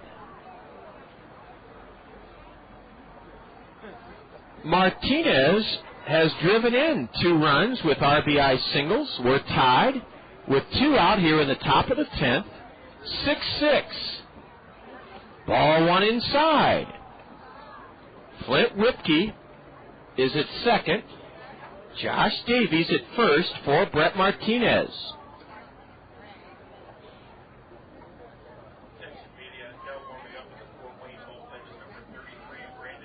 Now Tom Bradley, the pitching coach of the Wizards, trots out to the mound to have a word with his right-hander, John Madden. Let's continue with our look at the State Farm Major League scoreboard. Interleague play in Denver. They're in the bottom of the 8th, and it's the Rockies 3, the Rangers nothing. Rockies 3, Rangers nothing in the bottom of the 8th inning at Coors Field. Bottom of the 3rd in San Francisco, the A's lead the Giants 4-3. 1-0 to Brett Martinez, the Colonel catcher. And a sidearm delivery is trickled foul behind home plate to even the count to Brett, 1-1. At Petco Park, the parent club of our opponents, the Wizards, the Padres trail the Mariners in the top of the 5th. It's 4-1 Seattle. Our parent club, the Angels, and Arizona are clashing in Phoenix today, and it's 2-2 in the bottom of the 2nd inning. Here it's 6-6 in the top of the 10th, 2-on-2 out for the Kernels, as John Madden's 1-1 pitch is low, ball 2. They're in the bottom of the 4th inning at Dodger Stadium with the Pirates and Dodgers tied 1-1. And the game you'll hear later this evening right here in the zone, the Astros take on the red-hot White Sox at U.S. Cellular Field. The 2-1 to Brett is bounced to short. Matt Bush has it and guns the runner out. We're going to the bottom of the 10th inning. Brett Martinez bounces out to short to end the Colonel 2-out scoring threat in the 10th inning. No runs for the Colonels. 1 hit, a walk. There were no Wizard errors. The Colonels leave a pair and have stranded 6. Tim Madison back to the hill as we go to the bottom of the 10th inning. Colonels 6, Fort Wayne 6. You're enjoying Colonel Baseball here on the Colonel Radio Network. Fairfax State Savings Bank is paying you to come to the ballpark every Wednesday this season. You heard right. Fairfax State Savings Bank is paying you to come to Veterans Memorial Stadium every Wednesday this season. The first 750 of you Colonel fans to enter the gates before Wednesday's home game will receive an envelope full of money inside from Fairfax State Savings Bank. Each of those 750 envelopes will contain a greenback up to a $100 bill. Fairfax State Savings Bank, free money Wednesdays. Come early to line your pocket with cash. There's a lot you can do to satisfy your taste for Italian. You can marry one. You can drive one.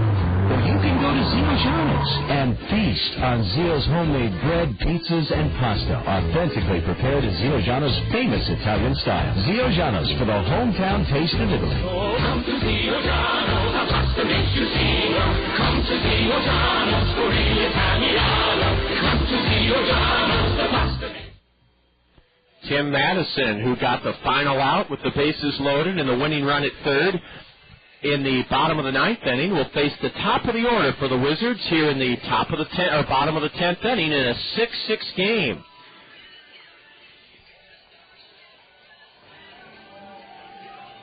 It'll be Javis Diaz, Seth Johnston, and Will Venable to face Tim Madison.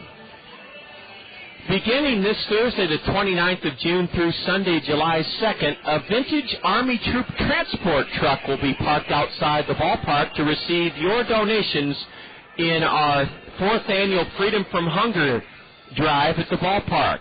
The challenge we're asking you to help us fulfill is filling that truck with food to help area food assistance programs feed the hungry in our community. Meet us at the stadium Thursday, June 29th, and bring along a non-perishable food item. Here's a bunt. Flint Whipke fields it, and no play. A bunt single for Javis Diaz. Diaz, a drag punt up the first baseline. Flint Whipkey fielded it 2/3 the way in fair territory, leaned out and tried to tag Javis Diaz. No go there. Diaz just flashed by Flint. Flint then underhanded to the second baseman, Josh Davies, not nearly in time, and a bunt single by Javis Diaz has the winning run at first with nobody out here in the Wizard 10th inning. Fort Wayne is 3-3 in extra innings. Kernels 2-11. A throw to first, and Javis Diaz dives back safely. Great drag bunt single by Javis Diaz to open up the Wizard 10th inning. With your donation on Thursday, June 29th through Sunday, July 2nd, you'll be eligible to enter a drawing for a prize package to be given away on Freedom from Hunger night at the ballpark. Thank you in advance for joining the Kernels and helping our community enjoy freedom from hunger. A bunt foul off to the right, strike one on Seth Johnston. Bottom of the 10th inning, 6-6 here in Fort Wayne.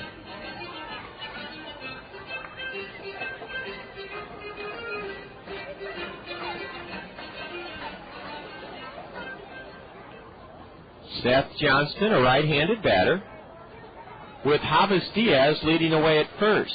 Tim Madison fires to first, no tag by Flint Whipkey.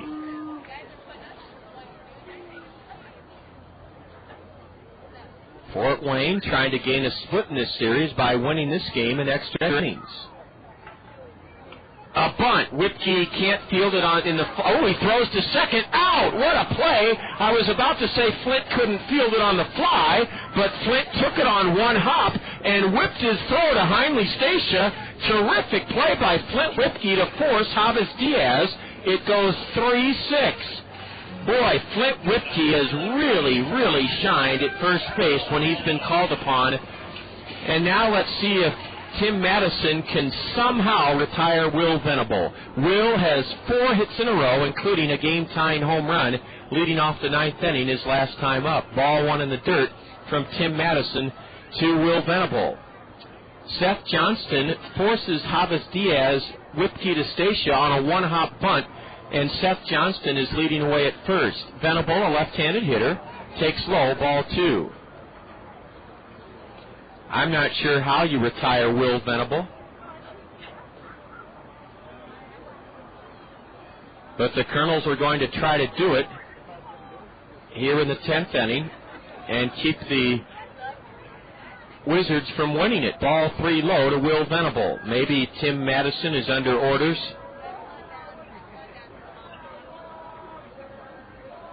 to walk the batter on purpose. Strike one call to Will Venable.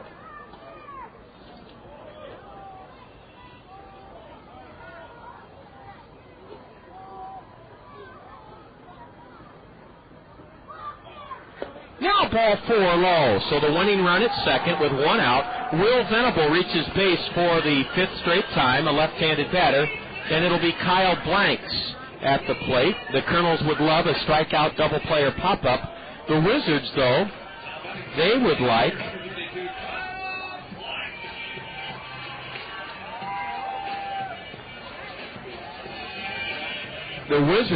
a base hit.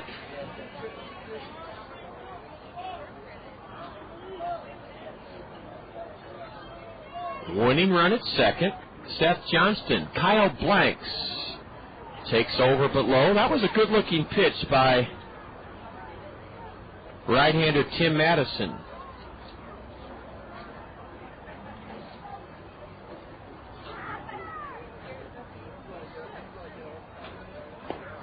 Fastball, low, ball 2.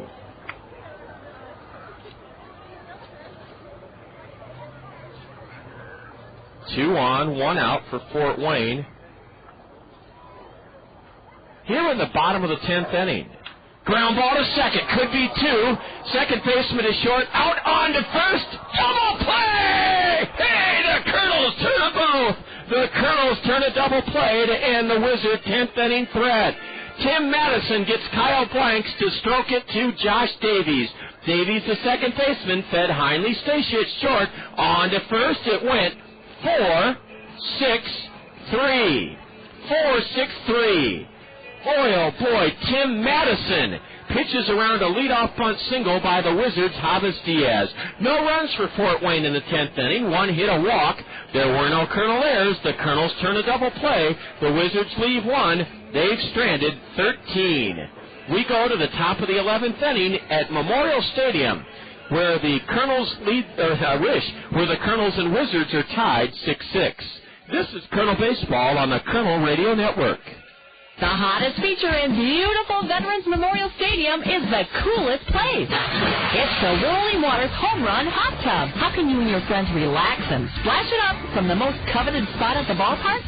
Simply register at Center Point in Westfield Mall and listen. If you're selected as the winner, you'll enjoy the ultimate entertainment experience. AquaJet Stream Comfort atop the left field wall in the Whirling Waters Home Run Hot Tub. Brought to you by Westfield Mall and Whirling Waters. Your chance to splash it up.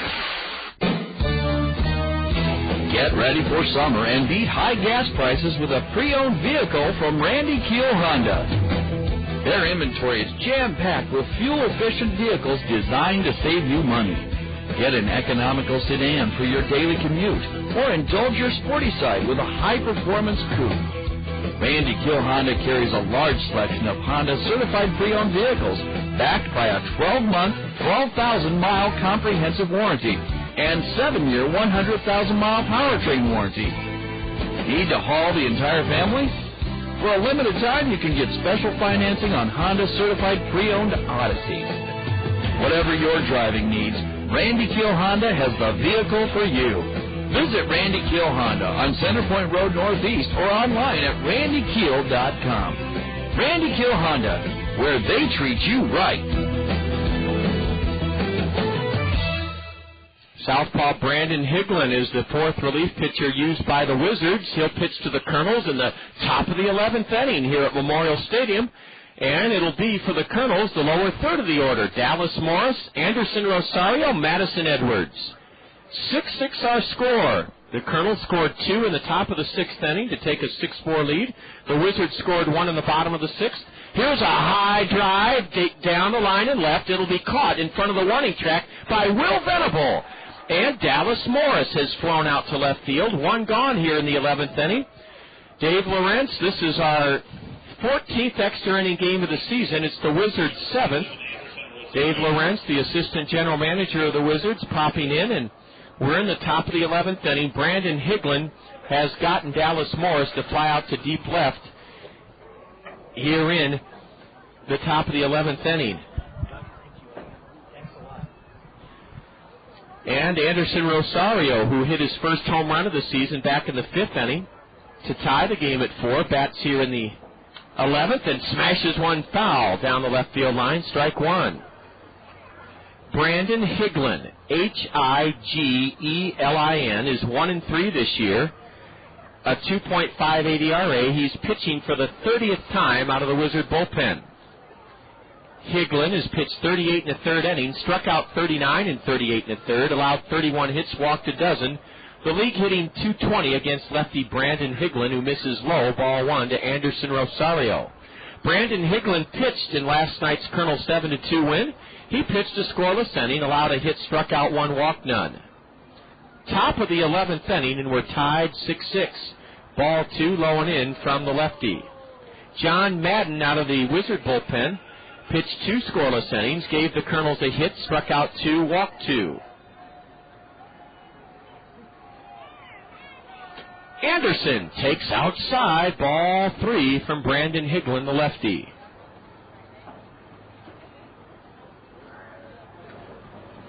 Thanks for being with us this afternoon. We've had another thrilling game. This one tied in the 11th, 6-6. Anderson Rosario runs the count full now as he squibs one foul behind home plate. It's time for our baseball fun fact here in the top of the 11th inning. Our last vignette concerning the College World Series, which is unfolding in Omaha between Oregon State and North Carolina. 4 of the pitchers on the 1969 Arizona State College World Series championship team hurled at least 5 years in the big leagues. Can you believe that? 4 of the pitchers on the 1969 Arizona State College World Series championship team hurled at least 5 years in the majors. A high can of corn lifted into straightaway center by Anderson Rosario. It's caught by Javis Diaz. 2 out here in the Colonel 11th inning, 6-6 the score. Here are the 4 pitchers on the 1969 Arizona State College World Series championship team that hurled at least 5 years in the big leagues. Larry Gura, second-round pick by the Cubs out of Arizona State, pitched 16 years in the big leagues, primarily successfully with Kansas City. Craig Swan pitched 11 years in the big leagues with the Mets and Angels. Jim Crawford pitched 5 seasons in the major leagues out of Arizona State with Houston and the Tigers. And Laren LeGros pitched 10 years in the big leagues with the Tigers, Cardinals, White Sox, Dodgers, and Phillies. Stantrell Smith is pinch hitting for Madison Edwards. Stantrell will take over in left field in the bottom of the 11th inning. And a 1-1 pitch from Brandon Higlin is outside to Stantrell Smith. Bobby Magallanes trying to do something to help the Kernels win an extra inning game. And it's Stantrell Smith pinch hitting for Madison Edwards. Stantrell wraps it off the end of the bat to second, and a 1-2-3 inning for Brandon Higlin as Abraham Aguilar throws out pinch hitter Stantrell Smith to end the Colonel 11th inning. We're in our 14th extra inning game of the year. We're 2-11 in extra innings, and we're going to the bottom of the 11th inning here in Fort Wayne, where the Kernels and Wizards are tied 6-6. We'll get our... There we go. We'll be back with the bottom of the 11th in Fort Wayne in this 6-6 game on the Kernel Radio Network in 90 seconds.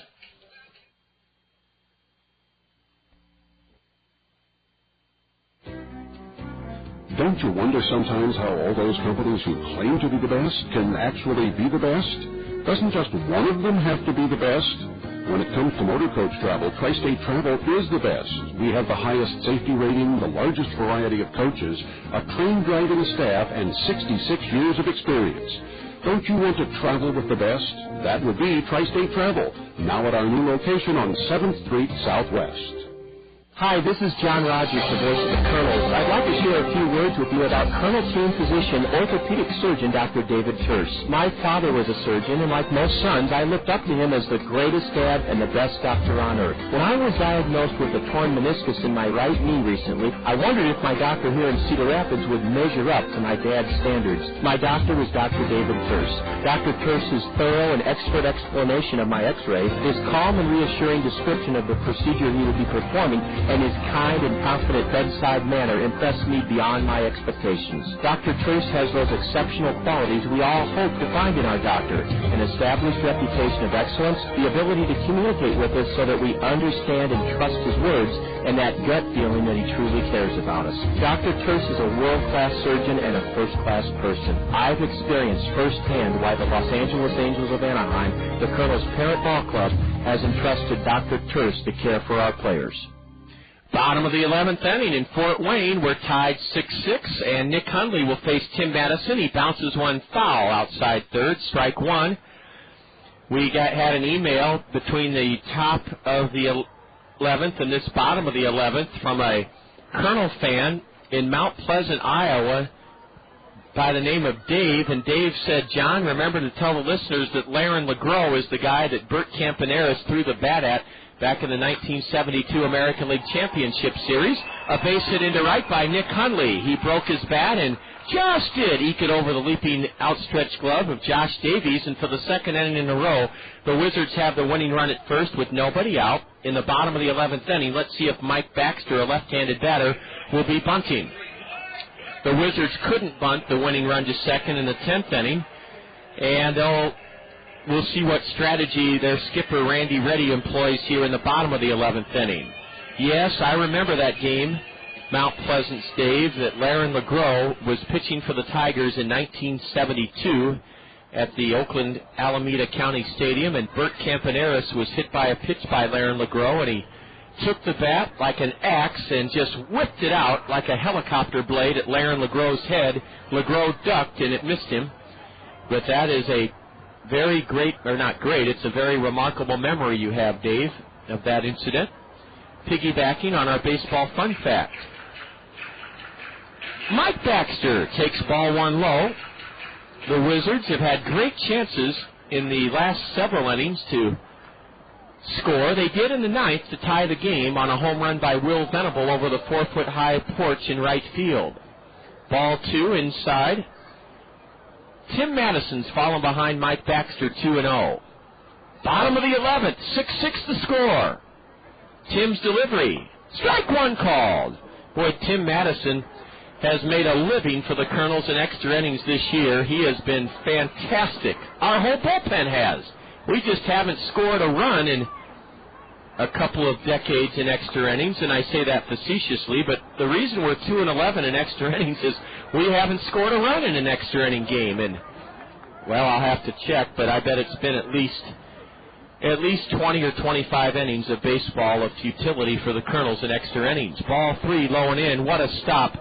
Well, wait a minute. They said Mike Baxter went around. The Kernels get a big break on a pitch in the dirt. Baxter went around, and the base umpire, Kellen Levy, takes some heat from the crowd here at Memorial Stadium. Let me tell you, Brett Martinez just prevented a wild pitch that would have put the winning run at second base. It's a 2-2 count to Mike Baxter. Here's Tim's delivery. Outside, ball 3. A leadoff single by Nick Hundley. And now the game's biggest pitch lurking. If Tim Madison walks Mike Baxter, you've got to like the Wizard chances of winning it here. If Madison gets Mike Baxter, I like the Colonel chances. The runner goes, and the 3-2 pitch is squibbed foul behind home plate. That's how big this 3-2 pitch is. The game will likely hinge on what happens in this at-bat to Mike Baxter. 6-6 the score, bottom of the 11th inning here in Fort Wayne. Sure enjoyed bringing you the baseball fun facts during this series relating to the College World Series. Now Mike calls time. Baxter's a left-handed hitter out of Vanderbilt, and so far today he is 2 for 4 with a walk, a run scored, 2 doubles. Oh, actually, he scored twice. Let's see if Nick Hundley will be running on this next payoff pitch from Madison. He's not. And a check swing roller to third. Dallas Morris looks at second, throws the batter out at first, and a check swing roller that Dallas Morris had only one play on, and the Wizards have the winning run at second, 1 out here in the bottom of the 11th inning. Mike Baxter, a check swing roller to third, and Dallas Morris threw out the batter. Big out recorded by Tim Madison. Now the Wizards will try to win it. They have a runner at second with Darrell Jones at the plate. Darrell Jones had a chance to tie the game in the 7th inning with 2 out, but Brad Beck got him to pop out to second. Darrell Jones walked in the 9th inning. He's 2 for 4 on the day with an RBI and a run scored. Darrell Jones against Tim Madison. Blistering fastball. Strike one at the knees to the right-handed Wizard hitter. Fort Wayne at home this season is 15-20. They're 4-9 in one-run games, 3-3 in extra innings. They're trying to win it here in the bottom of the 11th with a runner at second, Nick Hundley, and 1 out. A high fly ball in the right. Don't worry about it. Anderson Rosario makes the catch, then makes a strong throw into the cutoff man, Heinle Stacia, to hold Nick Hundley at second base. Darrell Jones skies to right, 2 away here in the Wizard 11th inning, and now it'll be Matt Bush batting for the first time. Bush came into the game in the top of the 10th inning after Drew Davidson pinch hit for shortstop Jesus Lopez and walked in the bottom of the 9th inning. Matt Bush, a right-handed batter who is shelved the entire first half with a broken ankle. Bush, a right-handed hitter, was the Padre first-round pick a couple of years ago. He's from San Diego, a right-handed batter. And he torches one into right. Anderson Rosario drifting back. Has it. We're going to the 12th inning. Matt Bush hit it on the nose. A tailing liner into right. And Anderson Rosario drifted back near the line and caught it. How about Tim Madison? For the second straight inning, Tim Madison pitches around a leadoff single by Fort Wayne. No runs for the Wizards in the 11th inning. 1 hit. There were no Colonel errors. The Wizards leave another. They've stranded 14 men in 11 innings. This extra inning tilt continues in Fort Wayne. We go to the top of the 12th inning. It's the Kernels 6 and the Wizards 6. You're enjoying Kernel Baseball on the Kernel Radio Network. Cedar Rapids' oldest wholesale greenhouse is also Cedar Rapids' full-service landscaping and lawn care center. Cedar Rapids Greenhouses has been serving eastern Iowans for 50 years at the corner of Johnson Avenue and Edgewood Road behind Duffy's on the Go. Cedar Rapids Greenhouses has a full line of trees and shrubs like magnolias, maples, and lilacs. And for a limited time, buy any potted tree and Cedar Rapids Greenhouses will deliver and plant it free. If you're searching for the right beautification project, let the trained landscape designers at Cedar Rapids Greenhouses help you create a unique plan for your home. From retaining walls to ponds, waterfalls, and fountains, they'll work within your budget and taste, and they do free estimates. Lawn care featuring mowing, fertilization, seeding, sodding, aeration, dethatching, maintenance, and cleanup are all done with care and precision. For the highest quality and low prices, see the difference at Cedar Rapids Greenhouses, Eastern Iowa's full-service landscapers at the corner of Johnson Avenue and Edgewood Road. Hi, I'm Phil Andrews, your local Pekin insurance agent at Andrews Insurance in Cedar Rapids. I'd like to introduce you to an easy-to-understand, affordable life insurance plan with great benefits. It's simplified issue whole life from Pekin Insurance. The plan requires no medical exam, has guaranteed rates for life, and a guaranteed cash value. Life insurance made simple and affordable from Pekin Insurance. To learn more, contact me, Phil Andrews, at Andrews Insurance. Thanks to clutch relief pitching from Tim Madison, this game goes to the 12th inning and Fort Wayne tied at 6. Remember, a week from today, we have a fabulous lineup of fun in store for you at the ballpark. We'll be taking on the Cincinnati Red minor leaguers, the Dayton Dragons. It's a Sunday family fun day. The gates open at 1 o'clock a week from today, Sunday, July 2nd. The Kernels will be signing autographs from 1:20 until 1:40, and Myron Noodleman will be entertaining. A lot of you know who Myron is, but if you don't, I'll paint the best picture I can. Here's a bunt back to the mound by Brad Kuhn. Higlin fields it and throws Brad out. Brad Kuhn opens up the Kernel 12th inning by bunting back to the mound. 1 pitch, 1 out here in the Kernel 12th inning. Myron Noodleman is as close to a Jerry Lewis comic as you'll see. He has his hair slicked back, he has buck teeth, and he has high water pants like he's getting ready for a flood. They're black trousers, and he is just a barrel of laughs. Whether you're young or old or in between, you'll love Myron Noodleman next Sunday at the ballpark. 1 away here in the Kernel 12th inning, and Jordan Renz takes ball 1 from Higlin. Now Brandon's next delivery's high, ball 2. Kernels have been out hit 14-11. We're tied 6-6 in the top of the 12th inning. Myron Noodleman next Sunday. Ground ball off Higlin's foot, and it rolls to the shortstop position where Matt Bush takes a swipe at it with his bare hand to no avail. That's a line drive single off the pitcher's foot by Jordan Renz. Jordan has his second hit of the day, and he's the go-ahead run at first with 1 out, and the brain trust of the Wizards comes out to the hill to examine lefty Brandon Higlin. That includes Wade Yamasaki, the trainer, and the manager, Randy Reddy. They're talking with the lefty. The umpire, DeAndre Anderson's out there as well. And I'm not sure if Brandon Higlin wants to put weight on that foot yet or not. He's kind of springing up and down on his toes, testing his left foot. That's where Renz's line drive struck the southpaw.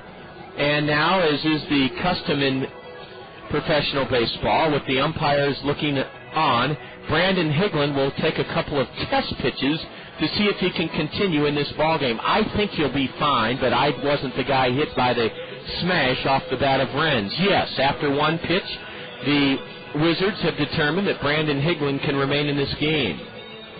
Also on tap next Sunday, the first 500 of you wearing a Freedom Festival pin will receive a backpack shaped in a jersey. And again, come early. The gates open at 1 o'clock. After the ball game, Mercy Acceleration invites you to run the bases next Sunday. Here's Hundley Stacia. Ball 1 outside from Higlin.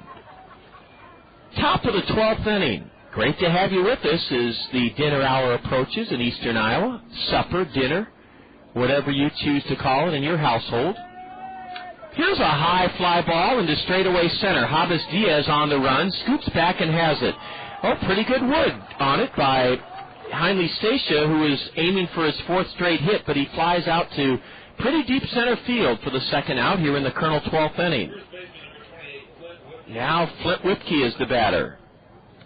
Flint is 2 for 5 on the day.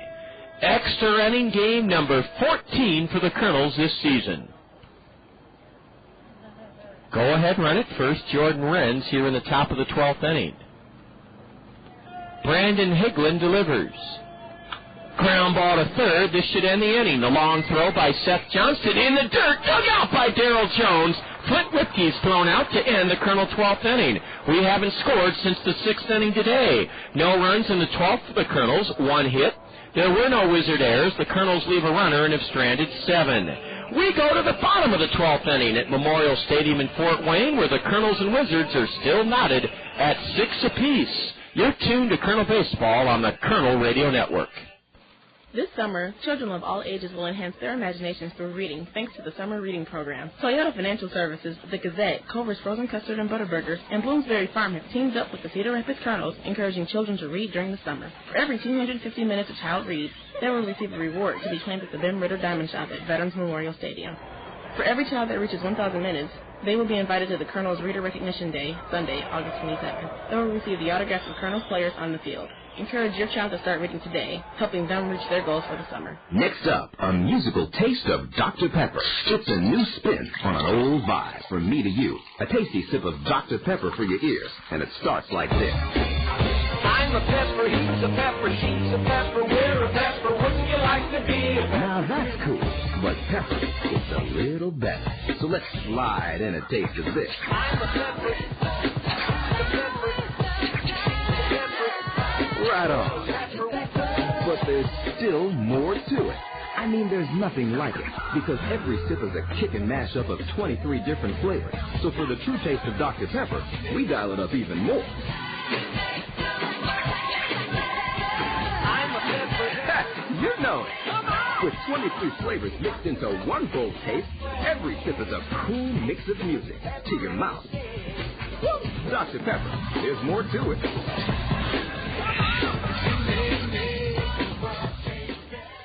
Tim Madison has been fabulous in relief for the Colonels, and his first pitch is upstairs to Abraham Aguilar, the right-handed hitting second baseman, leading off here in the bottom of the 12th in a 6-6 game. Tim fires a strike call. I'll tell you what, Tim Madison deserves some sort of recognition for the valor, gumption, and stamina he's shown in extra innings this season. This kid has been just unbelievable in extra innings, throwing strike after strike after strike. Unfortunately, our scoring drought, which has reached epic proportions in extra innings, continues here today. Swinging a foul straight back by Aguilar in this 6-6 game. The 1-2. A high pop foul drifting near the third base stands. Dallas Morris over, but it's just beyond the Colonel third baseman's reach, and it's still 1-2 to Aguilar. Stantrell Smith took over in left field in the bottom of the 11th inning after pinch hitting for Madison Edwards in the top of the 11th.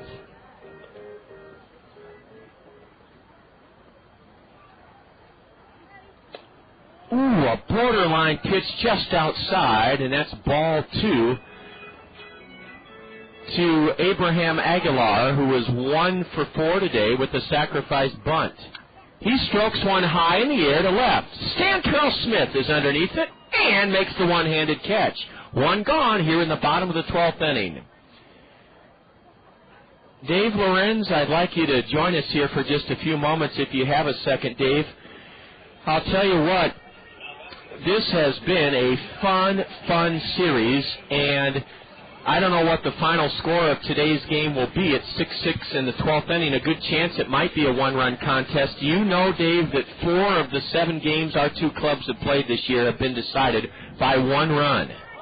This is just amazing as leadoff batter Javis Diaz pops one into the aluminum-backed general admission seats, the reserve seats down below behind home plate, strike 1.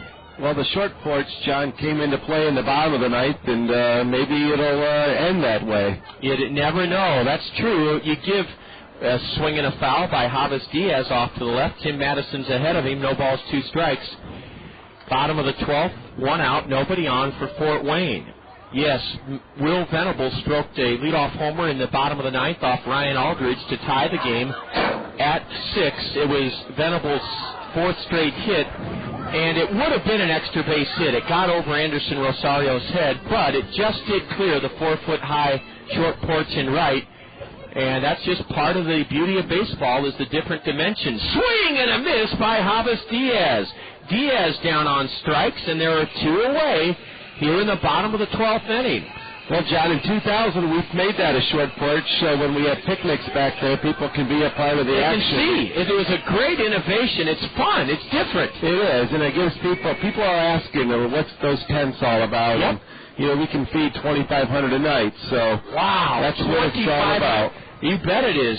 Picnics and group outings are the heart and soul of our crowd and audience and fun as well. Strike 1 is called to Seth Johnston. Now Madison delivers, and Seth corks it into shallow right. There's Anderson Rosario to glove it. Seth Johnston lines to right, and Tim Madison has now pitched 3 1/3 shutout innings out of the Colonel bullpen. Tim Madison has been absolutely magnificent this entire season out of the Colonel bullpen. We're going to baseball, John. We love it. We're going to the 13th inning with the score still tied, 6-6. Dave Lorenz, you mentioned those picnic tents beyond the right field wall. Now, I don't want to minimize. 2 of the tents, you can see the field from underneath the tents. If the picnics are pregame, where do you then move the folks that are beyond the right center field wall, or do you have closed circuit television out there? No, there's no TV. They can get full effects of the music pregame. All of our picnics are pregame, and what's nice is, like last night, we had 1,000 people behind the tents.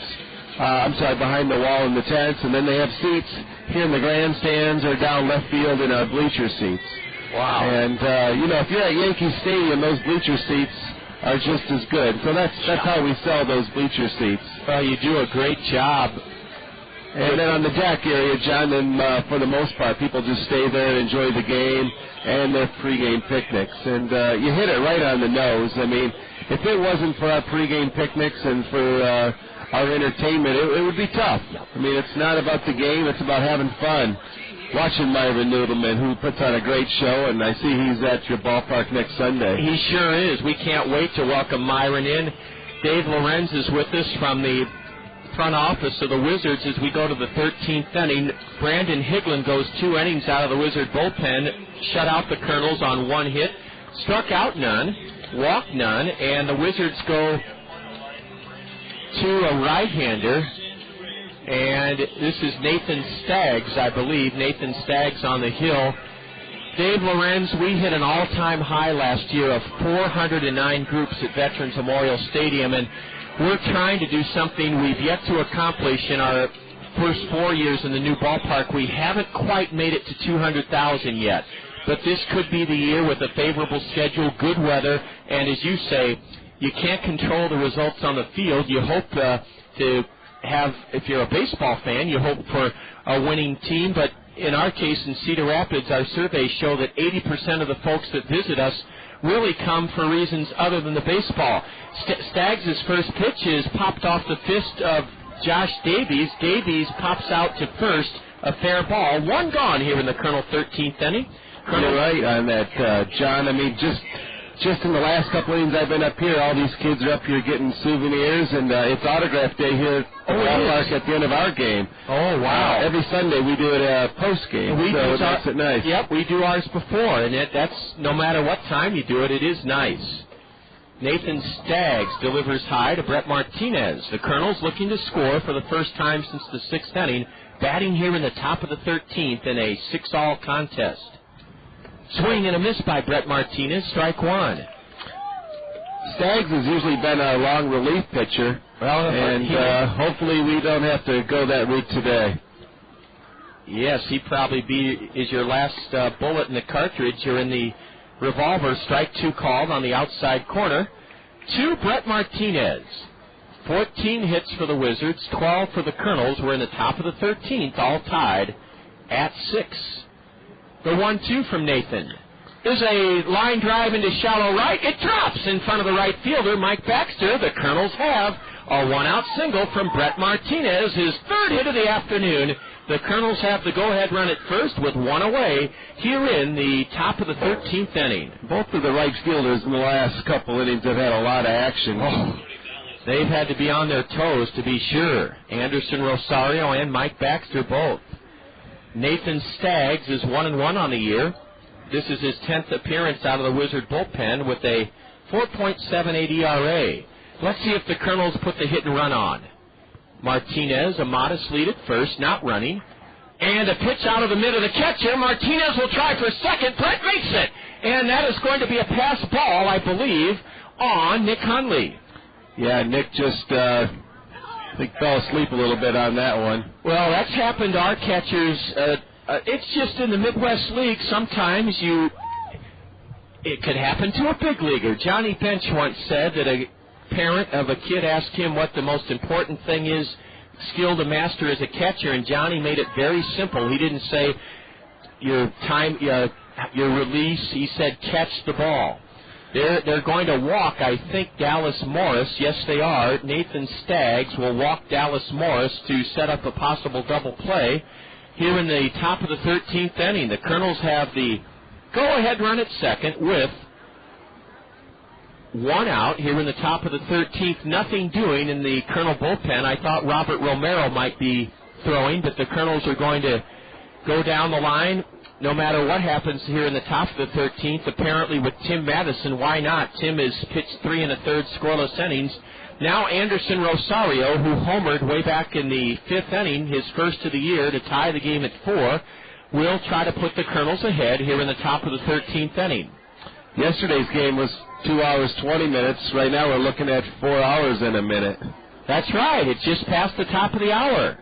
And we're glad to have you with us here on ESPN Radio 1600, KCRG, Cedar Rapids, on the Kernel Radio Network. This game is approaching 4 hours in length. We started at 2:02. It's now 6:01 in Fort Wayne. Rosario swings at a good changeup from Staggs, and strike one. Out to the hill goes Nick Hundley to make sure he wasn't crossed up. Kernels have a chance with one out here in the 13th to try to break this 6-6 deadlock. We'll be in Burlington tomorrow, and you'll hear the game right here in the zone, starting at 6:40 with the South Slope Communications Triple Play Show. The first of 3 against the Bees before we come home for an 8-game homestand to kick off the season's second half. Rosario swings at a high fastball and misses, strike 2. Had him clocked at 96 out there on the radar gun. Now, I ask your folks about that because, and I'm not skeptical, I've been told by people here that radar gun is about 5 to 6 miles an hour fast, which would mean a 90 to 91 mile an hour fastball, Dave. You're right. We had him, from what I was told, we had him set at 3 miles fast. Okay. So he's probably about 93. He's getting it up there. Ball too high, a good piece of hitting or a good piece of discipline by Anderson Rosario. That's a tough pitch to lay off of at any level of baseball, that high hummer.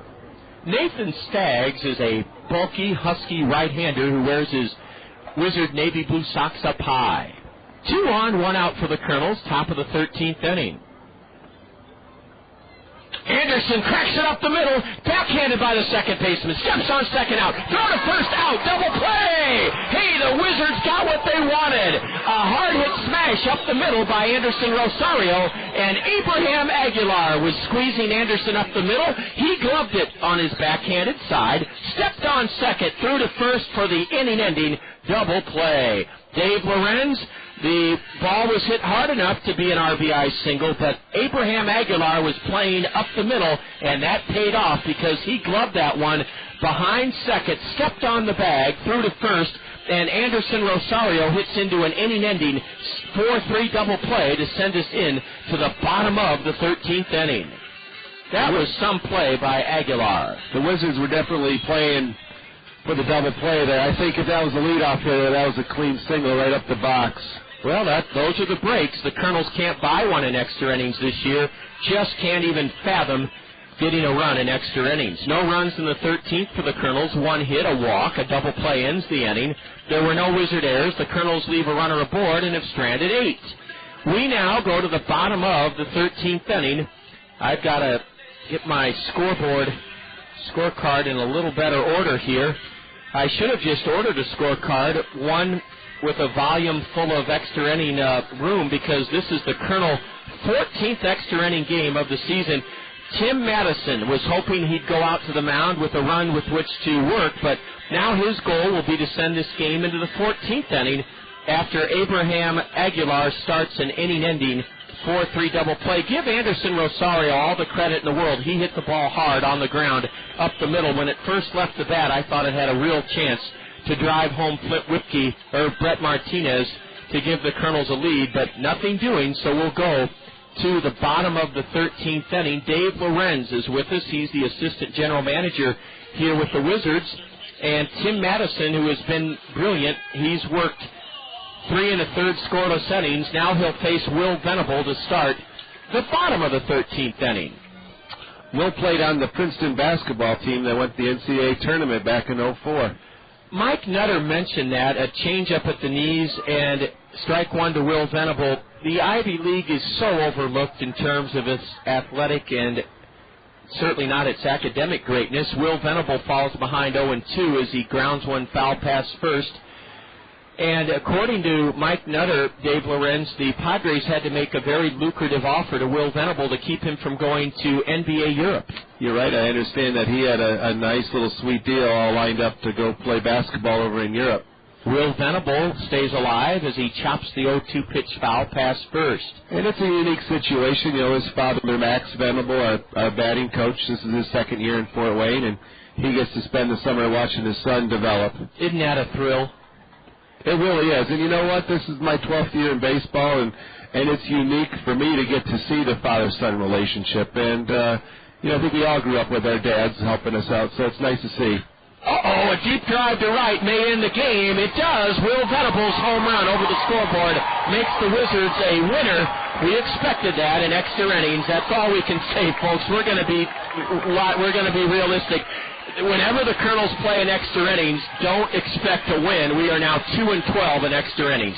Will Venable with a leadoff home run over the scoreboard in right makes the Wizards a 7-6 winner here today. Kernels fight valiantly. Don't blame Tim Madison. He was brilliant in extra innings, but the Kernels don't score past the 6th inning, and Will Venable's home run tied it in the 9th. He wins it in the bottom of the 13th inning by the final of 7-6.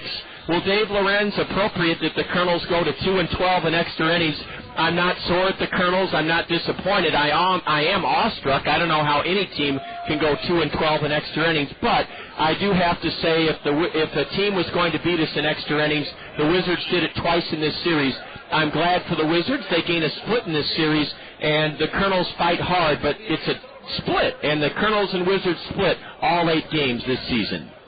Yeah, it's unique. We're talking about Will Venable and his father, and the next pitch he hit it over the scoreboard. The short porch didn't come into play here. That one was high over the 16-foot high wall and over the scoreboard, a 430-foot shot by Will Venable to win it.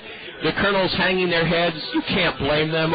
How could you wish a 2-12 extra inning record on any group of young kids? And all I can tell the Kernels is, way to go, you took it into extra innings, and that's all you can ask. You've got to be a pretty good team to play 14 extra inning games.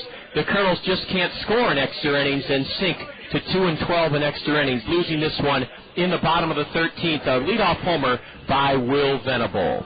Well, Dave Lorenz, thank you so much for your hospitality. We hope we'll make it back here to face you in the Midwest League Championship round in mid-September. If not, we'll see you hopefully in Charlotte, North Carolina for the promotional seminar. You're right, John. You know what, John?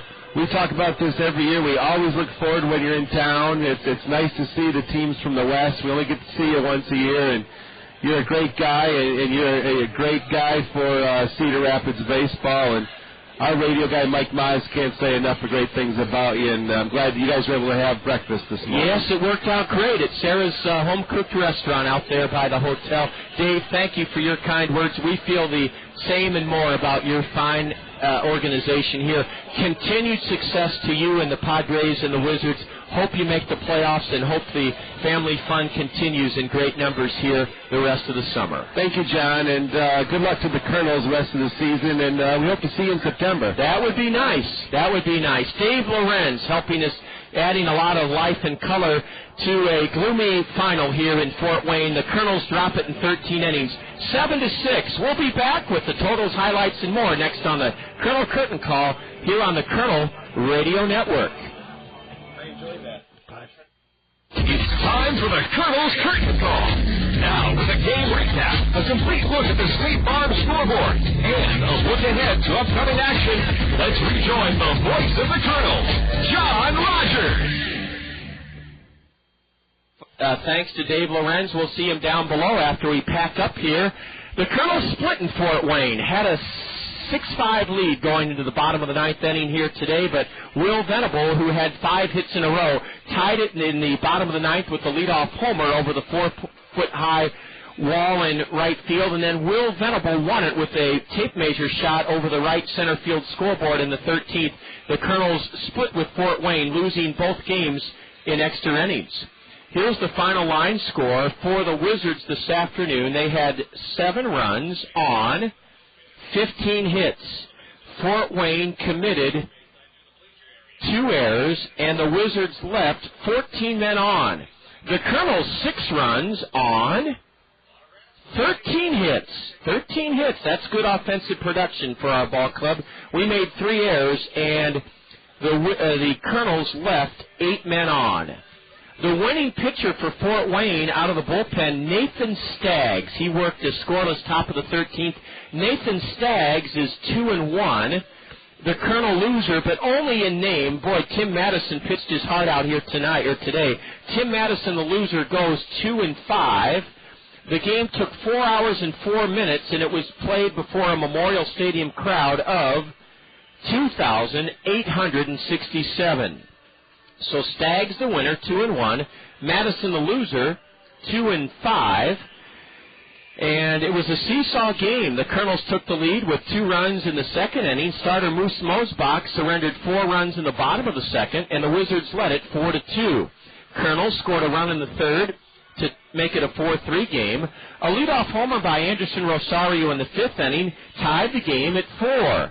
The Colonels took a 6-4 lead in the 6th inning on a double steal by Stacia and Davies, and then got a Brett Martinez bouncer single over the third baseman Seth Johnson's head to make it 6-4. Little did we know that would be the last Colonel run scored of the afternoon.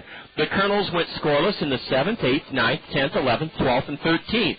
Meanwhile, the Wizards scored a run in the bottom of the 6th to make it 6-5. Colonels held a 6-5 lead going into the bottom of the 9th inning. Will Venable, though, hit that leadoff home run, his second of the year, to tie it, and then Will Venable stroked a leadoff homer in the bottom of the 13th inning to win it. Venable had 5 hits in a row for Fort Wayne in their extra innings 7-6 triumph. 7-6 Wizards in 13 innings. Colonel record in extra innings. I won't say it anymore after this, but it is remarkable. 2 wins and 12 losses. We'll be back with the PRC play of the game here on the Colonel Curtain Call from Fort Wayne in just a moment.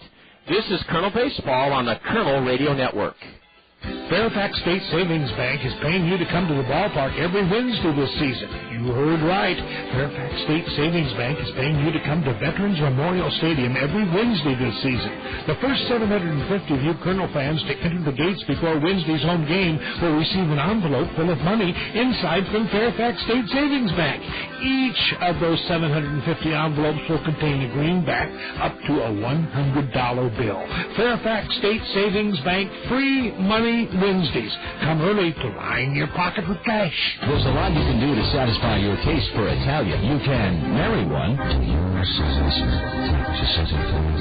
You can drive one.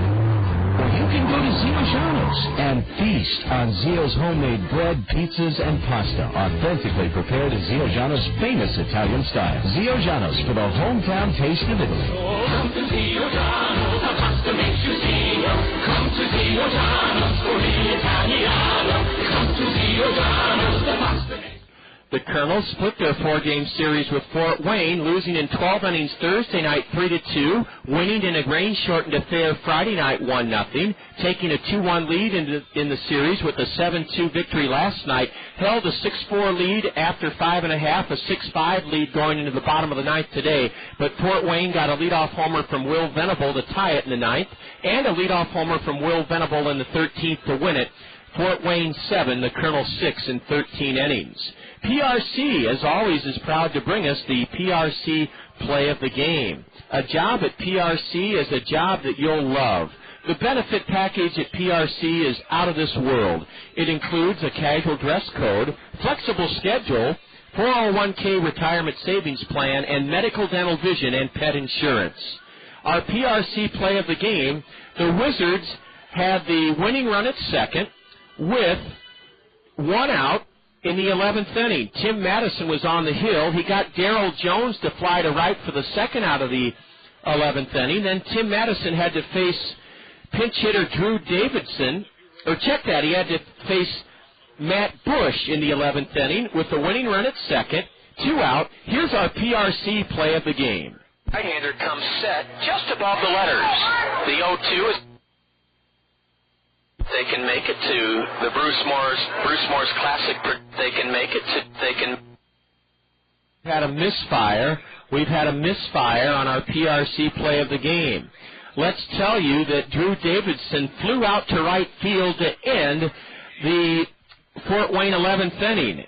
Tim Madison pitched 3 1/3 innings of shutout baseball for the Kernels in relief. Even though he was hung with the loss, Tim Madison has been just brilliant in extra innings for the Kernels this season. That's why we picked a Tim Madison out in the 11th inning as our PRC play of the game. I'm sorry that the MP3 player didn't cooperate like we thought it would, but we do want to highlight Tim Madison's tremendous fortitude in helping the Kernels have a chance to win this game before sinking to a 7-6 loss in 13 innings. We'll be back next on the Colonel Curtain Call with a complete look at the State Farm Major League scoreboard. The hottest feature in beautiful Veterans Memorial Stadium is the coolest place. It's the Whirling Waters Home Run Hot Tub. How can you and your friends relax and splash it up from the most coveted spot at the ballpark? Simply register at Center Point in Westfield Mall, and listen, if you're selected as the winner, you'll enjoy the ultimate entertainment experience. AquaJet Stream Comfort atop the left field wall in the Whirling Waters Home Run Hot Tub. Brought to you by Westfield Mall and Whirling Waters. Your chance to splash it up.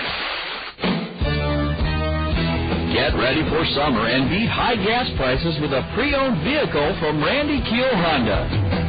Their inventory is jam-packed with fuel-efficient vehicles designed to save you money. Get an economical sedan for your daily commute, or indulge your sporty side with a high-performance coupe. Randy Keel Honda carries a large selection of Honda certified pre-owned vehicles, backed by a 12-month, 12,000-mile comprehensive warranty and 7-year, 100,000-mile powertrain warranty. Need to haul the entire family? For a limited time, you can get special financing on Honda certified pre-owned Odyssey. Whatever your driving needs, Randy Keel Honda has the vehicle for you. Visit Randy Keel Honda on Centerpoint Road Northeast or online at randykeel.com. Randy Keel Honda, where they treat you right. We're back at Memorial Stadium in Fort Wayne, and a game that took 4 hours and 4 minutes was won in 13 innings by the Wizards, who gained a split in this series with their 7-6 victory. It's on to Burlington. We'll have a little bit about that for you, but first, the State Farm Major League scoreboard. It's brought to you by State Farm Insurance agents Gary Schubat, Brad Dunn, Dale Thompson, and Al Shetler. This afternoon at Fenway Park, the Phillies and Red Sox were postponed because of rain. Game 1 of a doubleheader at Yankee Stadium went to the Yankees. They beat the Marlins 2-1, and according to my information, the second game has not started yet. So the Yankees win Game 1 of an interleague doubleheader in the Bronx, beating the Marlins 2-1.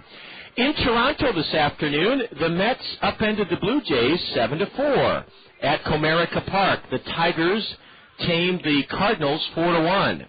In Ohio, at Jacobs Field, the Indians bowed to the Reds 4-2 Cincinnati. Interleague clash at in St. Petersburg, Florida, at Tropicana Field, the Braves scalped the Devil Rays 4-1. The corridor clash in the D.C. area was at Camden Yards in Baltimore, where the Nationals knocked off the Orioles 9-5. The Twins shelled the Cubs at the Metrodome this afternoon 8-1. A final from Kauffman Stadium, the Royals shut out the Brewers 6-0. At Denver's Coors Field, a low-scoring game, it was a shutout. The Rockies shut out the Rangers 3-0. That's a final. They're already in the top of the 8th inning. At Petco Park in San Diego, the Mariners have a 5-4 advantage over the Padres in the top of the 8th inning. Top of the 7th inning at AT&T Ballpark in San Francisco, Oakland leads the Giants 8-7. It's the Dodgers playing at Chavez Ravine, leading the Pirates 5-4 in the top of the 7th inning. The Dodgers 5, the Pirates 4. That's the only non-interleague game, and it's in the 7th inning. And our parent club, who won dramatically in the 13th inning last night, in Phoenix, in the top of the 5th, the Angels and Diamondbacks are tied 4-4 at Chase Ballpark. The game you'll hear in just a few minutes here in the zone. Well, in about an hour and a half, actually, you'll hear the Astros take on the White Sox in a rematch of last fall's World Series, that game at U.S. Cellular Field on ESPN Radio 1600. That's our complete look at the State Farm Major League Scoreboard, sponsored by State Farm Insurance agents Gary Shubat, Dale Thompson, Brad Dunn, and Al Shetler. In 13 innings today, the Wizards win it 7-6.